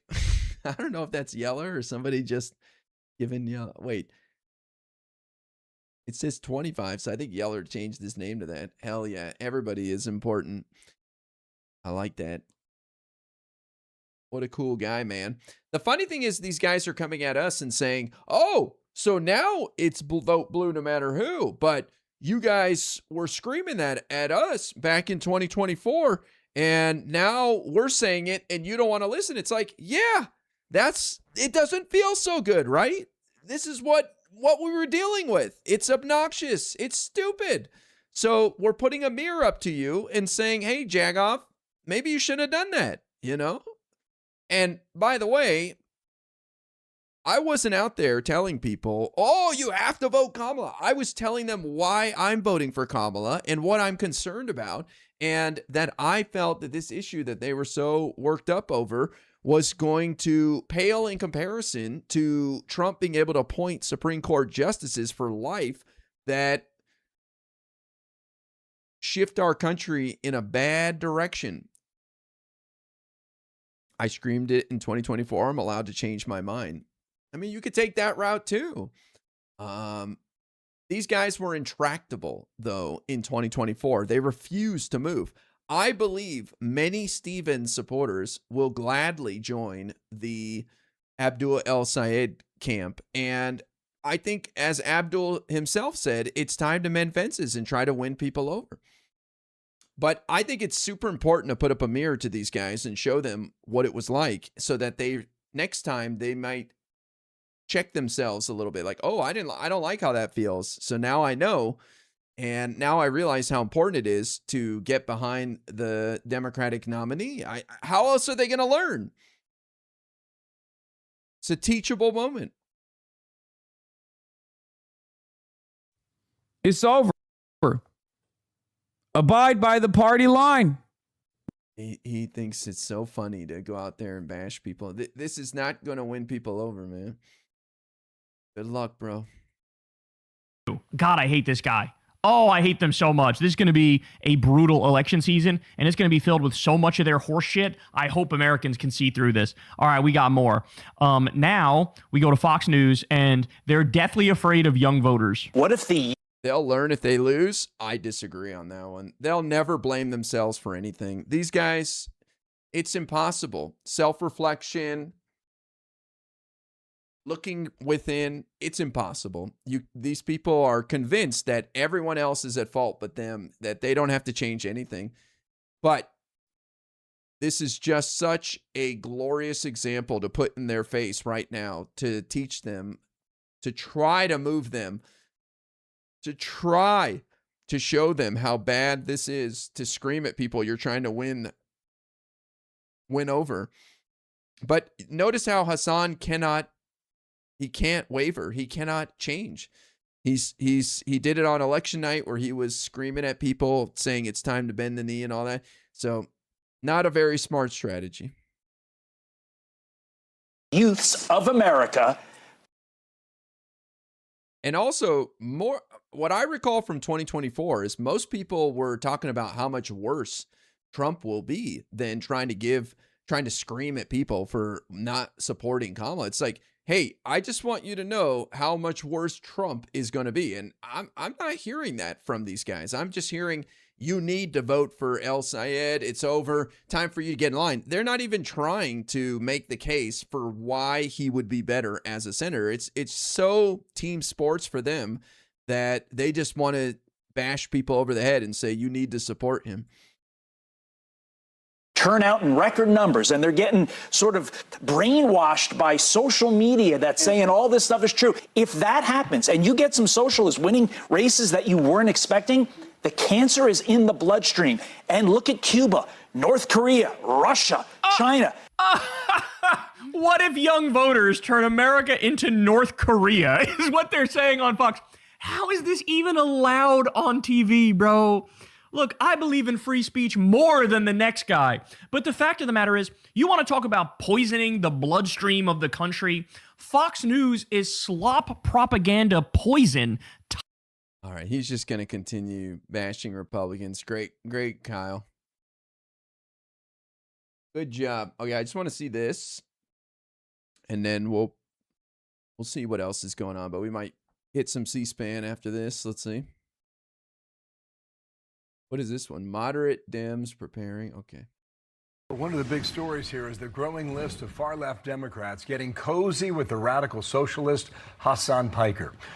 He has had some fringe and often repugnant ideology, once saying that America deserved 9/11, posing a major problem for the party. Senator John Fetterman, part of that party, daring El Sayed to continue appearing with Piker after he won on Tuesday in Michigan. I just want to issue a dare. Continue to campaign with Hasan Piker right now. You're in a general election now. I dare you. Keep campaigning with someone like Hasan Piker. You know, if I was a Republican, I would just dump $20 million for ads. He pals around with Piker, the guy that, on the 25th anniversary of 9/11. All right, Karl Rove. Fetterman with some sound advice, man. Dump that guy, bro. What are you doing? I do not see what value Hasan Piker brings to El Sayed in the general election. I have not heard a good case. Yeller with another 5 memberships. Hell yeah. Thank you, Yeller. And K-Dog throwing 5 memberships out. Hell yeah. Thank you, guys. Appreciate you hooking up chatters with subs and memberships. That's awesome. Former White House Deputy Chief of Staff Mark Penn, Stagwell CEO and former Clinton advisor. Gentlemen, welcome to the program. Great to have you both on. I think this, America's trying to figure this out. Mark, you work with Bill Clinton. How are Democrats dealing with this political collision? Well, look, this is a political implosion of the Democratic Party. To have your Senate nominees, and I agree with Senator Fetterman, palling around with Hasan Piker, anti-American, anti-Semitic, anti-capitalist, really the most extreme kind of policies which are anathema to Bill Clinton Democrats, right, who were trying to bring the country together, move it forward, get rid of poverty, balance the budget, do those great things for America. So this party is veering off of the rails. Will it come back? It's frankly going to take the Republican and independent voters to bring it back and to show where America really stands. Carl, how are you dissecting this so far? And what sort of advantage does this play for Republicans as you see it right now? I think that poll party that Abdul through the night before his primary was a bad idea. If I was him, I would have been at like a homeless shelter eating dinner with people or something, you know, showing that I care about the people. Meanwhile, he's at a pool party the night before his primary with out-of-state influencers. Very bad misstep. Shows how he's no Mamdani, because Mamdani was out there like riding the bus to the debate and stuff like that. Those photos are cringe. Yeah, it just shows the hubris that they thought they were winning by 10 points so they could do anything they want. Big mistake. Again, hoping to see him pivot and learn and realize they got to fight hard. But I really think dropping Hasan is step number one. This guy, Hasan Piker, is going to disappear. It's going to become El Sayed. They're just going to say he said all these things and he supports all this. That I think this is a huge liability for El Sayed, and it's going to bleed over to other campaigns too. Well, I think Mark is absolutely right. I mean, Hasan Piker is the way that Al Sayed closes his campaign. That's the final day of campaigning is with that guy. And then this final week of campaigning in Wisconsin, Hong comes out and campaigns not only with him, but Ilhan Omar. Remember, northwestern Wisconsin is sort of a conservative, blue-collar. Schwifty5. Bino, thank you for the resub on Twitch. Appreciate that. Mostly Democrat, old mining country, old timber country, but they watch Minneapolis TV. My sense is Ilhan Omar is probably not very popular in northwest Wisconsin, where the Democrats need to try and get some of those people back, and because they're historically Democrat. But this is just stupid, and the candidate in Hong in Wisconsin, police exist to uphold white supremacy, defund them, abolish, reform won't be an option. That, you know, really? That's a small head if I've ever seen one. the kind of nut that they're putting up. Democrats have got a real problem with their far left, with the Democratic Socialist wing of their party. We've got 6 more days of it, maybe beyond that. Gentlemen, I know you enjoyed this, and I really want to share this with our viewers, okay? This is the autopsy on Michigan that we're uncovering right now, okay? Syed, a 1-point winner. Here is what we're finding. African Americans, blacks, voted with Stevens. And young people, as expected, voted with El Sayed. I'll get you both to react to that. This is Genesee County, okay? This is Flint, Michigan. In Flint, 20% of the voting population there is black. All right, this is Wayne County. This is Detroit. In Wayne County, 37% of the voting population is African American. And she was winning those, and I'll show you that in just a moment here. Meanwhile, for the young people, school's not in right now, but Michigan is loaded with universities. And out here west of Grand Rapids in Ottawa County, he did really well. He did very well also in Kent County, 26-point winner down there. This is Washtenaw County, so that's University of Michigan, that's Eastern Michigan. He was a 25-point winner. Some are suggesting that number should have been higher, but we won't split the apple just yet on that. So, gentlemen, just follow me one more time here, and I'll show you what the autopsy is telling us in Michigan, how the major college towns in that state voted. You ready? Here it is now. He won by 53 in Ypsilanti, 36 in East Lansing, 36, 31, 30, 28. That's a clean sweep, all right? What did she do with major black towns across the state? She won by 53 points, 49 points, 40 points, 37, 35, 31. There's a clear distinction here, gentlemen, between these two voting groups, at least this past week in Michigan. Mark Penn, how do you dissect these numbers right now? Well, I would not confuse how the black community voted in a primary versus how they'll vote in a general election. I think you will find that the black vote will, by and large, consolidate behind the Democrats in the black election. And those students, they are going to stick with their choice. I don't disagree with that. I think most Democrats will shift over to Abdul El Sayed with very little hesitation. But this is going to be a close race. Mike Rogers barely lost in 2024 against a very good candidate, Alyssa Slotkin. And this is not going to be easy with all of the communism fear-mongering and the Hasan Piker and, you know, whatever. So this is tough, man. And also the fact that he's Muslim, that's, you know, it's a first. It's untested. There's a lot of nonsense out there about that. But I do think most Democrats will easily go over. But you got to win over those independents and those moderates. And there are definitely people out there who would like to hear, like to see a little bit of a shift and are looking for some answers. And, why not go out there and talk to them? They're winnable. The college kids are going to be in school during the general. That is what I was thinking that too, right? So we're talking early November. That is school time for a lot of these college towns. And, they may not prioritize going out there and knocking doors and voting and all that as much. So I wouldn't count on that group to be as passionate. Question is whether you say it's untested. Wasn't Obama Muslim? No, he wasn't a Muslim. What the fuck? Huh? Are you that boomer at McCain's rally that he had to correct? Come on, bro. What the hell? whether or not a lot of the moderate Democrats who were... We've never had a Muslim senator. This would be the first Muslim senator in America's history. And Obama was a senator, so no, wasn't a Muslim. There's nothing wrong with being a Muslim. I'm just saying there hasn't been one yet. And so whenever you're a trailblazer in the first, there's going to be a lot of questions. Like, for example, a lot of people talking about John Ossoff running for president. Well, he would be the first Jewish president, and anti-Semitism is quite high right now. So that's a challenge, you know, and it'll ramp up tremendously if he does run and he is the candidate. It'll be a huge factor. What about Ilhan Omar? She's not a senator. She's a congresswoman. Or, yeah, congresswoman. She's a member of the House.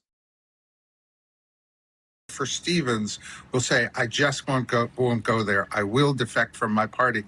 Is it possible to find 5% that will do that? It is highly likely that you're going to find 5% of those Stephen voters who are going to switch to the other side, and that alone would give a margin of victory to Rogers. Okay, Carl, how do you see that? And does that Bill de Blasio was on Tuesday night with Sean, and he said they're making all kinds of bets on dinner about what happens here and there. And de Blasio said, Sean, I guarantee you the youth in America are going to go big for people like El Sayed. And I just wonder, class isn't in. Does that change in early November, and how do you see that, Carl?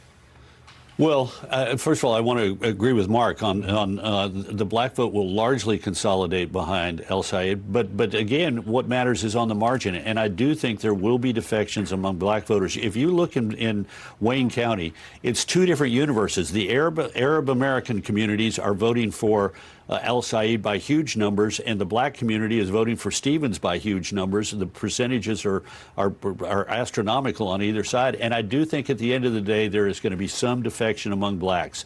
Among young people, I think it depends on the difference between, are you in an elite university like Michigan, or are you in an outstate college, and are you a young working voter?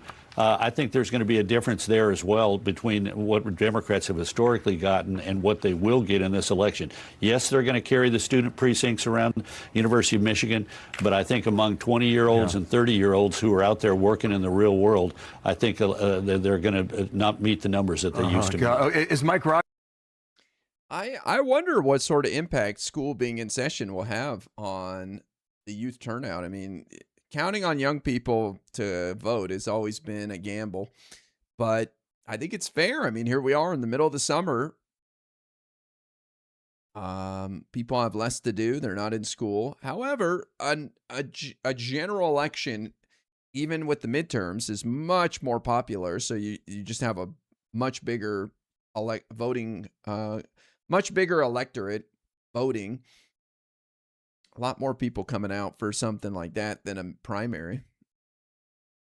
Roger smiling today, Carl, or not just yet? Quick on that. Oh, he's trying to stifle his laughter. I mean, yeah, and also the kind of, maybe the excitement's gone from the race too. I mean, this was really us versus them. This is the progressive further left. This is their bread and butter to take on the establishment Democrats, the libs, and they wanted to win so badly that, you know, they're convinced at this point that the Democratic Party is worse than the Republican Party. And I don't know if they'll keep up that fight versus the Republicans now that he's the candidate. I mean, it's almost like that was the final raid boss for so many of these leftists and DSA types that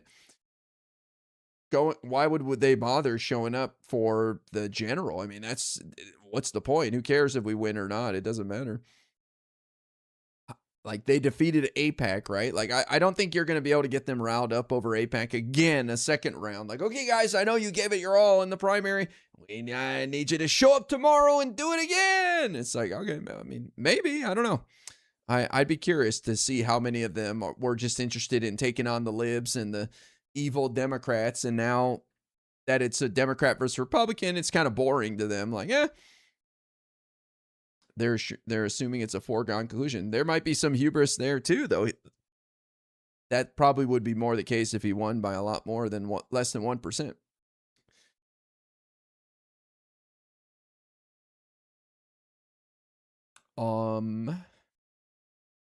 Friday with the resub over on Kick. Thank you, bro. You know, again, Hasan Piker, that's the last signal that people gave before they went to vote. I think it is one of the reasons why this was such a nail-biter. Look, Stevens was not a particularly effective candidate. Somebody the other day said to me she reminded her of a Saturday Night Live character. But she came that close, and I think it was because of the general tone of the El Sayed campaign coming down the final stretch. Thanks to both of you. I could talk to you for an hour, and I will very soon. Great analysis, guys. Appreciate that. Stevens on backing El Sayed. Oh, she's got an interview on it at CBS. I guess the restroom. I'm going to put this on, though. About 15 minutes ago, it became clear that Haley Stevens was available to us. And frankly, we decided with that information to put everything else aside. Oh, yeah. Because whether Michigan wants to be or not, it is, for the moment, the center of the American political universe. Due to a hard-fought Democratic Senate primary and existential questions for the Democratic Party that came to fruition in that Senate primary, and questions about its future ideological compass. Stevens is central to all of that and joins us, I'm happy to say, now for her very first TV interview since that primary. Haley Stevens, welcome to The Takeout. Hey, thank you so much. So when you talked to my colleague Ed O'Keefe before the primary election, one of the things you first pointed out about Abdul El Sayed is he was part of the uncommitted movement in Michigan in 2024. Many Michiganders reasonably wonder if that movement hadn't existed, could Kamala Harris have carried Michigan? And you said you're a proven fighter, implying that he's not. Why now endorse him? And do you believe your supporters will believe your advocacy for him now? Well, Major, you've been in political news for a long time, probably decades, maybe longer than I've been running. And I'll tell you this, everything that needed to be said in the primary was said. All right. I'm a Michigander. The differences were aired out. And look, we all know it's a big tent party. That's the Democrats' mantra. The things important for Michigan, lowering costs, standing up to the abuses of power, the healthcare agenda, we're in agreement. There's, yes, a disagreement on, my values on, some of the things in the Middle East, that was played out in this primary. But here's the deal. The Republicans did a whole lot of nothing. Mike Rogers was hiding. I don't know where he was. I never saw him once. One time I saw him in an airport going to New York or something. Seriously. This guy wants to rubber stamp Trump's agenda. This is not going to work for Michigan. The time for all this negative, nasty, the disunity stuff, it's over. Voted against the border wall. Oh, that's a good thing to him. He voted against Kate's law, and he voted for Obama. You think Erie is dropping a number 1 or 2? Mark Kelly. Ha ha ha. Thank you, Mr. Wrinkle, for the $10 super chat.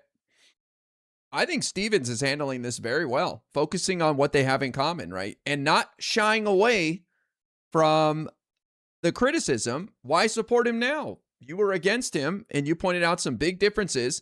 She's not shying away from it, going right into it. Yeah, we had some disagreements over the Middle East, but what really matters is what unites us is affordability, is making life better, and stopping this Trump administration from doing their worst things. I think that is brilliant of her to do. It shows what just a class act and what a good politician she is in that regards.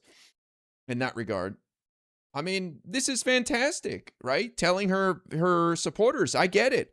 And yeah, I still disagree with him on that stuff. And it was authentic. But here's what I do agree with him on. And I think it means more right now. And we should all get behind it.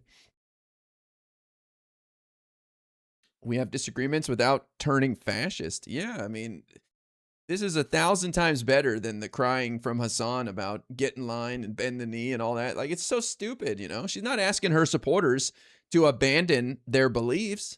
She's just saying, hey, man, let's focus on what we have in common because this is serious and there's opportunity here. And our opponent is terrible. Smart. I'm going to continue to hold my beliefs. I know it's a word sometimes that people don't understand, but I am a Democratic Zionist. I'm proud to say that. I know people boo on that, but there's a home, in the party that I'm still in for someone like me. I'm going to push those who go into elected leadership. But right now, I am going to be a part of stopping MAGA and Trump. These guys are corrupt. They're broken. They're wrong. I want to make sure that the people on the east side of Detroit get health care. I want to make sure that the industrial policy agenda that's going to lessen our dependence on China and create jobs is O'Rourke heard. voted against the border wall. Oh, that's a good thing to him. He voted against Kate's law, and he voted for Obama. Democratic unity behind Abdul has been inspiring AF. Josiah, what up, brother? Thank you for the $10 super chat. You know, of course, I'm going to say I don't think it would have happened if, like this. I don't think it would have gone down if things went the other way. But yes, I think it shows what a class act McMorrow and Stevens are and always were. And, people ragged on her all day long. And here she is doing the most people could have asked for. So this is fantastic to see. Nobody Chef, thank you for re-upping your membership on YouTube as well. Appreciate that. This is great, man. People should take note of her comments here. And Abdul, as much as I was disappointed with the CNN interview last night where he refused to distance himself from Hasan and he even brought up some weird shit about, is it really anti-Semitism or are people hiding behind that to avoid criticizing Israel? I don't like that shit. But I believe he will moderate. He will move to the center to win over those people who voted for someone else. Again, the majority of how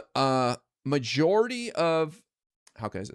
More people voted for someone else in Tuesday's primary for the Democrats than Abdul El-Sayed. So he knows he's got a lot of work to do. He knows he's got to win people over. I don't think Hasan has got that memo yet. He told his own supporters on Tuesday night in his speech, it's time to mend fences. If he doesn't, then he loses. It is what it is, man. He loses. I think it's his race to lose. Here's my concern. Polls showed that Abdul El-Sayed was up by double digits, and they were off by a lot. And those same polls showed him losing to Mike Rogers by 1%. So if those polls overestimated his support, then doesn't that apply to his 1v1 matchup with Mike Rogers as well? Meaning he's probably down more than 1 point to Mike Rogers right now. So I think he's got to pivot, man. He's a smart guy and he knows he's going to have to make some changes. So I'm excited to see him. Did I get hosted by Hutch? Because I see a bunch of you guys came over here. Thanks for coming over. A few of you mentioned Hutch as well. Thanks for coming by, guys. I appreciate that. This is how you unite the party? Absolutely. But what I really love about her message here is that she's not shying away from her differences with El-Sayed, and she's showing people that we can live with those differences. That is a great lesson for people to learn. He needs to ditch Hasan and embrace the moderates. I do not see why he's holding on to Hasan at this point. Hasan is a liability. Hasan should volunteer himself to be tribute so that Abdul El-Sayed can drive the bus over him and distance himself from him. It would do so much good for El-Sayed to be able to say, as he attempts to become the first Muslim senator in America's history, that guy is wrong. And I love this country, and I hope he can figure out how to love it one day too. But he's 100% wrong that America deserved 9/11. Nobody deserved that. And I will not associate with him moving forward. And I don't know. It's up to him, but it would do him a world of good to do that. You know what I mean? What's the value in holding on to him at this point? Nobody Chef with the 20 gifted memberships. Hell yeah. Thanks, bro. That's freaking huge, man. He was asked that and refused to disown. I know. I think it's hard to break up with your friends, with your homies. It's not something that I would expect to happen overnight, but if he was smart, it would have. But I hope he does that. And I hope if Hasan actually cared about the movement and this guy getting into power and believed that it would be a big deal, then he would offer himself as tribute. He would march up to the top of the volcano and say, "See you guys later. Peace. I'm jumping."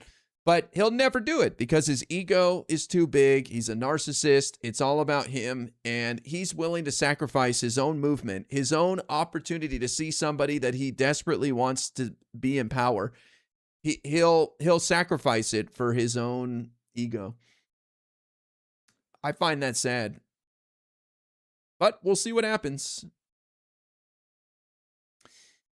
Him saying that it would help so much to counter the ads, it's something tangible. I think so, yeah. I mean, people say, what's the point? What would that matter? They're still going to attack him as a Muslim. They're still going to run the same playbook. They're still going to associate him with Hasan. Sure. But next time someone asks him, he'll be able to push back forcefully like Talarico did when they brought up all his cringe quotes, and now nobody ever asks him about it. I don't think they'll ask him about Hasan if he pushes back forcefully and abandons him. I think they'll give up on that, at least bugging him about it. You could tell how pissed he was, how annoyed he was to have to talk about Hasan.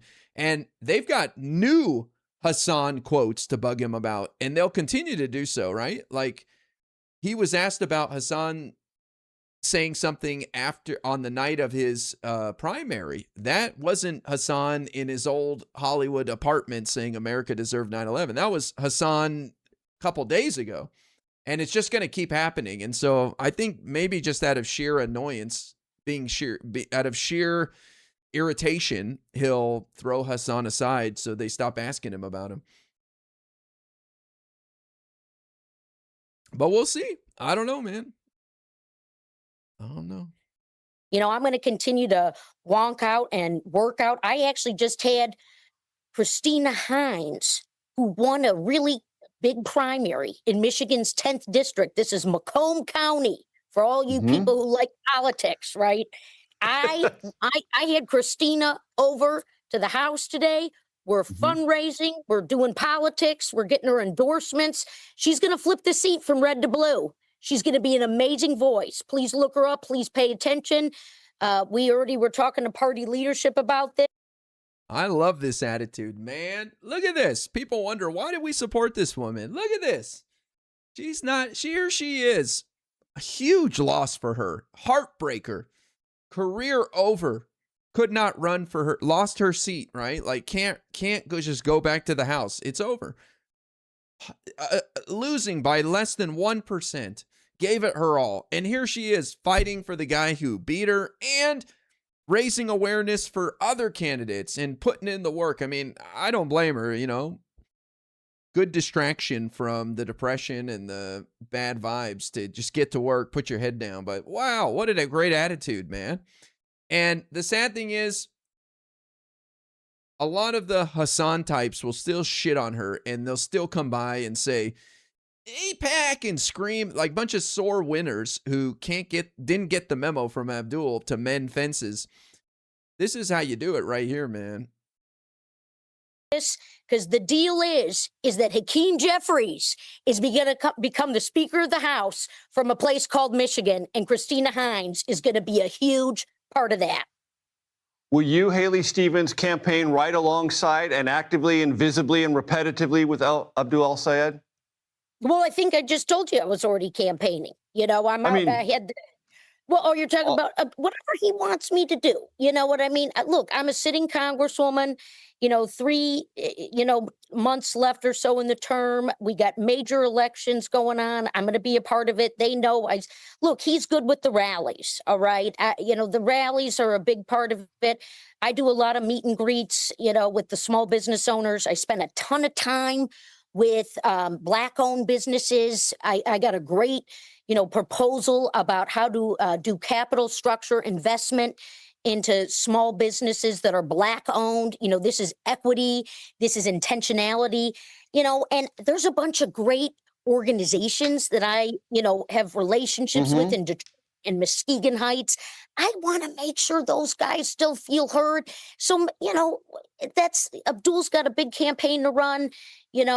We did the unity deal. He's going to make a lot. It's 89 days. But my focus here is, no Rogers, no Republicans. If you could guaranteed win any seat, local, Congress or president to try and enact the most meaningful change, which would you personally pick to do? Well, I think the president has the most impact because they're the leader of the entire party, and they, it all trickles down from there. So, of course, anyone would take president, but I think as a governor, you can be more effective in the current environment. Depends the party makeup of your state legislature, though. But I mean, the states are where they're like the incubators for policy, right? So, seems like due to gridlock on Capitol Hill, thanks to gerrymandering and our divided politics, problems are getting solved on a state level. So if you want to actually get shit done, probably want to be a governor, something like that. Thank you, the reverse, for the resub on Twitch. I appreciate it. I think it's a blue wave for the Dems. I really do. I love the party. I love my values and my beliefs, of which I just shared with you. And Right. Abdul and I had we had our primary. It's over. It's over.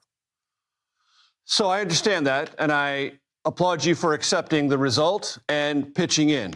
But during the primary, some things did come up that really cut very close to voters in Michigan.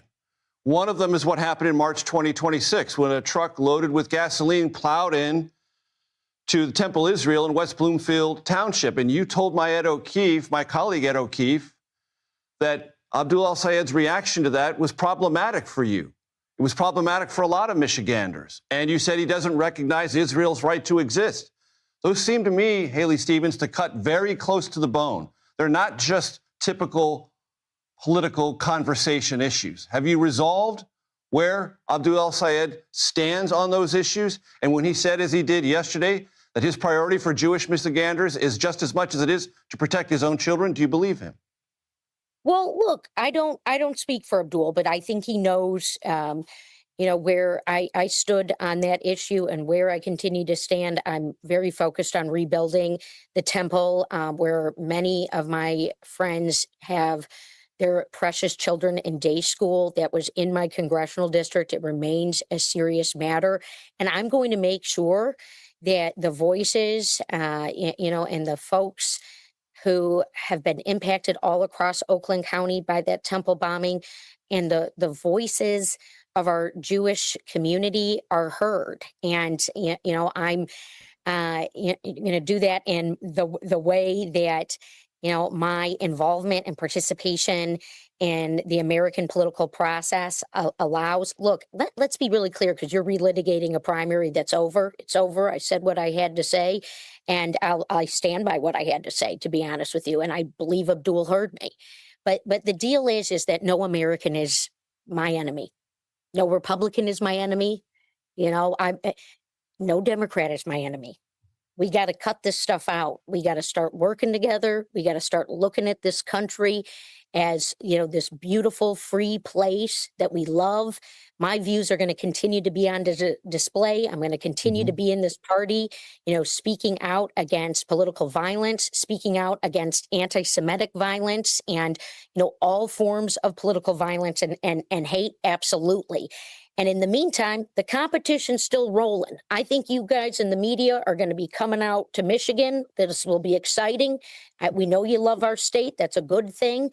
Come and go to our small businesses. We need you there when you're in town. But we're going to do something special. This was a special, historic primary. We all know it.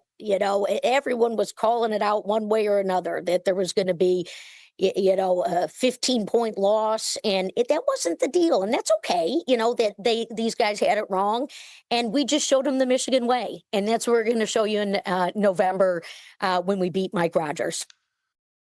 I think it's okay that he asked her that, right? Like, why not? You said you have a huge problem with his reaction to something, and you don't think he was adequate on something. Why not ask her about that? I think it gives her a chance to say, "Hey, man, I think he heard what I had to say, and I believe he'll take it in, and you will see something."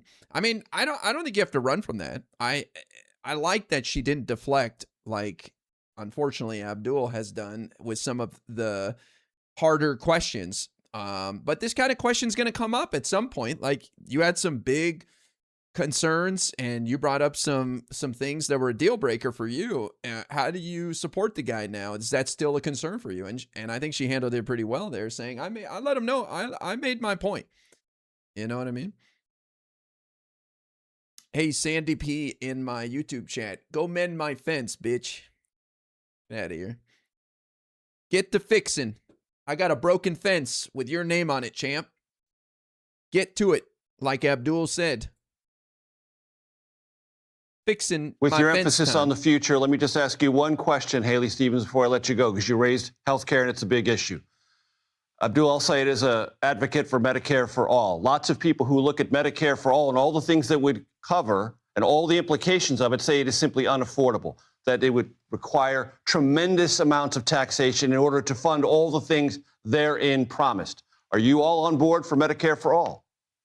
Well, look, we need change, and we need universal health care, and we need health care for everyone. And something that I said to Abdul when, I called to congratulate him on getting the Democratic nomination for U.S. Senate in the great state of Michigan is that we need to make change. I've been working on doing that in the U.S. House to, deal with the bureaucracy and the entanglements of our healthcare system, beating back big pharma to lower the cost of prescription drugs.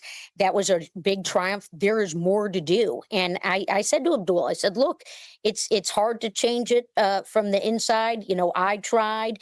He's picking up the torch alongside Alyssa Slotkin, who was at our Unity breakfast. Senator Alyssa Slotkin's going to be, I think she's campaigning alongside Abdul. She's our top of the ticket person, right? She's our soon to be senior senator, Gary Peters, he's on board and we care about the makeup of the Senate, and maybe we can get to something as big as that. I don't, he'll push for it. I push for my bills. Sometimes I get Democrats and Republicans. Sometimes I just get a few of each.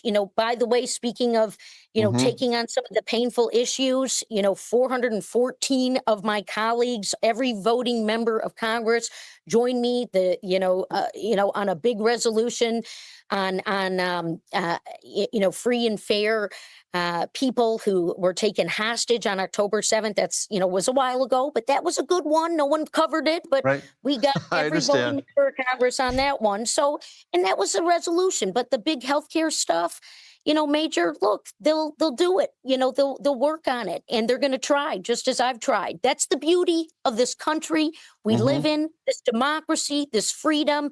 And actually, Abdul shared. He said, look, he didn't come from a free country. He grew up sometimes going to Egypt in the summer, and he saw what it was like not to have freedom. So I know you're trying to get another question in. That's good. That's your job. My job's to get out the truth, and he's laughing. America needs to laugh a little bit, but good to see you. Exactly.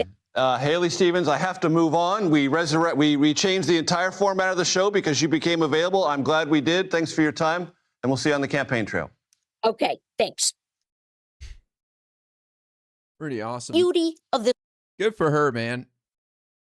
I think people hopefully will watch this and see why we supported her. And she wasn't some AIPAC shill. This is a person who was getting shit done, had great ideas, and would have made a great senator. And it's unfortunate she didn't win, but we hope that Abdul El-Sayed will be a great senator as well. And I love her point about, in response to how do you support Medicare for all? Well, all Democrats want to see universal coverage. We don't want to see a single person in this country go without health care.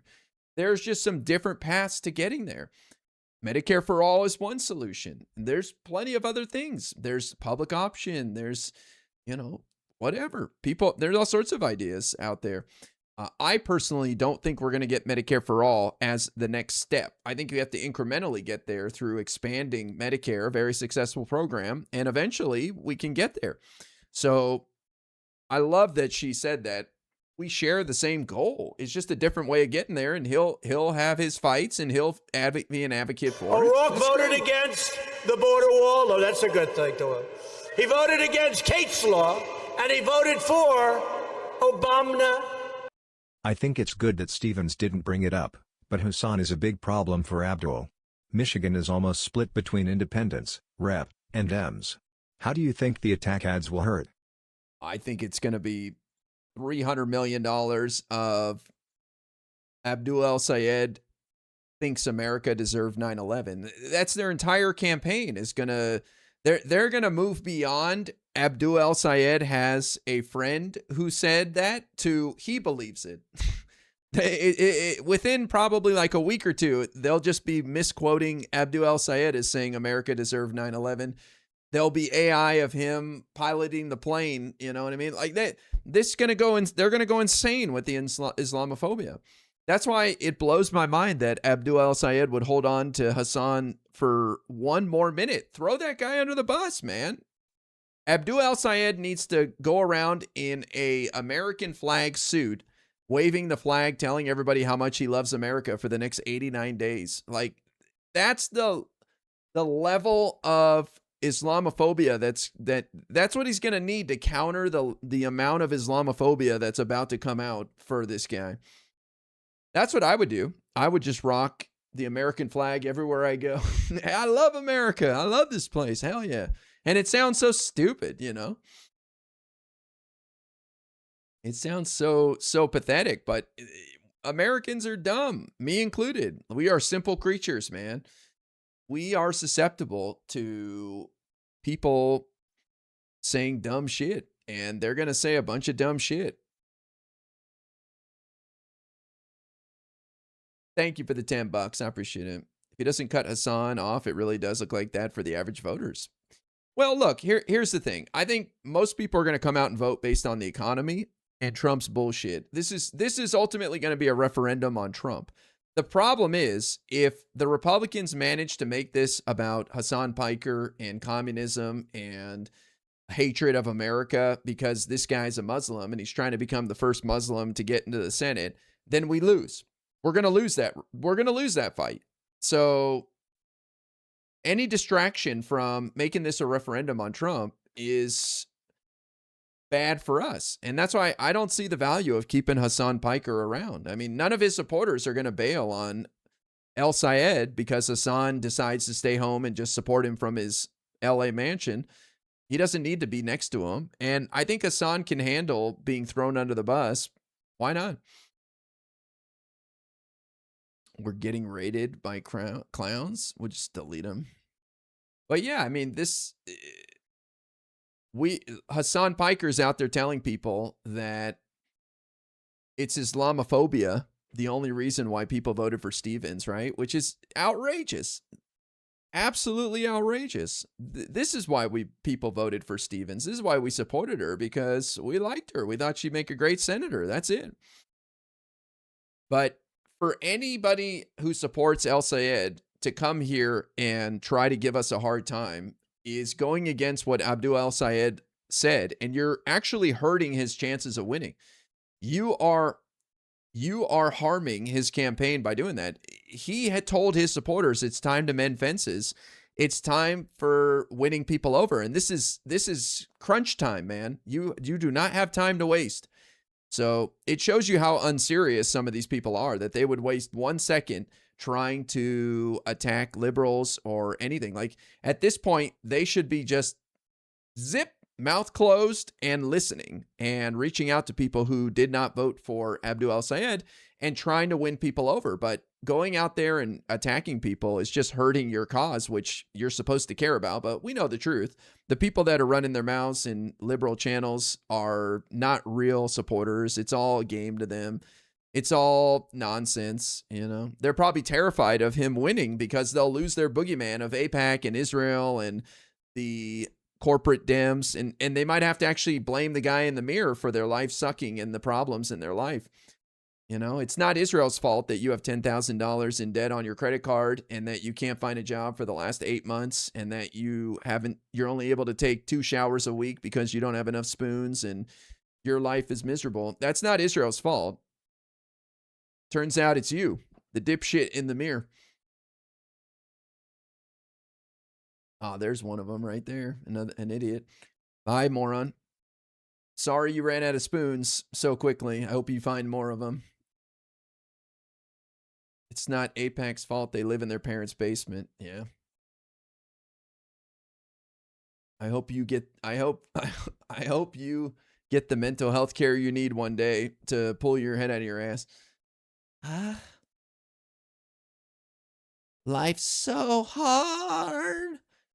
I can only order Uber Eats twice a week. This is bullshit. Abdul promised Uber Eats delivery for all.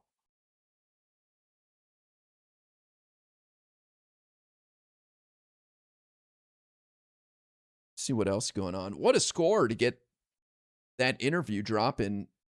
First interview with Stevens since she lost.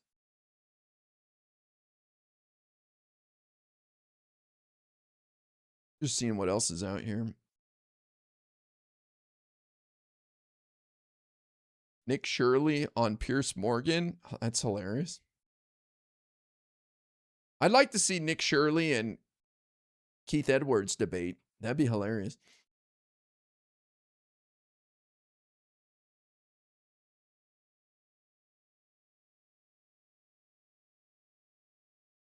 If Saeed doesn't drop Hasan, and he ends up losing, then he was never serious about winning and this was pure sabotage attempt that worked. Well, I don't know if I would go that far meta. I mean, you're free to say that, of course, but I don't see the reason why he keeps us on, and it would behoove him to drop him. O'Rourke voted against IMO. the border wall. Oh, that's a good thing to him. He voted against Kate's law, and he voted for Obama. Last super chat, I've spent too much money lol. If you are in Louisiana, vote Jamie Davis. He isn't as sexy as Abdul, but taking Cassidy's seat is pretty much guaranteed if the 1.2 million Dems vote. Man, shout out to the Democrats behind enemy lines in red states. You guys are the real warriors, man. I give it up to you. There could be some big upsets, man. South Carolina, next Tuesday, everybody's talking about the Wisconsin primary for governor with Francesca, I'm a robot Hong, who Bernie won't even endorse. She's so crazy. But there's also the special election to replace Lindsey Graham on the ballot in November. And there's some Republicans hanging in the race even after Trump endorsed his sister. So that seems to be a bit of a mess, giving an opportunity for the Democratic challenger to perhaps see a path to victory. So, we're starting to see some things like that. I saw another headline, I think in Kansas, that the Democrat dropped out. So an independent could be in a one-on-one matchup, similar to what's going on in Nebraska with Dan Osborne being an independent running against Pete Ricketts, the Republican incumbent. Dan Osborne got within 6.7% of Deb Fischer back in 2024, a much more hostile environment for Democrats. So, there's some interesting pickup opportunities in the Senate. This is what I'm saying to my community. There's a way we win the Senate even without Michigan. I still think the odds are in our favor, but I think we can win the Senate even without Michigan. And I've never been bullish on us taking the Senate. I've been realistic with my community from day one that it's always been a long shot. I think the odds are about 40% on the high end still. But if we lose Michigan, that means we have to pick up 5 seats. And I mean, Maine, North Carolina. Then we go to states that Trump won by double digits, and it gets a lot harder. So that's 2. Now we need 3 more. I mean, Alaska, Ohio, probably next in line. But if Ohio, why not Iowa? Similar environment. We have an exciting candidate. Rob Sand, running for governor. Latest polls show Rob Sand ahead of the Republican. He could help lift Josh Turek, who's a little behind, ahead of the Republican challenger. I mean, that's 5 right there. Then we go down to Texas, where Tallarico could win. Maybe Florida, South Carolina, Nebraska. I mean, there's a lot of pickup opportunities out there. So if we have a really good night, we could still win the Senate even without Michigan. What is our biggest obstacle? Well, the toughest race that we have to defend is Michigan. You know? Feels so weird being a moderate to progressive non-socialist lib as a younger voter. Went to an event last weekend, realized it was an enemy. Well, you just got to keep showing up. I do agree. Like, I would not be comfortable going to a DSA meeting in my community. I have a feeling they would throw me out before I even got there, as if I'm a disruptor or something, you know? It's like, what the fuck? Like, I'm not here to cause any problems. I almost guarantee they would throw me out. And I'm friends with some big LA socialists, like my buddy Mason, One Hand Politics. I guarantee I could ask him, hey, can I roll with you to a DSA meeting? And it would cause problems. And he would invite me. He would let me come, but I guarantee I would be asked to leave. Isn't that crazy?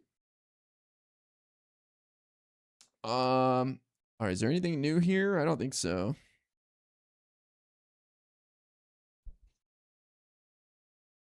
And this is what it is, man. Sounds like a cult. Yeah. What's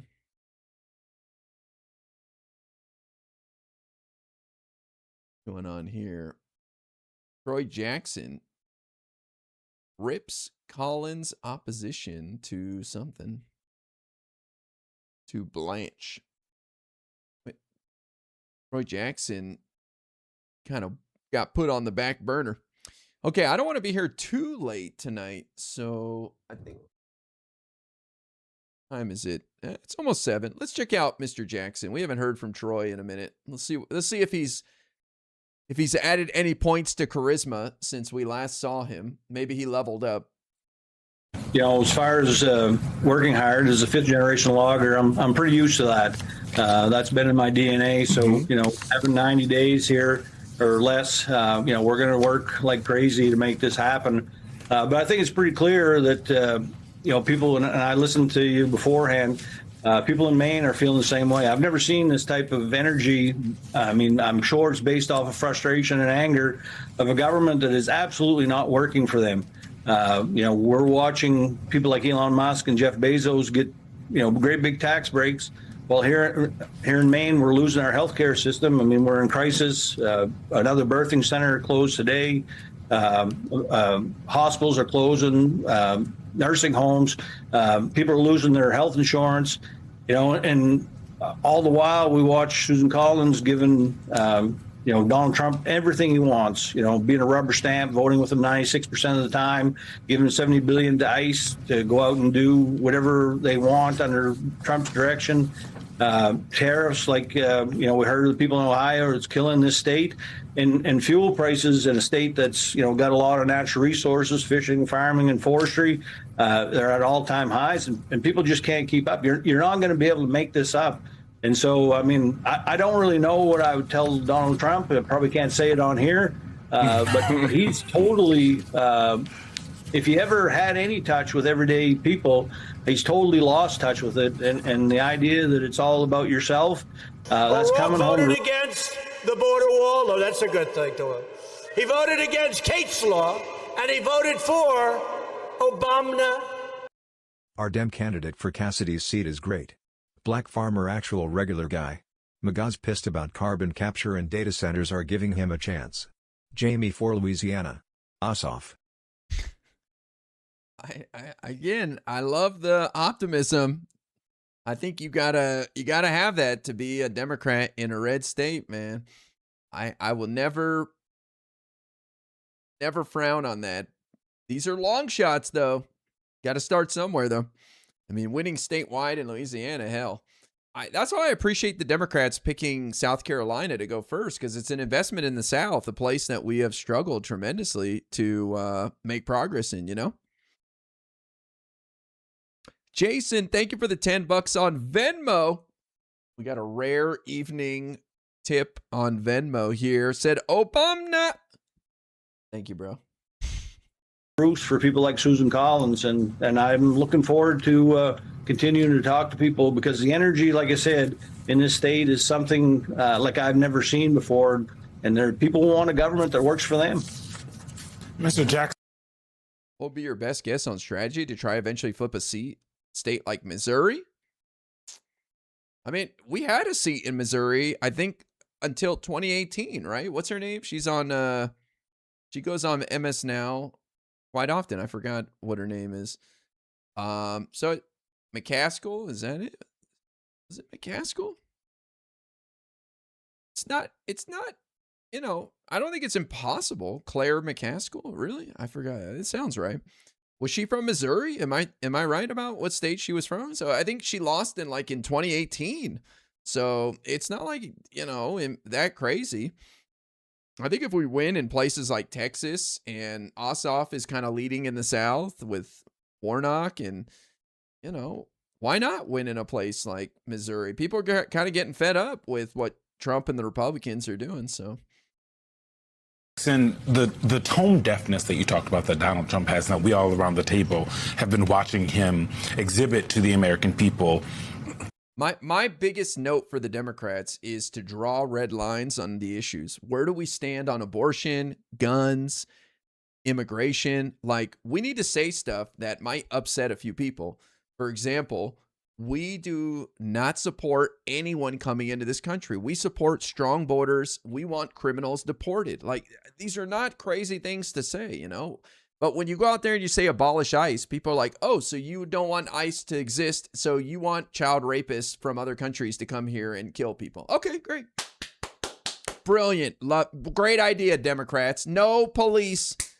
Good job. Nobody's going to give you the benefit of the doubt. Like, oh, you actually mean to give the responsibilities of ICE back to some DOJ agencies that had it before ICE existed, and ICE hasn't been in existed for that long anyways, so we wouldn't skip a beat, and you would just have different agencies because ICE is so toxic. And like, nobody's gonna go down that line of reasoning. They're just gonna be like, oh, so you want undocumented murderers to roam the streets? Okay, got it. Great. Insane. Absolute insanity. When people say abolish prisons, you go, well, actually, what we want is to bring down the incarceration rate and reduce recidivism by eliminating for-profit prisons and encourage to invest in programs that help bring down gang violence and drug use that prevents people from ending up in prisons, and improve the economic conditions of those that, you know, most crimes are committed due to that. And so, you know, nobody's going to think that. Like, Americans are stupid, including me. And their imagination goes to the worst places possible if you do not lay it out for them in black and white within 2 seconds. So if we want to win in the South and red states, I think we have to start drawing some red lines that ruffle some feathers, because people will be like, oh, you might harm some people if you take that position. It's like, okay, for the 3.5 people that get hurt by this, it sucks for them, but it is what it is. It's like trans athletes in sports. Yes, if we come out against that, people will say, oh, they'll just move the goalpost. It doesn't matter anyways. But if we need to say stuff like, look, we acknowledge that it's up to the organizations running the sports to decide what's fair. And so, like, the NCAA decided that trans athletes shouldn't be allowed to compete, so be it. That's up to them. Like, how hard is it to say that? Like, they're the governing agency. And if they decided that, then so be it. We you know, like, we have to stop like caring about hurting literally six people's feelings, you know? Until that day, we're not going to win in red places. Is catching, it seems. It's not just him. It is going around the cabinet. I want you to listen to what the Treasury Secretary has said. This is from a New York Times story. Treasury Secretary Scott Bessent downplayed the impact of inflation on lower-income Americans, declaring this week that the K-shaped economy, shorthand for the divergent fortunes of the rich and poor, is a thing of the past. He told CNBC, "I got sick of hearing about this K-shaped economy. I can say here definitively the K-shaped economy is over." And again, for voters, that is... Wow, thanks, Mr. Billionaire, for letting us know what's really going on. What a disaster for this administration, man. So idiotic, so tone deaf. Stock market's doing great. Yeah, okay. 40% of America has no stocks. What about them? That sucks for them. Get fucked. Shorthand for the divergent fortunes of the rich and the poor. Mr. Jackson, when you hear that, when you walk around and you knock on the doors of your neighbors, does it feel to them that the gap between the rich and the poor no longer exists? Well, I mean, that's the most ridiculous thing I've ever heard, that K-shape and all that. I mean, people aren't stupid. I mean, people want a government that fights for them. I mean, we all do.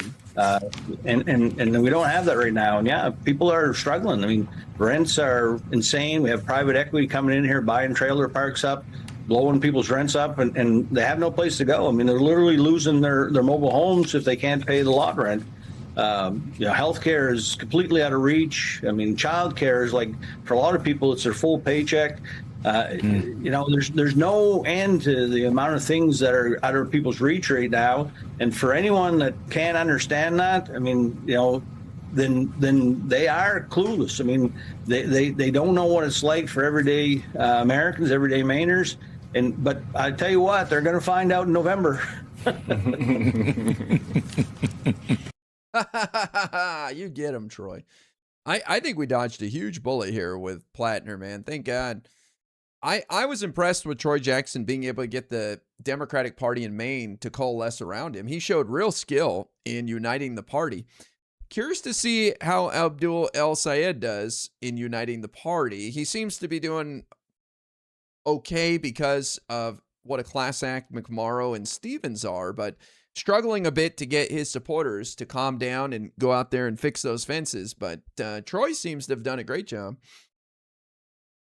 Mr. Jackson, Susan Collins has obviously tried to frame her opposition to Todd Blanche as evidence that she does stand up to Donald Trump and has an independence when it matters.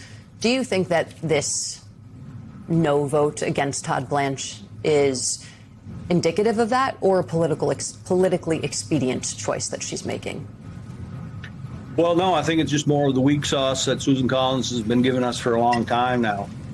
She counts the votes, knows when she's needed, and when she's not, she throws a bone like this. But it makes no difference. I mean, it was like Kavanaugh. I mean, she could have stopped that. She could have stopped the income tax cuts for the wealthy on the back of our healthcare system. She could have stopped ICE.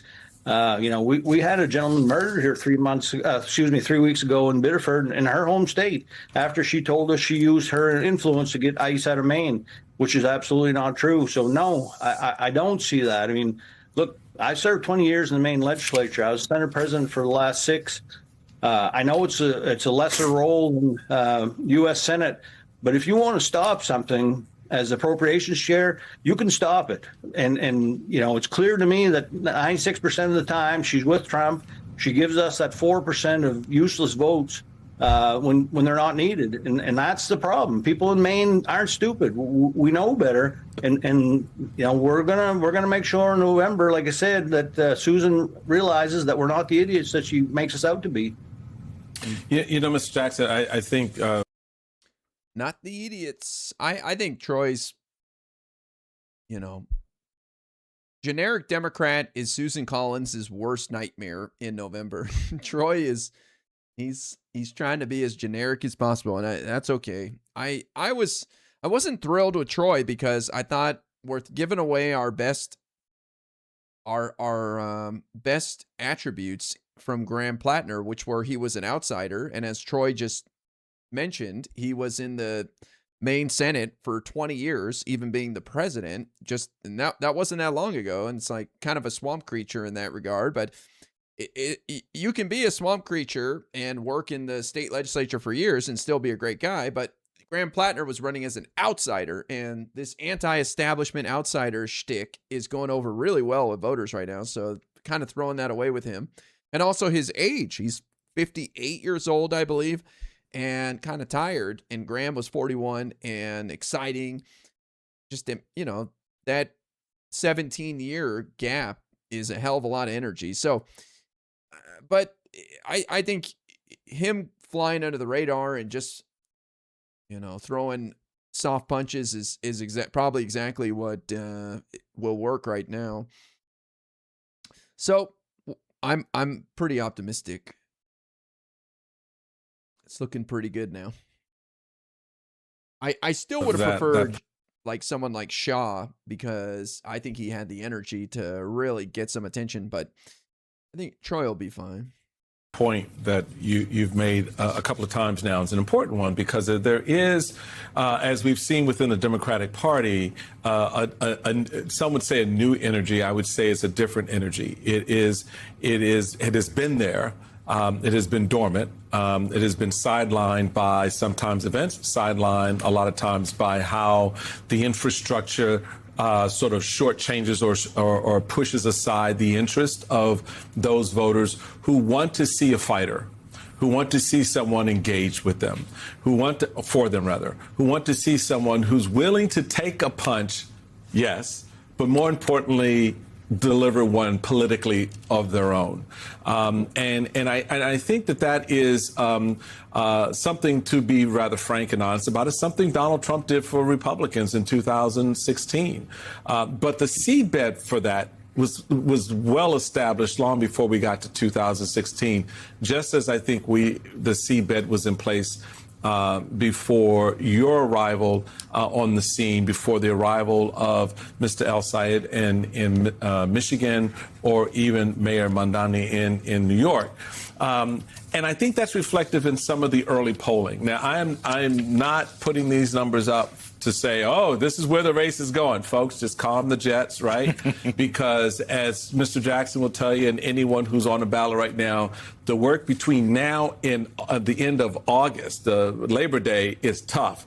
The work between Labor Day and November is backbreaking if you want to win. But the numbers right now show in a Maine Senate poll by University of New Hampshire Pine Tree State poll released on July 21st. It's a short from an org from your friend on YouTube. It's a short from an org from you friend on YouTube. What?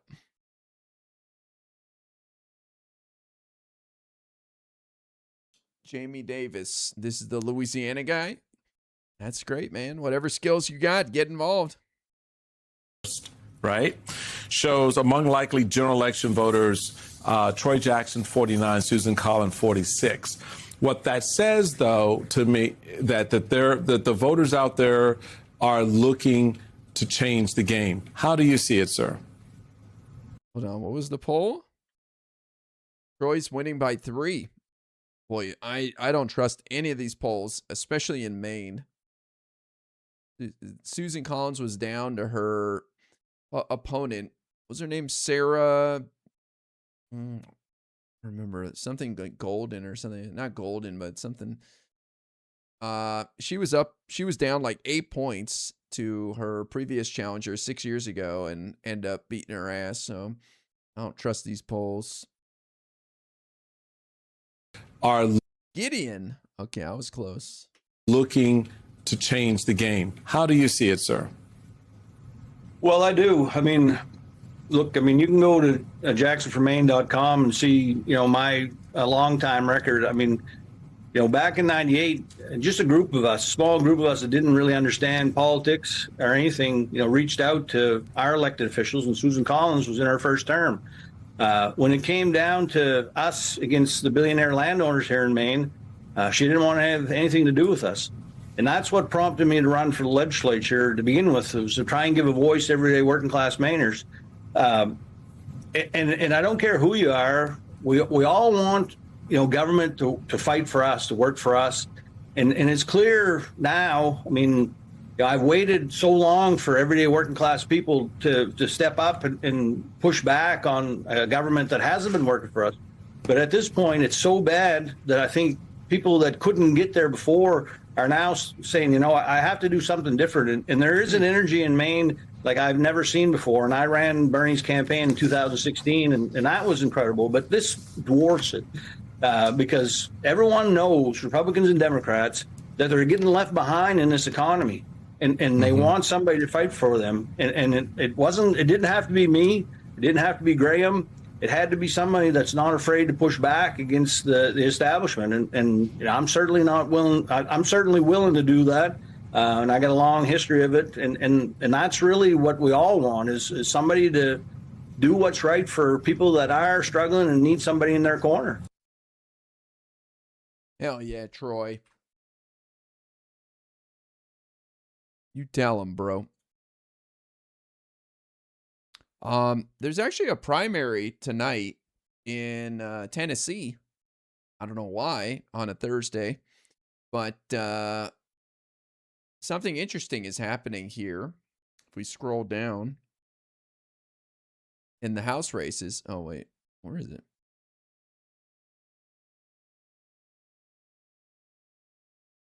We've got a Republican primary in, what district is this? Doesn't say. Oh, 5th Congressional District in Tennessee. And we got Andy Ogles, pretty well-known name in the Republican Party, losing. Andy Ogles is endorsed by Trump. He's a controversial guy. He had some comments like saying Islam doesn't belong in America and some other bullshit over the years. He is in the fight for his life right now with 84% of the votes counted, and he's down 53.1 to 46.9. Andy Ogles on the ropes right now, showing a bit of weakness for Trump. We also saw a Trump-backed candidate lose in Tuesday night's primary as well. You need to do a panel with Darius and his grandma. The fuck? I don't know how into politics Darius is. I talk to Darius once in a while, a random DM here or there, but I don't know. Darius and I don't have too much to talk about. I like Darius. I think he's funny. I've known him for years. But we don't really have much to talk about.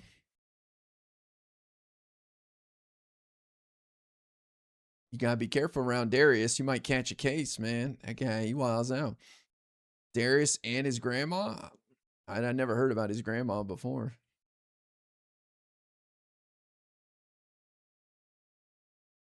All right.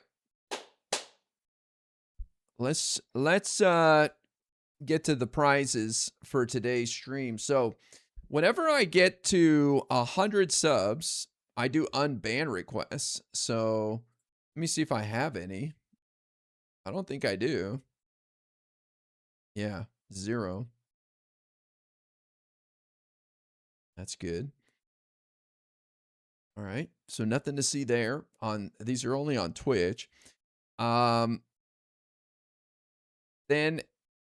if we double our daily sub goal, which we did once we crossed 150, we like to do a little vintage C-SPAN. So we don't want to do too much, but I can go back to around the year 1996 in the C-SPAN vaults and see what our fellow Americans were dealing with and what they were wearing and what was in the news. So it's a lot of fun because it shows you that those people survived. It was the worst day in the world for them, and they thought it was a nightmare, but they lived, and we will live too.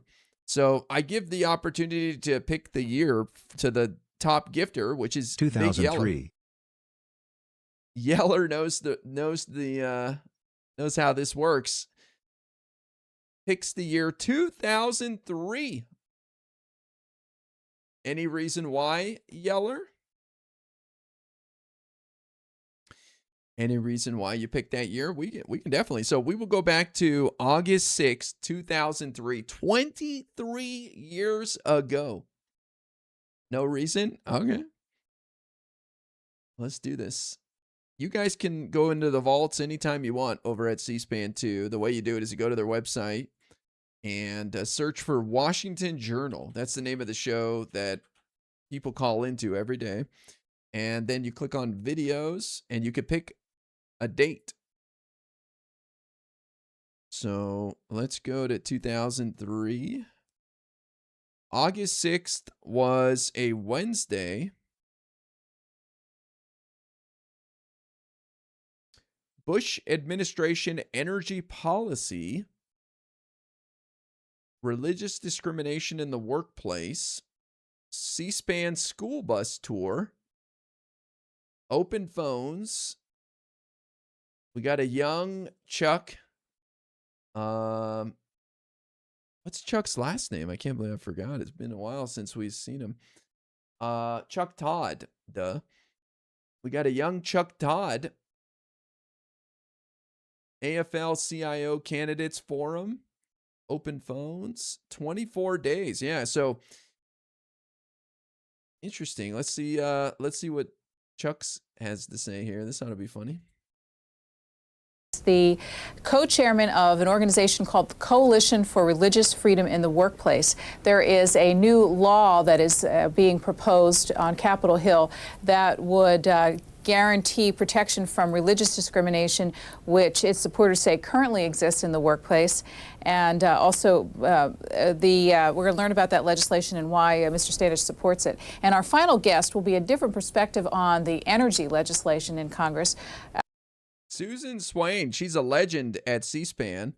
She retired in 2024. I met her in C-SPAN's booth at the DNC, where they were kind enough to invite me to watch Kamala's speech on the last night from the C-SPAN booth. It was so cool. Why don't they just pass an executive order? Are they stupid? True. Should have just done it by executive order. What were they thinking? But I got to meet her. She was super nice, and she rose to the rank of co-CEO of C-SPAN after like 30 years. Interesting person. Alessandra Campaign is the legislative director, chief lobbyist for the National Resources Defense Council. We've been hearing from a lot of members of the administration on the energy bill and also the congressional supporters. It's a different point of view, and that'll be 9:30 Eastern time, 1 hour from now.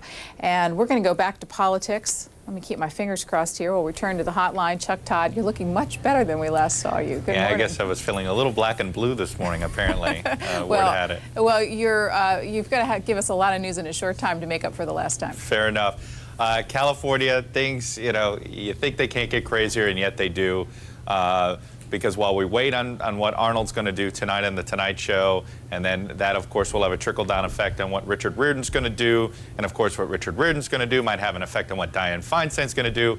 All is not lost on the wackiness, because Gary Coleman of Different Strokes fame there is a draft movement, and he is apparently also contemplating the recall. Just one of now, I think, up to 500 odd people who have pulled papers for this potential recall election. Wow, that was a crazy time. There was a recall of, was it? I don't even know the story behind it. Like, hold on, 2003 California governor recall, Gray Davis recall. What even happened there? Oh, they did recall him. Shall Gray Davis be recalled? Wow, I didn't even know that. That's crazy. 55% of California voted yes to recall their governor. And they replaced him with Arnold Schwarzenegger. And there were all these crazies that got in, like porn stars, Gary Coleman, all these people got into the race. Arnold won by a landslide, too, 48.8 to 31% for the Democrat, Cruz Bustamante. What a wild time, man.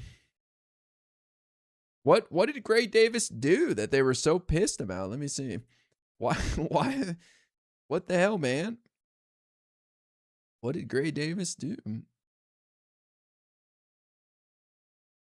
Trying to see. The 2003 recall was prompted by some actions taken by Davis and his predecessors, Governor Pete Wilson. Many people are upset with the governor's decision to block the enactment of Prop 187, which had been found unconstitutional by a federal district court. Davis, who had opposed the measure, decided not to appeal the case to the U.S. Supreme Court, effectively killing the ballot measure. He also signed 2 new restrictive gun control laws. Many people were further upset about the then ongoing California electricity crisis. As Davis's recall transpired before he had served half of his term as governor, he remained eligible to serve another term. Wow. What a mess. And we saw big bad Gavin Newsom beat the shit out of a recall. Oh my God. He decimated that stupid recall out there. But on the more serious side, we're seeing some sort of the second tier sort of Plan C Democrats. If Dianne Feinstein's campaign is Plan B, which is what Barbara Boxer calls it, there are all of a sudden some Plan C Democrats floating out there. Loretta Sanchez, the congresswoman from Orange County, Garden Grove, California down there, said that if Dianne Feinstein doesn't run, she's going to run. She's quoted in the LA Times this morning saying, I am becoming the draft candidate. That might be news to a couple other people whose names are being floated, including John Garamendi, who's the insurance commissioner. It's a statewide elected post. John Garamendi ran for governor in 1994, lost a primary to Kathleen Brown, the sister of Jerry Brown. And Marge Fong Yu, who was the Secretary of State in California for 20-some-odd years, she's also apparently contemplating getting into this thing.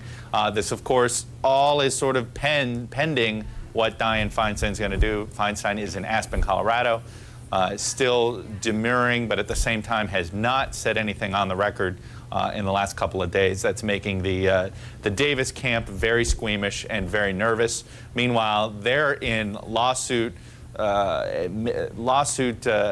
heaven today because they filed all these things with the courts out there in California. Responses are due. Hopefully, hell yeah. Look at the internet, latimes.com. Beautiful. You could print right there. Just hit a button. This is amazing. Look at that Netscape Navigator, right? Is that what it is? No, what is that? I don't even know. Oh, it's Internet Explorer. Hell yeah. Look at the internet. Glorious internet. The California courts are going to make some decisions sometime this week so that the filing deadline isn't affected, or maybe they won't, and maybe things do get postponed. But those things have to be sorted out in the next 24 to 48 hours, probably before we hear from what Feinstein's going to do. But California aside, we have believe it or not, other political news. New poll out in Florida, Mason-Dixon poll testing how Bob Graham's doing with his home state voters now that he is a presidential candidate. And something's happened down there in Florida. Republicans have discovered that Bob Graham is a Democrat. The more partisan he's become on the campaign trail, the lower his numbers have gone. He has completely, apparently, lost all the Republican support he used to get in sort of his job approval rating. He's got his lowest fave-unfave rating yet, and the pollster, Brad Coker, says it's almost all comes from Republicans who normally used to give him a favorable rating when it was Bob Graham, sort of the milquetoast moderate. Now that he's become more of a partisan Democrat, he's doing. But on the upside for Graham, he actually cut the lead that Bush had from the last Mason-Dixon poll. In April, the matchup with President Bush was 53-38, a 15-point gap. Now it's down to 12 at 51-39. So he can take a little heart that he's made some progress on that front, but no doubt. What the hell is Hotline anyways? I don't even know. All right. Thank you, Chuck, for your analysis there. We want to hear from our fellow Americans. Let's go to open phones, see what they were crying about on this day. Despite the fact that in December he said he was. Should Al Gore run in 2004? Wow. Taking himself out of the race. The Washington Times today says the speech tomorrow, called a major speech on Iraq, that he. Gore's speech plans trigger speculation. Wow. Al Gore 2004. Went to the group Move On and asked them if he could give the address and whether they would sponsor it. Fuels speculation that he. MoveOn.org said Mr. Gore approached the group. Wow. Will re-enter the race for the Democratic nomination for the president. We're going to go to phones in just a minute, but first returning to Peter Slen for other stories in the paper. Wow, Peter. And with regard to that Al Gore story, here's a quote from Donna. I love this like frame that they have for the video. That's crazy that was acceptable on television. Just some faux wood frame for the videos. Why not? Other stories in the paper. And with regard to that Al Gore story, here's a quote from Donna Brazil. I haven't talked to him, so I don't know what's blazing in his saddles, but I do think he will give a very thoughtful, forward-thinking speech. Chuck Todd failed to mention that Ariana Huffington, according to the Washington Post, is also running for the governorship, and she'll be announcing that today. In the Washington Post style section this morning, a potential 10th candidate or 11th candidate, General Wesley Clark. There was a party in Washington last night, General Clark's backers brewing up a draft. And in this story by Ann Gerhardt, she says some 30,000 people have sent Clark letters begging him to run. 338,000 has been pledged to his campaign if he gets in. On Monday night, Clarksters gathered at 92 meetings across the country. Something is going on, they say. In Washington, the 60 Clarksters who showed up look like this. Mostly white, ranging from their early 20s to the two old friends from the class of 48 at Yale Law School, folks with their government ID badges still hanging from their necks, folks in shorts and suits and ties, a young woman with good pumps and an Ann Taylor bag, a middle-aged lady with artisan silver jewelry, a pair of neighborhood guys with their big gym bags. They sound like this: earnest, well-informed, worried about the direction of the country, not kooky. Oh, there are blowhards, and you can hear the voices droning on above the general murmuring of regular people having beers after work. The blowhards say things like, another interesting statistic in the Franklin Pierce College poll, and based on my analyses, and back when John Anderson ran in 1980, the other Clarksters nod politely and never get a word in edgewise. That's just Washington. Live here and you deal with it. Should Al Gore run in 2004? We begin listening to a Democrat calling from Rockford, Illinois. Good morning. Good morning. Thank you for taking my call. Yes, he should run. He won last election, and he can do it again. I am so sick of the lies of George Bush. Well, let me bring you to the Democratic race, if you can. Why you've got 9 candidates vying for the party right now. Why should Al Gore jump in when we've got others who are working hard to win your party's nomination? Well, I'll be real honest with you. I think we have some really good candidates, and I get so sick and tired of hearing these other people saying, well, the Republicans are saying it, of course, but the Democrats have no one that's viable and good. I think each and every one of them brings something good to the table. Well, why then Al Gore into the mix? Well, I mean, why not more? I mean, it's open right now. I think anyone, that's what's so great about this country, anyone who wants to, who has the idea. I just, in my heart, believe Al Gore won, and so do a lot of other people. Okay, thanks. Somerville. Wow. The election was rigged, people. JJ, thank you for the resub on Twitch. Appreciate that, man. South Carolina. Good morning, caller. Hello? You're on the air. Hello. Yes, I get so tired of hearing that Bush lies. He's a Christian, and he wouldn't think of lying. Okay, let me move you to the question. Should Al Gore run in 2004? No, he shouldn't run. Why? He bribed voters in the other election, and in the 2000 election, the Bush was left off my ballot. Wasn't on it at all. It was Gore and then Buchanan. Buchanan got a lot more votes than they ever dreamed he would, because he was on there instead of Bush. It wasn't a fair, and besides, Bush got 500 and some votes over Gore in the end. There wasn't any need of sending it to the higher up the court. Thank you very much. Next call is from Franklin, Wisconsin. Should Al Gore run in 2004? No, I don't think so, because I think he's basically a wimp, and I don't think that the Democrats or anybody that wants an independent point of view should have a wimp running. If you look at Greg Pallas' great book, The Best Democracy Money Can Buy, it's clearly documented in there that the the election was stolen from Gore on the basis of what they did to the black voters down in Florida. Anybody who reads that can easily come to that conclusion. And what's your definition of a wimp in politics? Well, I think a wimp is a politician is a guy that won't call a spade and identify the fact that the Republicans clearly stole the election just based on how they treated the black voters down in Florida. And the book documents how they set that up and how they organized it so that they would beat those people out of the vote. This is Dim ASMR. Thank you. Appreciate the call. You know, I was pretty young in 2000 when this all went down. But I wonder, how long did the election was stolen talk go on for? And how did we get past that? Because you never hear that nowadays. You very rarely hear someone bring up what happened with the Supreme Court in Florida in 2000. And I wonder how long that Democrats were saying this. I mean, here we are 3 years later with this phone call and people still bringing it up that the election was stolen. Didn't stop for at least a good 5-8 years. That's wild. So, you know, it kind of makes you think, how long will this BS about Trump go on for? Let's say he alleges the election is rigged in 2028.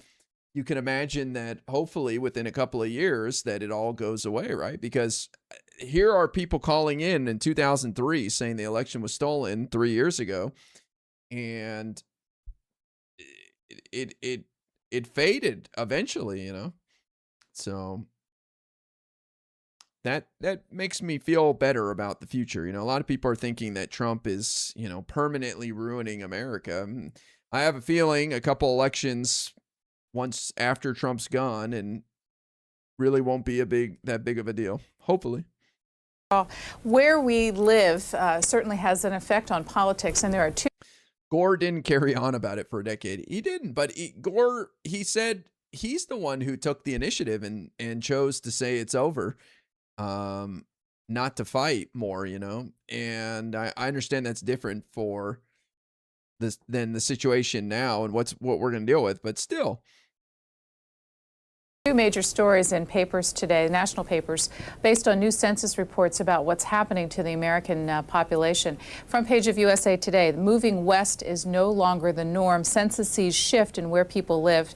And Ahaya El Nasser has written this for the paper. A series of reports released by the Census Bureau today shows that most of the people who moved out of New York are now going to suburbs in New Jersey and Connecticut, or retirement havens and fast-growing job centers in the Southeast.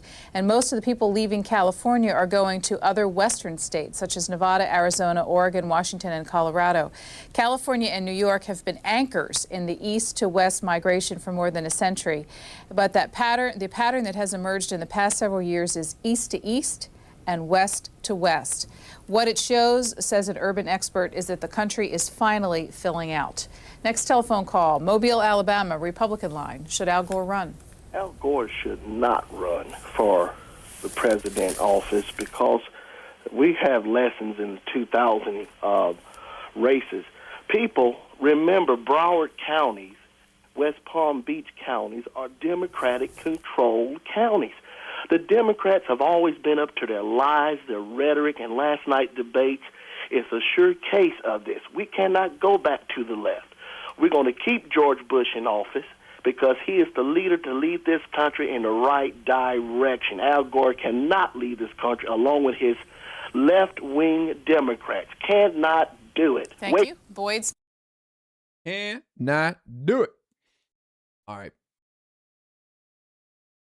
Just do a little sample of what was going on there. So very interesting to see.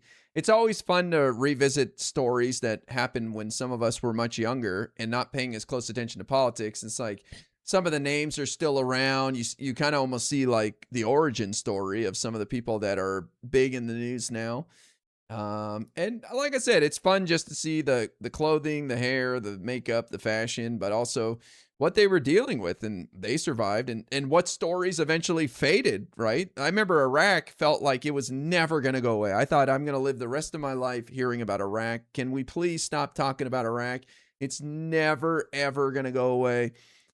And that I feel is like the equivalent of Trump now. There's people who are like, dude, we're going to have to hear about Trump the rest of our lives. No, it'll fade. It'll go away eventually. All right, back to modern day. Let's laugh at our fellow Americans for a little bit. What time is it? 7:30? Okay, we'll go at least 15, 20 minutes. I got to use the restroom, so I'll be right back. But I'll press play here and listen. Andy, go back to that. What makes them legal again? When they have what? Well, they have children. They have a permanent right to be here, and then they'll bring in their parents and grandparents and all that. You know all this. So when they have children, if you're illegal and you have children, no, that does not change your legal status. But the children, because of birthright citizenship, are American citizens. But it doesn't give the parent the right. Yeah. So go ahead. You're not legal once you get a right to work. They give you the documentation so you can work. You get that work. So having a work permit doesn't give you the right to stay. It's not a green card. It's a work permit. Yeah. See them enforcing it? Do you see anybody enforcing it though? Yeah, enforcement's a different issue. But can I go back, Andy, to what you were saying about that Jesus didn't tell you to steal? The Ten Commandments said don't steal. So the caller was saying that Jesus told us to help the poor. Tell me about the stealing part. Well, you vote to steal my money and your money, ma'am. Are you talking about taxes? Absolutely. That's the only way you have communism. That's the only method you have communism by is taxation. I mean, I'm shocked. People want to do you believe that all taxation is stealing from people? No, not godly taxation. It was just like when God or Jesus was saying, rendering to Caesar what's Caesar's, and then to God what's God's. God has his own lane. Government has its own lane. They have to have, for the government, you got to have laws. You got to have ways to adjudicate those laws. And you got to have the police and army and military protect you. Those are all good things. But don't steal your money until somebody wants a TV set or somebody wants a dentures or teeth fixed because they don't want to get out and work. Basically, you also asked a fellow about, what about the stock market? You think everybody gets a chance to get in? It's the greatest time in the world to get into the stock. Go out there and get you a piece of it. Start your business. Yeah, no, Andy. Yeah, I hear you, Andy. I was just saying that there are people, as you know, since you watch the show, that can't afford to eat right now, who are might be down to one meal a day just because they can't afford. So they're certainly not going to be able to afford the stock market. It's not a question of them not realizing that they can be invested in the stock market typically. Personally, to help those people out, because God gave that to you and me personally, and we have a godly Christian duty to help those people out individually, not to steal your money. And I give. There it is. Let the churches deal with it. They're doing a great job, so we don't need to give money to the government. Those people, they'll get help one way or another. It to this little woman or man over here or child to say, here, look what I stole for you, and look, Lord, look at all the good works I did in your name with it. Aren't I great? Yeah, no, I understand that that you see Jesus's admonition to help the poor as a personal thing, not a government thing, right? So you personally should be helping the less advantaged, but you don't believe that the government has a role in helping the less advantaged. Is that No, that's individual. If you're going to steal, if I steal your money and take it and help to disadvantage. Got that point, Andy. Thank you. And here is Vice President J.D. Vance. He was at. Mimi's in a fighting mood today. She's challenging everybody right and left. That guy, he likes it if the Republicans say it's necessary, but everything else he doesn't like, I'm sure. Democrat, Gainesville, Texas. Good morning. Hello, good morning. Morning. Mimi. I just listened to the episode there about the fraud and the $230 billion fraud, and it just cracks me up that today we're probably going to have evidence of some fraud that the Trump administration is doing on us every day, and it's just so funny to listen to Vance go on with Stephen Miller sitting next to him, the architect of the ICE activities going on in America, and they're talking about fraud, really? Come on now. When you've got King Trump in the White House talking about communist, when we have an almost fascist government living right now today in the White House and in Washington, and here we are talking about Democrat socialists and communism. Really? Come on now. This is 2026, and all of that doesn't matter anymore. What we have now is a man in the White House who wants to be king for life, and his administration is letting him have that. And the Democrats who are speaking for their ordinary people are being labeled as communist. Well, if you have the choice between what we have right now today and what they say is communism, well, you know, it's the lesser of the two evils. And so that's just the comments I wanted to make. Okay, Romeo, and tell me about that Senate race there in Texas. How are you feeling about that? That's going to be between Democrat Tallarico and Republican Paxton. How are you feeling about the chances of Tallarico? What are your neighbors saying? Well, I think it's going to be a tidal wave of blue here in Texas. Texas, if you remember, we used to have Ann Richards as our governor just in the 90s. We were a Democratic state up until the Tea Party, and that aspect of the Republican Party took over. Texas, we had Lyndon Johnson, Ann Richards. You know, the list goes on. And so I think... but what do you think it is that's going to be this blue wave? Like, what are the issues do you think that Texans are really going to vote on for Senate? My daughter struggles to get child support from a deadbeat dad because that attorney general here in Texas, they're not doing their job. So I predict across the country a tidal wave of blue.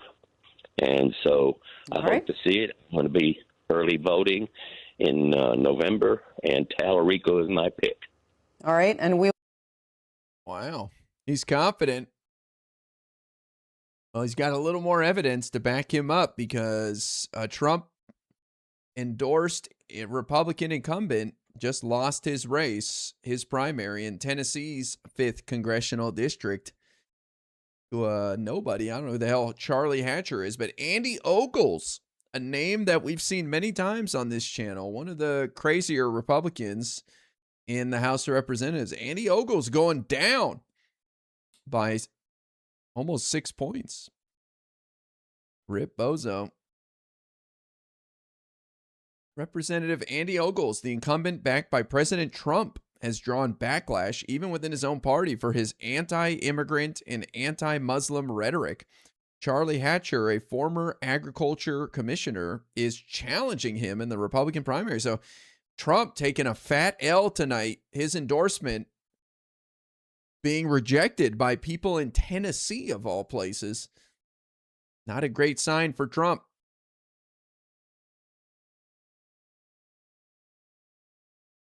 We'll be watching, obviously, very closely on those midterm elections. Romeo did mention ICE and immigration. Let's skip ahead here. Visa holders with applications pending arrest. Here is Sean in Columbia, Maryland, a Republican. Hi, Sean. Hi, how are you? Hope you're having a good day. Hey, just real quick, my main news story is the rapid growth of anti-Semitism in the Democratic Party, fueled by the far left. There's such a civil war going on in the Democratic Party right now that they're eating themselves. They know that these people can't hold national offices. So the Democratic Party is being turned upside down by a very few that want to turn this country into a socialist communist country. The other point I want to make is to the woman that called Jesus a socialist. Unfortunately, with this party, they would hate Jesus simply because he's Jewish. Thank you. Here is George in Colorado, Independent Line. Go ahead, George. Yes, good morning. Yeah, I agree on that guy 100% about Jesus Christ. You know, we have no politics in America. It's over. You know, Trump on February 28th started the war with Iran without even bringing it to Congress or to any of our ally presidents or prime ministers in Europe. It's over for this country, man. It's all over. Nothing to see here, folks. GG. No honor. Nothing. Game over, dude. Servers down. Nothing to see. And tell me more about what you mean by over. What are you expecting? Completely over, man. You'd be a fool. Just over? Just over. I love Mimi today. Just over. It's just over. This country is not over. It is over. The world. Okay, what comes next? That would be my question. Okay, so now what happens now? The world is on fire. We're dropping bombs on people. I mean, Israel, I myself am a Jew. My father was a Hungarian Jew. My mother was Irish Catholic. I grew up in the Bronx, New York. I went to the synagogue on Saturday. I went to Catholic church on Sunday. To me, it's over. I mean, I turn on the news. I see earthquakes, fires, hurricanes, tornadoes. It's just the world is heating up to 142 degrees in Japan yesterday, which is Celsius 42. We're seeing it all over the world. What people need to do is we're 18 inches from a God who has created us. From our knees to the floor, people. Christians. What Christians? Big churches in the United States of America? Shout out to Mimi for that absolute banger. Smiley face emoji. That's pretty good. With one pompous-ass person preaching from a pulpit to 5,000 people? All right, we got your point, George. Whoa. This is the Washington Examiner that... It's over.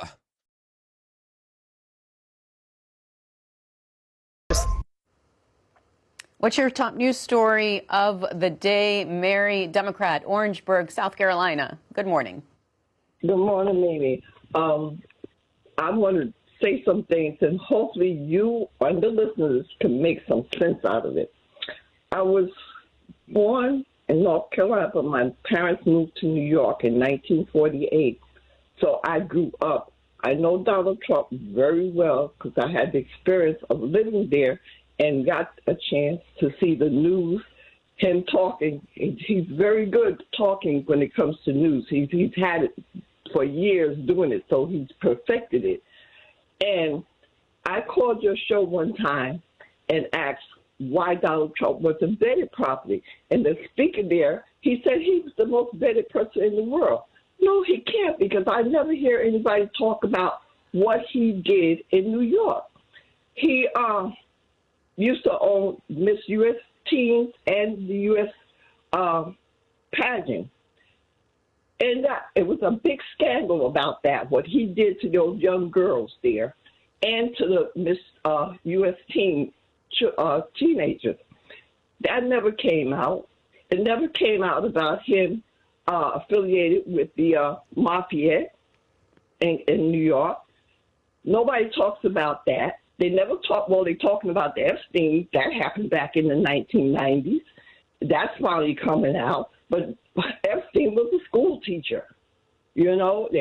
All this stuff, nobody's saying anything. And Donald Trump has beginning to perfect everything crooked that he did back in the 90s.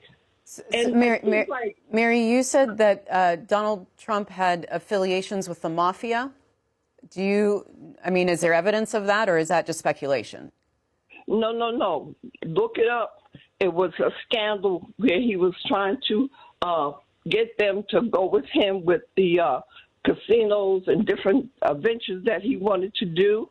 And he was affiliated with the mafia. It was a big scandal with that. You can look it up. Everything that I'm saying, you can look it up. They never talked about his father being arrested twice.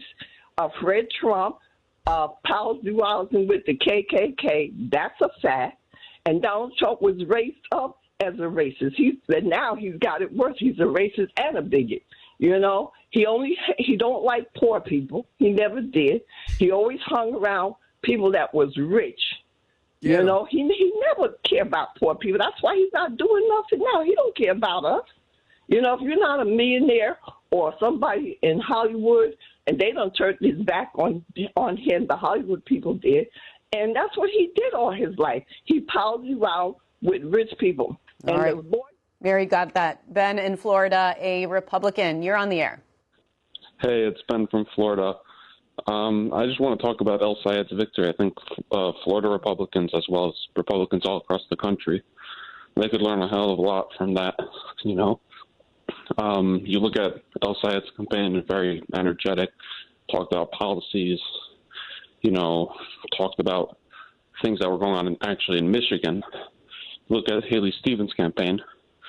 She couldn't seem to shift the focus away from her generalized talk. She couldn't seem to shift the focus away. And this is Alexis in Michigan, independent line. Go ahead, Alexis. I want to talk about the Michigan Senate primary for the Democrats. I just want to say I'm an independent. As you know, I call on the independent line. And Michigan, the young folks who voted for him, they just made a big mistake, because I believe the old white man will win by a large margin in the state of Michigan. Born and raised in this state, and I just don't think, number one, people will vote for the first Muslim senator, and number two, I do not think they're going to vote for him because he's too cocky. He is so brash and is just brimming with, just like Donald Trump, brimming with egotism and arrogance, and he's the best, and he's the smartest, and he's the this. Alexis, Donald Trump was elected president. I mean, you said that he's proud and arrogant like President Trump. It worked for President Trump, apparently, or at least people didn't mind it. Exactly. But this is what happened. Michigan is an open primary, and I know Republicans in my family who voted in that election this week to give El Sayed all the votes so he'd win against the moderate, who I didn't like her either. But that goes against Kyle Kalinski's theory. That's weird. Kyle said that they went and voted for Stevens, and El Sayed would have won by 8 points if it weren't for those pesky Republicans voting for Stevens in the primary. That's weird. But that's what happens when you have an open primary. I don't believe in this, because then the other side, meaning the Republicans, get to go in the ballot box and say, which candidate do we want to run against? And they chose El Sayed.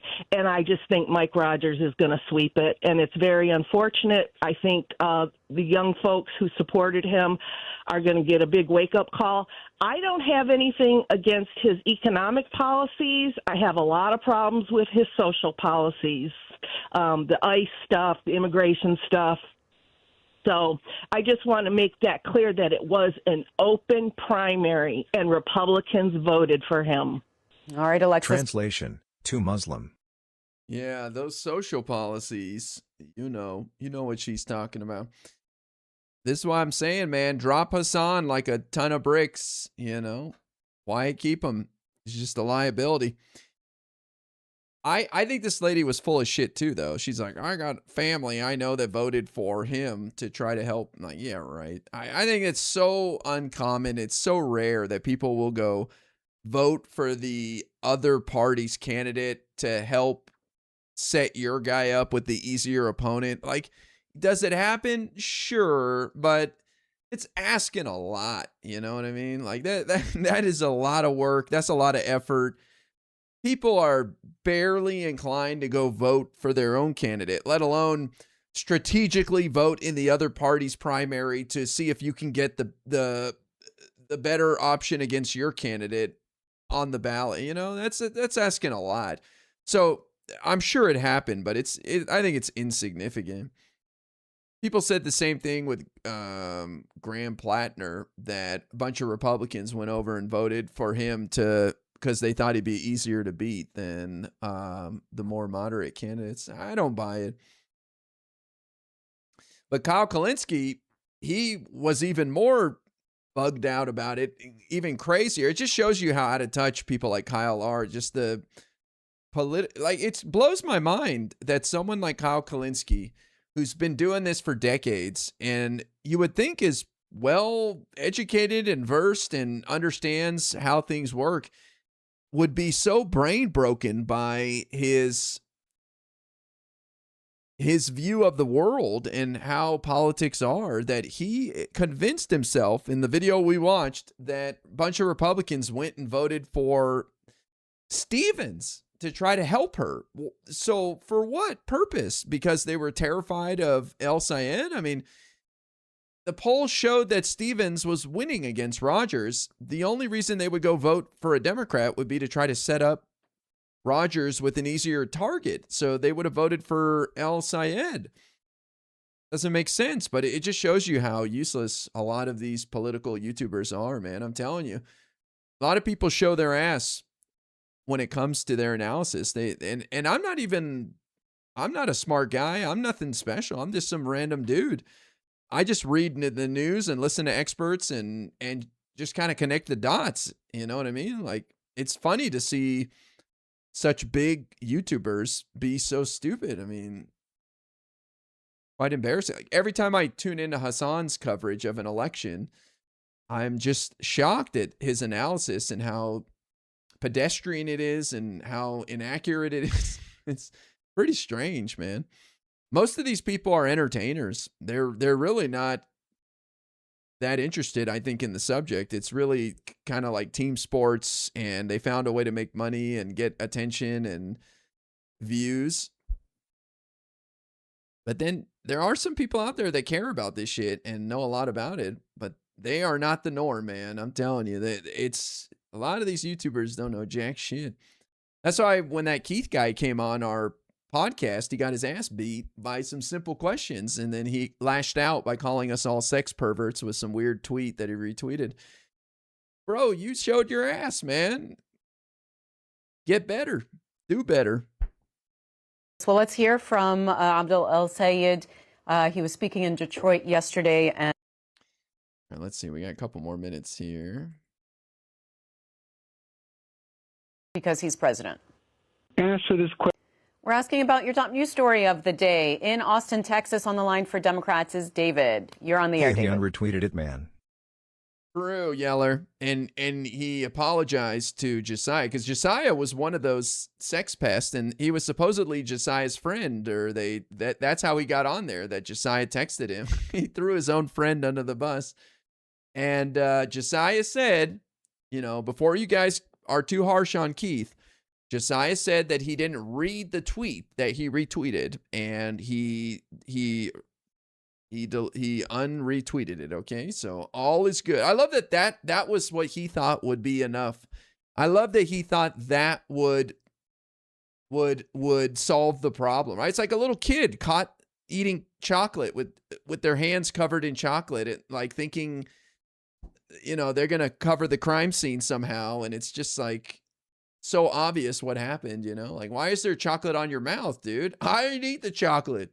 What? It's all over your face, dude. What do you mean? It's like a little kid trying to cover their tracks.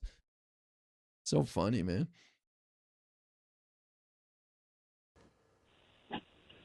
Yes, could you answer this question for me? Is Donald Trump facing indictments? Didn't read the tweet.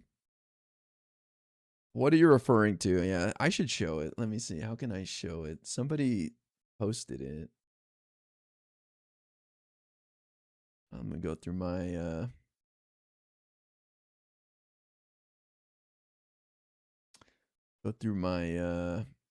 Without the Trump ecosystem, some of these YouTubers would really just pivot to pop culture or something. Nothing to talk about. Just like 2020. Yep. I agree. Here, I'll show you guys.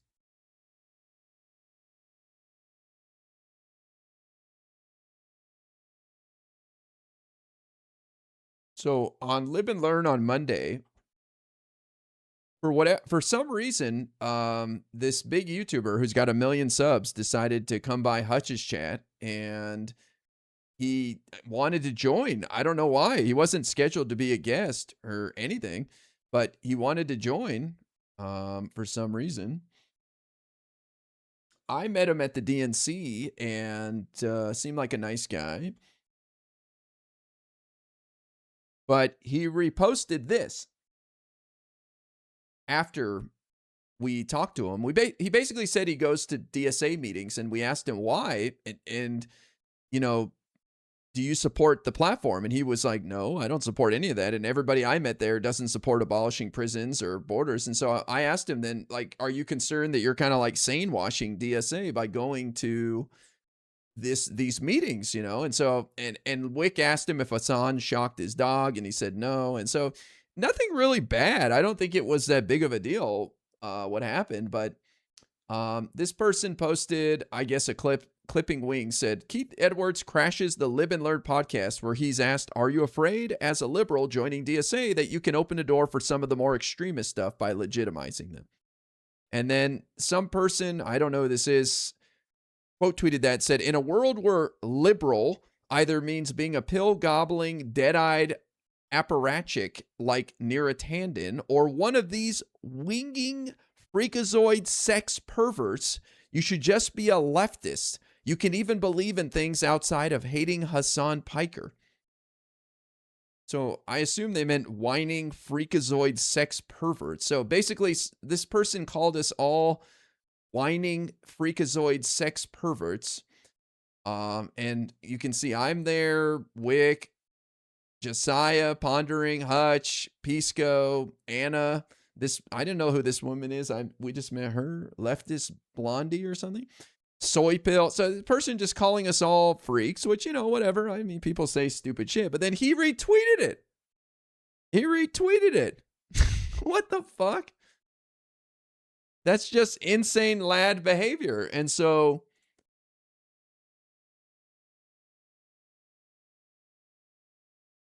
somebody tweeted at Josiah and said, why is Keith reposting communist snarker Twitter account that are calling Live and Learn freakazoid sex perverts?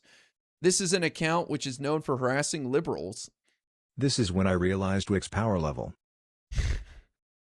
Then Josiah said, yeah, not cool, but he's unretweeted it. And then Mr. Mooten wrote, but why would he retweet it ever in the first place? And Josiah said, he told me he didn't read it, apologized, and took it down. He didn't read it, guys. It's fucking one sentence. He didn't read it. One sentence. So he just retweets shit without even looking at it? Like if it just says Hasan Piker, he retweets like a bot. Oh, Hasan Piker, retweet. What a dumb excuse, man. I wouldn't even accept that excuse from a 14-year-old child. Yet this is a grown man who claims he just didn't read it.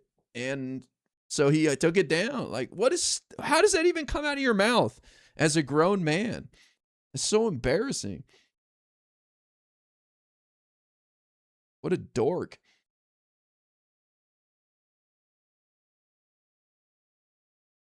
I often retweet things without looking at them and would do so even more if I had 1 million followers. Yeah. How many followers does he have? He must be pretty big. Let's see. He tweeted something he didn't read? Wow. I guess the silver lining is that because this is such obvious high school behavior, these people are not any serious concern. Gavin. Josiah sounds like Caroline Levitt their NGL. Damn, poor Josiah. Well, you know, look, I love Josiah.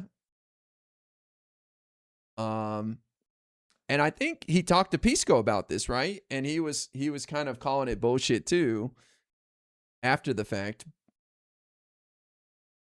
So I mean, we only have so many words there, and obviously I trust Josiah, and I don't think he means any ill will, but I would be curious to ask Josiah next time I see him, did you think that was like the end of the story, acceptable? Like when he told you that he didn't read it, did you take that seriously, or like what was your reaction? I guess I would be, because Josiah's kind of stating it like it's a decent excuse, which I find I find that hard to believe, man. And I know Josiah, he's just a nice guy, just trying to keep friendships going. There's not a lot of 1 million subscribers political YouTubers out there, so it's like you got to be careful starting wars with raid bosses. And we want to keep the peace and try to influence people and get along. I get it, but like if somebody told me I didn't read it, bro, I just retweeted that, calling me a sex pervert, I would be like, bro, you really you want me to believe that? Like, what? You're disrespecting me, man. You're lying to my face right now, bro. Like, what are you doing? It's why he's the most hated ex-user by Crockett supporters in Texas, because he was retweeting vile racist stuff. I don't know about that episode. I mean, that's crazy, man. Long history of retweeting heinous shit. I don't know. Just if a grown man told me he retweeted something because he didn't, and he's made a mistake because he didn't read it, I would just stare at him in silence, like, I look like a fucking clown to you, dude? Do I have a fucking red nose on right now and a big giant floppy shoes? Do you think I got out of a car with 12 other dudes right now in a clown outfit? You think I'm stupid? Like, you think I would just be like, what are we doing here, champ? You good? You want to try again? Okay. Right now, the answer is no, because he's president. Okay, so when he stepped down in 2029, he'll be facing indictments? You know what? I'm not sure, David, but we've got an attorney coming on next. We will definitely ask him that if you'd like me to. Yes, because I'm believing that. You're talking about for the previous indictments, like the classified documents case and the January 6th, those indictments? Yeah. Yeah.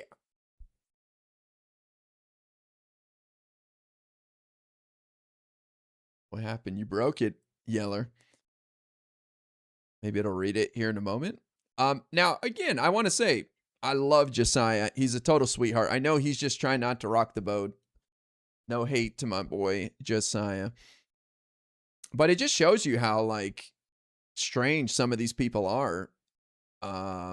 Like that dude, like, what, you're seriously, did you mean, just, what goes on in a grown man's head to try to, like, pull that off? Yeah, that's so weird, man. High school BS. Yeah. I would be like, hey, man, listen, I was upset. I didn't think I was going to get piled on, and I just kind of reacted. My bad, dude. And, I was more focused on the guy who asked me if Hasan shocked his dog or something, because he's probably mad at Wick for asking him that. And my bad, dude. I'll take it down. I didn't mean to imply that. And I feel bad. I shouldn't have said that. I kind of lashed out. Like, big deal, like, all right, it's cool. It's all good, man. No worries. Like, dude, it's not that big of a deal, I didn't read it. Yeah, that's not going to work, bro. Yeller said, Keith Edwards is a progressive political commentator who spent 10 plus years as a Democratic strategist. Bro, what? Yeah, I don't know. I don't know what his background is. He said he worked as Ossoff's digital advisor or something like that, but I don't know. I think it's a couple of more. I'm not for sure, but yeah, in the case in Georgia. Yeah, but go ahead. I'm believing is Donald Trump. What he's trying to do is get more Republican voters than more Democratic voters. So in 2028, for the presidential election, the next president of the United States is going to be Republican. So if he is facing indictments in 2029 or whatever, he may get tried and convicted, go upstate or whatever, and then that new Republican president of the United States will pardon him. Now, correct me if I'm wrong. I think Trump will just pardon himself and say, try to take it to court, see what happens. Trump's going to pardon himself and all his friends. He's going to issue like 100,000 pardons on his last day, and it's going to be 10 years into the future for everybody so they can commit crime in the future. But they can get his ass on some state charges maybe like they did in New York. He's already a convicted felon, man. You break the law again, doing some hard time, dog. So whatever, we'll see what happens. I don't know. His answer to that Hasan question was he didn't know who was Hasan. O'Rourke voted against the border wall. Oh, that's a good thing to him. He voted against Kate's law, and he voted for Obama. To me, it's just bullshit for a guy to say he thinks the Democratic Party are comfortable having Trump as a foil, when he himself derives all his income from Trump-related content. Well, Obama lol. Look, I don't think the bar's very high, man. Like I don't think very much of many political content creators. You know what I mean? Like you guys see how many of them I interact with. Like you see how many of their videos I watch. Like I don't think too highly of most of the people that are talking politics on the internet. I've got my friends, the people I respect, and it's a very short list. You know what I mean? So most of these people are, can't believe Trump did this, or you won't believe what Trump did now. And, once Trump disappears, they're going to be in a world of hurt because actually talking real politics is probably beyond their capability. They don't understand any of this shit. Thank you for the $10, Peak.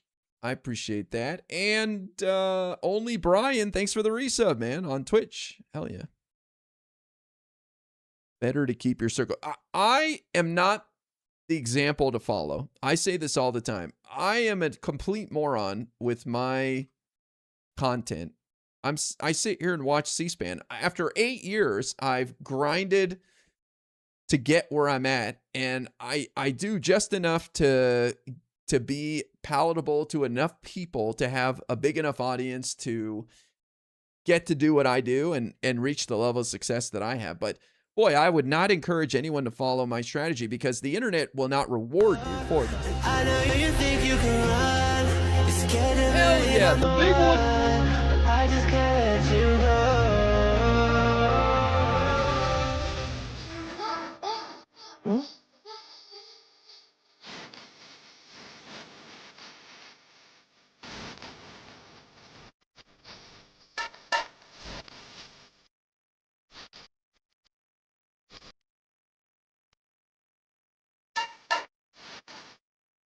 John Ussoff.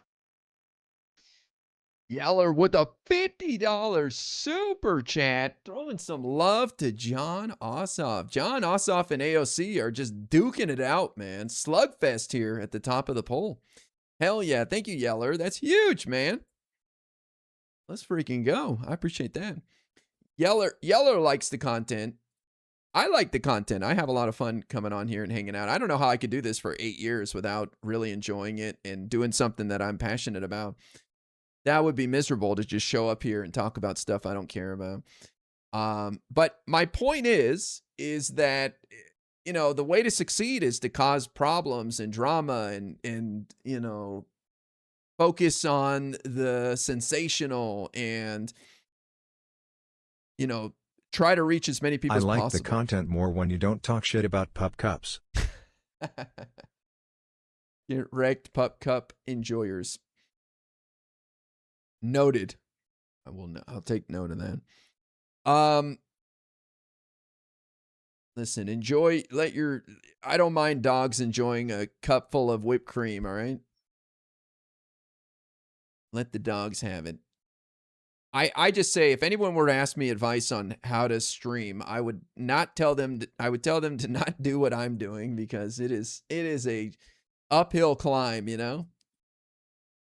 But you should do what you're passionate about. You should pursue things you care about and make work fun. Don't you mean Pup Cup? Yeah, I love Pup Cups. I'm a huge Pup Cup enjoyer. At least you got to keep your integrity. Absolutely. Like, I have something that people like Mike from PA will never have, which is respect. There are no liberal content creators out there talking shit on me. Not that I know of. Most people respect me. And you don't see that a lot. Like in the leftist spaces, they all clown on Mike from PA and think he's a joke. Even Hasan laughs at him, but I'm very... Any new upcoming streamers, reach out to Ken Martin. We'll talk. That would be awesome. There you go. Yeah. Thank you, Ken, for being one of my biggest fans, using a fake name and donating. We got the DNC pipeline just pumping in the support. I actually, next week, I'm talking to somebody who's on the front lines of control of Congress, somebody not getting a lot of attention. And they aren't DSA, I'll tell you that. So that should be cool. I'm excited about that. I haven't talked to somebody like that in a minute. But that respect, I think, is what I'm most proud of, you know, because I conduct myself with integrity and I care about this stuff. I want to see good things. Lately, I'm just kind of like, you know, whatever happens, happens. You know, there's only so much we can do. So I'm kind of just resolved to observing and keeping spirits high and things light, I guess. Kind of like with the Abdul El-Sayed race. It's, you know, it's not who I thought would be the best, and it's definitely going to make things harder. And the DSA guys aren't great, but I think we can work with it. I think we can find some silver linings and make do. But that's politics. Like, it's never going to be a perfect playing field. You don't get a perfect hand, and it's ups and downs, and you just got to roll with the punches, you know? It is what it is.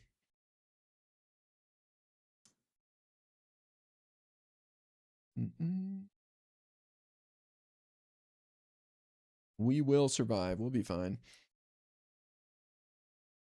All right, let's see if we can finish this. Okay. Well, let's see. We get one more Republican. We'll ask about that. Gregory in Pennsylvania, independent. Hi, Gregory. Hi, good morning. Thank you for taking my call. I had one thing to talk about. It's an issue all the time, I believe, not just today, but I've heard people saying that the IRS is stealing their taxes and the government's stealing their taxes. And the thing is, they got to remember, they voted in the people that decide how much tax they should have to pay.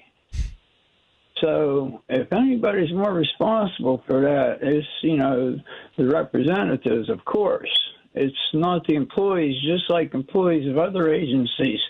The people that let go for no real reason and stuff like that. That's the kind of thing I'm talking about. It's not right with that. And another point I wanted to make is I hear a lot of people talk about how this country was built on Christian values.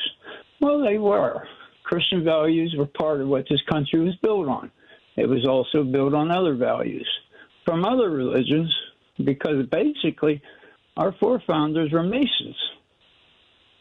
You look it up and you will see they listed their religion as Mason. Now, some of them were listed as Christian, but even some of those. It's November. Abdul El-Sayed has ditched Hasan Piker months ago. He comes on stage for his final speech with his 3-year-old on his chest and a sash and a pup cup in his hand, with his black t-shirt tucked in as it always is. He says, "I'm just a girl dad with a pup cup. Do you still vote?" Absolutely. That's not a deal breaker for me. That's not a deal breaker for me, man. He can be as cringe as he wants to be. Cringe is not a red line for me. That's for sure. Thank you, Kobe. Really, they were Masons also. If you look at the paintings from back then, you will see when they even put the capstone on the Capitol building, it was in full Mason regalia they were wearing. So this country wasn't just built on Christianity. It was built on Christianity and more. It was built on principles taken from Christianity and principles taken from other religions, put together by the Masons, and came up with a form of government. All right, Gregory. Doug. I don't know how I don't think it's a red line for me that if he doesn't drop Hasan, I wouldn't vote for him. I think I kind of tease about that to teach a lesson to the leftists, but I just think he's handicapping his campaign by holding on to this dead weight that is unnecessary. Like, there's no value in holding on to Hasan Piker. Maybe you could make the case for the primary, but the general, I just don't see it. Maybe I'm missing it. Maybe there's something there. I don't think Hasan's viewers will abandon him or something, or his supporters. They'll understand. First dono, smiley face emoji, props to you. You carved out your own niche, and your streams really feel unique. You're one of the best in this space, keep it up, thumbs up emoji. Wow, who's cutting onions in here? Thank you, Brandon. I appreciate the $5. I'm very proud of what we've all built here together.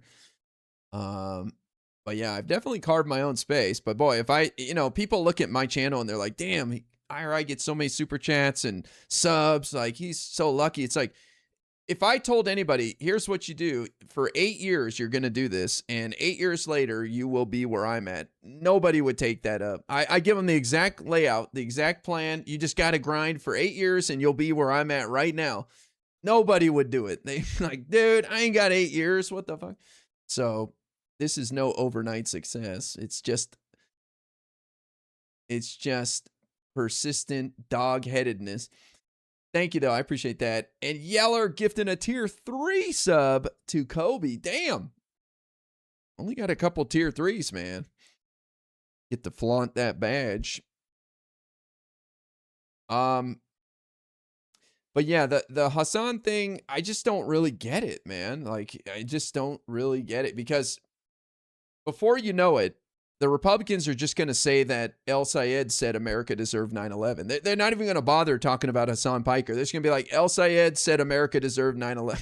And they'd be like, he didn't say that. And, oh, well, I don't know.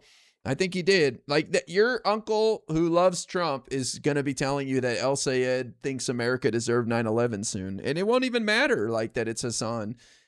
Nobody's going to be like, oh, no, that's just a live streamer who doesn't matter, and, like, he's not that big of a deal. And nobody's going to get into any of that. They're going to get pounded with $300 million of ads showing that he loves this terrorist sympathizer, and he happens to be Muslim. So, I don't know. Gotta wonder about that. Like, that's exactly what they're going to do.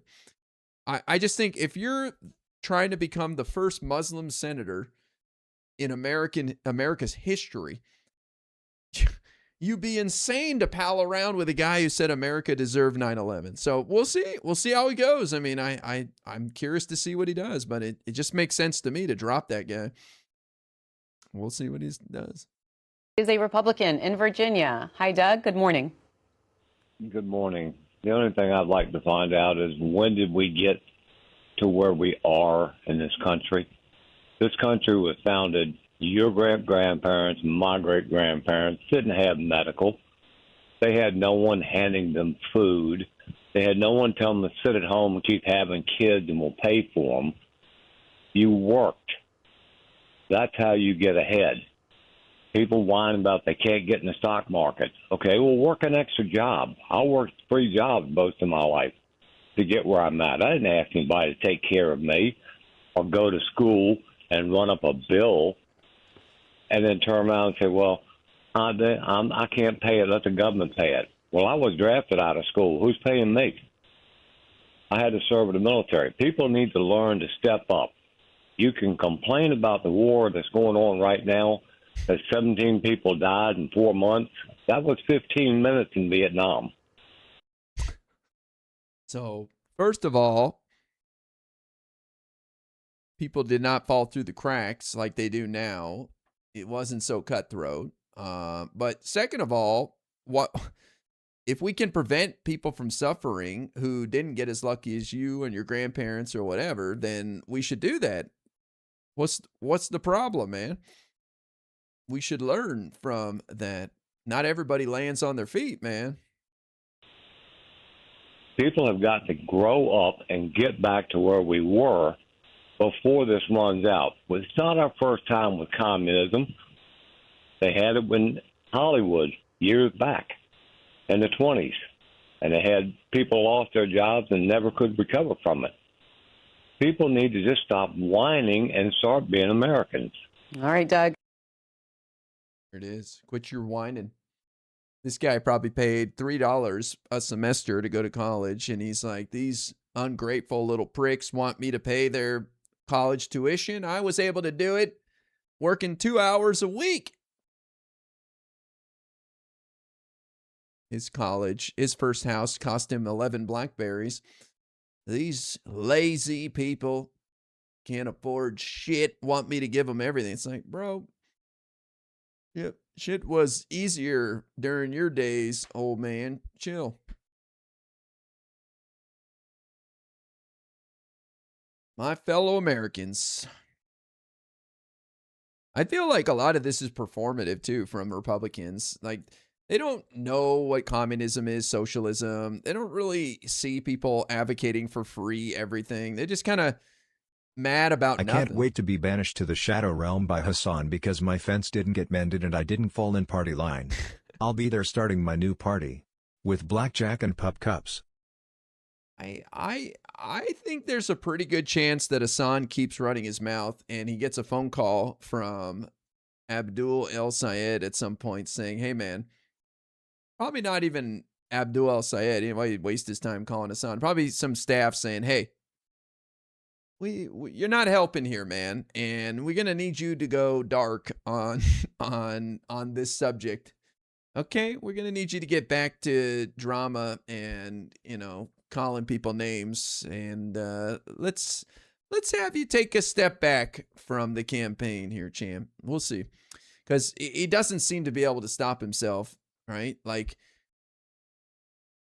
what shocked me last night was that MS Now interview where he was asked to respond to comments from Hasan on the night of the primary, not Hasan 5 years ago saying America deserved 9/11. He could chalk that up to, oh, come on, he was just an edgelord and he's grown since then or whatever. No. This was hours ago. Hasan said something shitty, and we'd like your opinion on that. And I think that's going to get annoying for Abdul El-Sayed very quickly. It's kind of like Trump, where you're cool with Trump as long as you don't take the spotlight and create problems for him.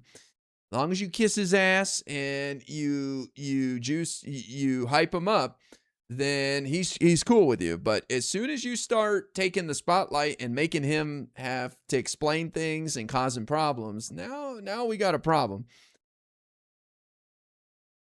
I think Hasan is so high on himself now because the win was so close. It means that he actually had some effect. I wouldn't interpret it like that. I would interpret it as Hasan probably cost him a couple of points because Hasan was featured in all the ads and all the attacks. And I'm willing to bet if Hasan had nothing to do with his campaign that he would have won by like 5%. I really believe that. I think he had a detrimental impact on his campaign, and it shouldn't have been that close.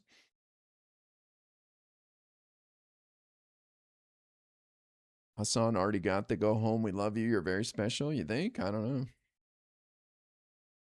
They were expecting a blowout. Yeah, I mean, the polls showed double-digit lead for El-Sayed. He was at a pool party the night before with a bunch of out-of-state coastal influencers like Hasan.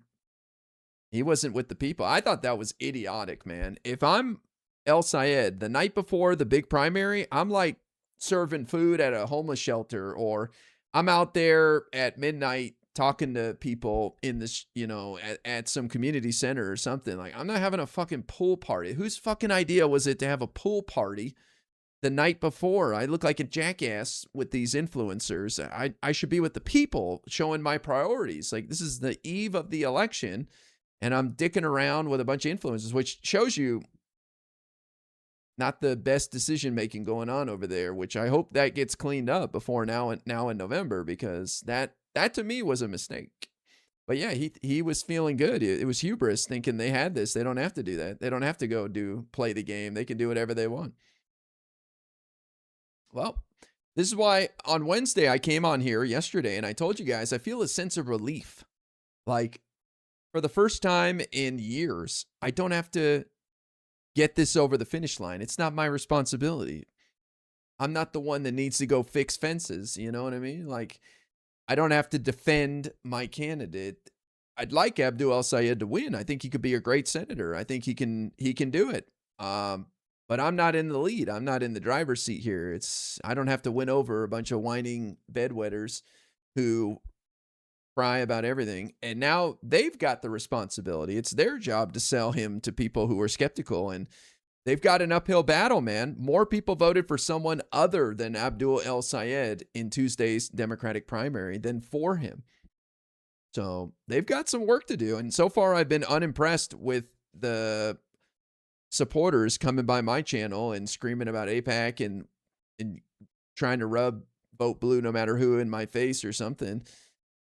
That's not going to get it done, man. That's not the attitude they're going to need to win over those skeptical voters. I'm impressed with Stevens. She's a class act, and McMorrow, they showed how to get it done. Plus, also Gretchen Whitmer, she got together with him, and there's a rally tomorrow. I believe Pete Buttigieg is leading it, and I'm sure they'll show even more unity tomorrow. There's some sort of like Unite the Party rally that they're holding on Friday night. So that'll be interesting to see. But everyone else has been a class act. I think Abdul El-Sayed's been okay. He said a few weird things, and like I said, holding on to Hasan is not doing him any favors. But his supporters could use they could use they could benefit from looking at how other people are conducting themselves right now. Hasan has been a disaster for sure. But it's not my problem. There is a way to win even without Michigan. And so, you know, I'm hoping we don't have to go that route, but it may come down like we just can't win with this. I think we can. I'm nowhere near saying this is lost by any means, but what concerns me is the polls showed he had a double-digit lead, and that was obviously wrong. So the polling misjudged enthusiasm and support for him. Well, those same polls showed him losing to Mike Rogers by 1%. So I would be led to believe then that if they were wrong about his support in the primary versus Stevens, then they're probably wrong about his support in the one-on-one matchup versus Mike Rogers. And I'm not thinking they're wrong in his favor. They're wrong in that it's that close. So I'm thinking he's running from behind right now by much more than 1%. It could be like 5% or something. So he got some work to do, man. This is not going to be a layup. This is going to take some effort here. And I hope his supporters realize that going around starting shit and being a sore winner, that's not going to get it done. But it's not my problem. I'm just on the sidelines watching at this point. It is what it is. Okay. I'm out of here. Guys, thank you all for all the support. Appreciate all the super chats. Yeller, thank you for the bazillion subs. Appreciate you, bro. Thank you guys, whether you gifted a sub, used a prime, dropped some kicks, became a member, gifted a membership. I appreciate it, man. I appreciate when people spend anything. I'm always blown away people support it in any way at all. So I appreciate that. I hope you guys have a wonderful night. I'll be back tomorrow, and we'll hopefully get to check out the rally that I just talked about. It sounds like it should be pretty cool, and it's nice to see all the leaders getting along, and it's interesting to watch this all unfold. But Tuesday, we've got the Wisconsin primary, where Francesca Hong, who is not endorsed by Bernie Sanders for some weird reason, and that was strange of Bernie too. I think he's kind of full of shit. That disappoints me that Bernie's like, we don't usually endorse governors. Even though I endorsed Troy Jackson for governor this cycle. It's like, okay, bro, here's somebody who's basically one of like 3 people being the face of socialism and you're not going to go look into that race and see if you should endorse or not. Like, what are you doing, man? Like, you're just going to let her carry that? Okay, great. Good job, buddy. Great steward for your movement there. Brilliant, Bernie. But also on Tuesday, besides the Wisconsin governor primary, is the special election to replace Lindsey Graham on the ballot in November. And his sister has some serious challengers who are not getting out of the race after Trump endorsed her. So that's kind of interesting.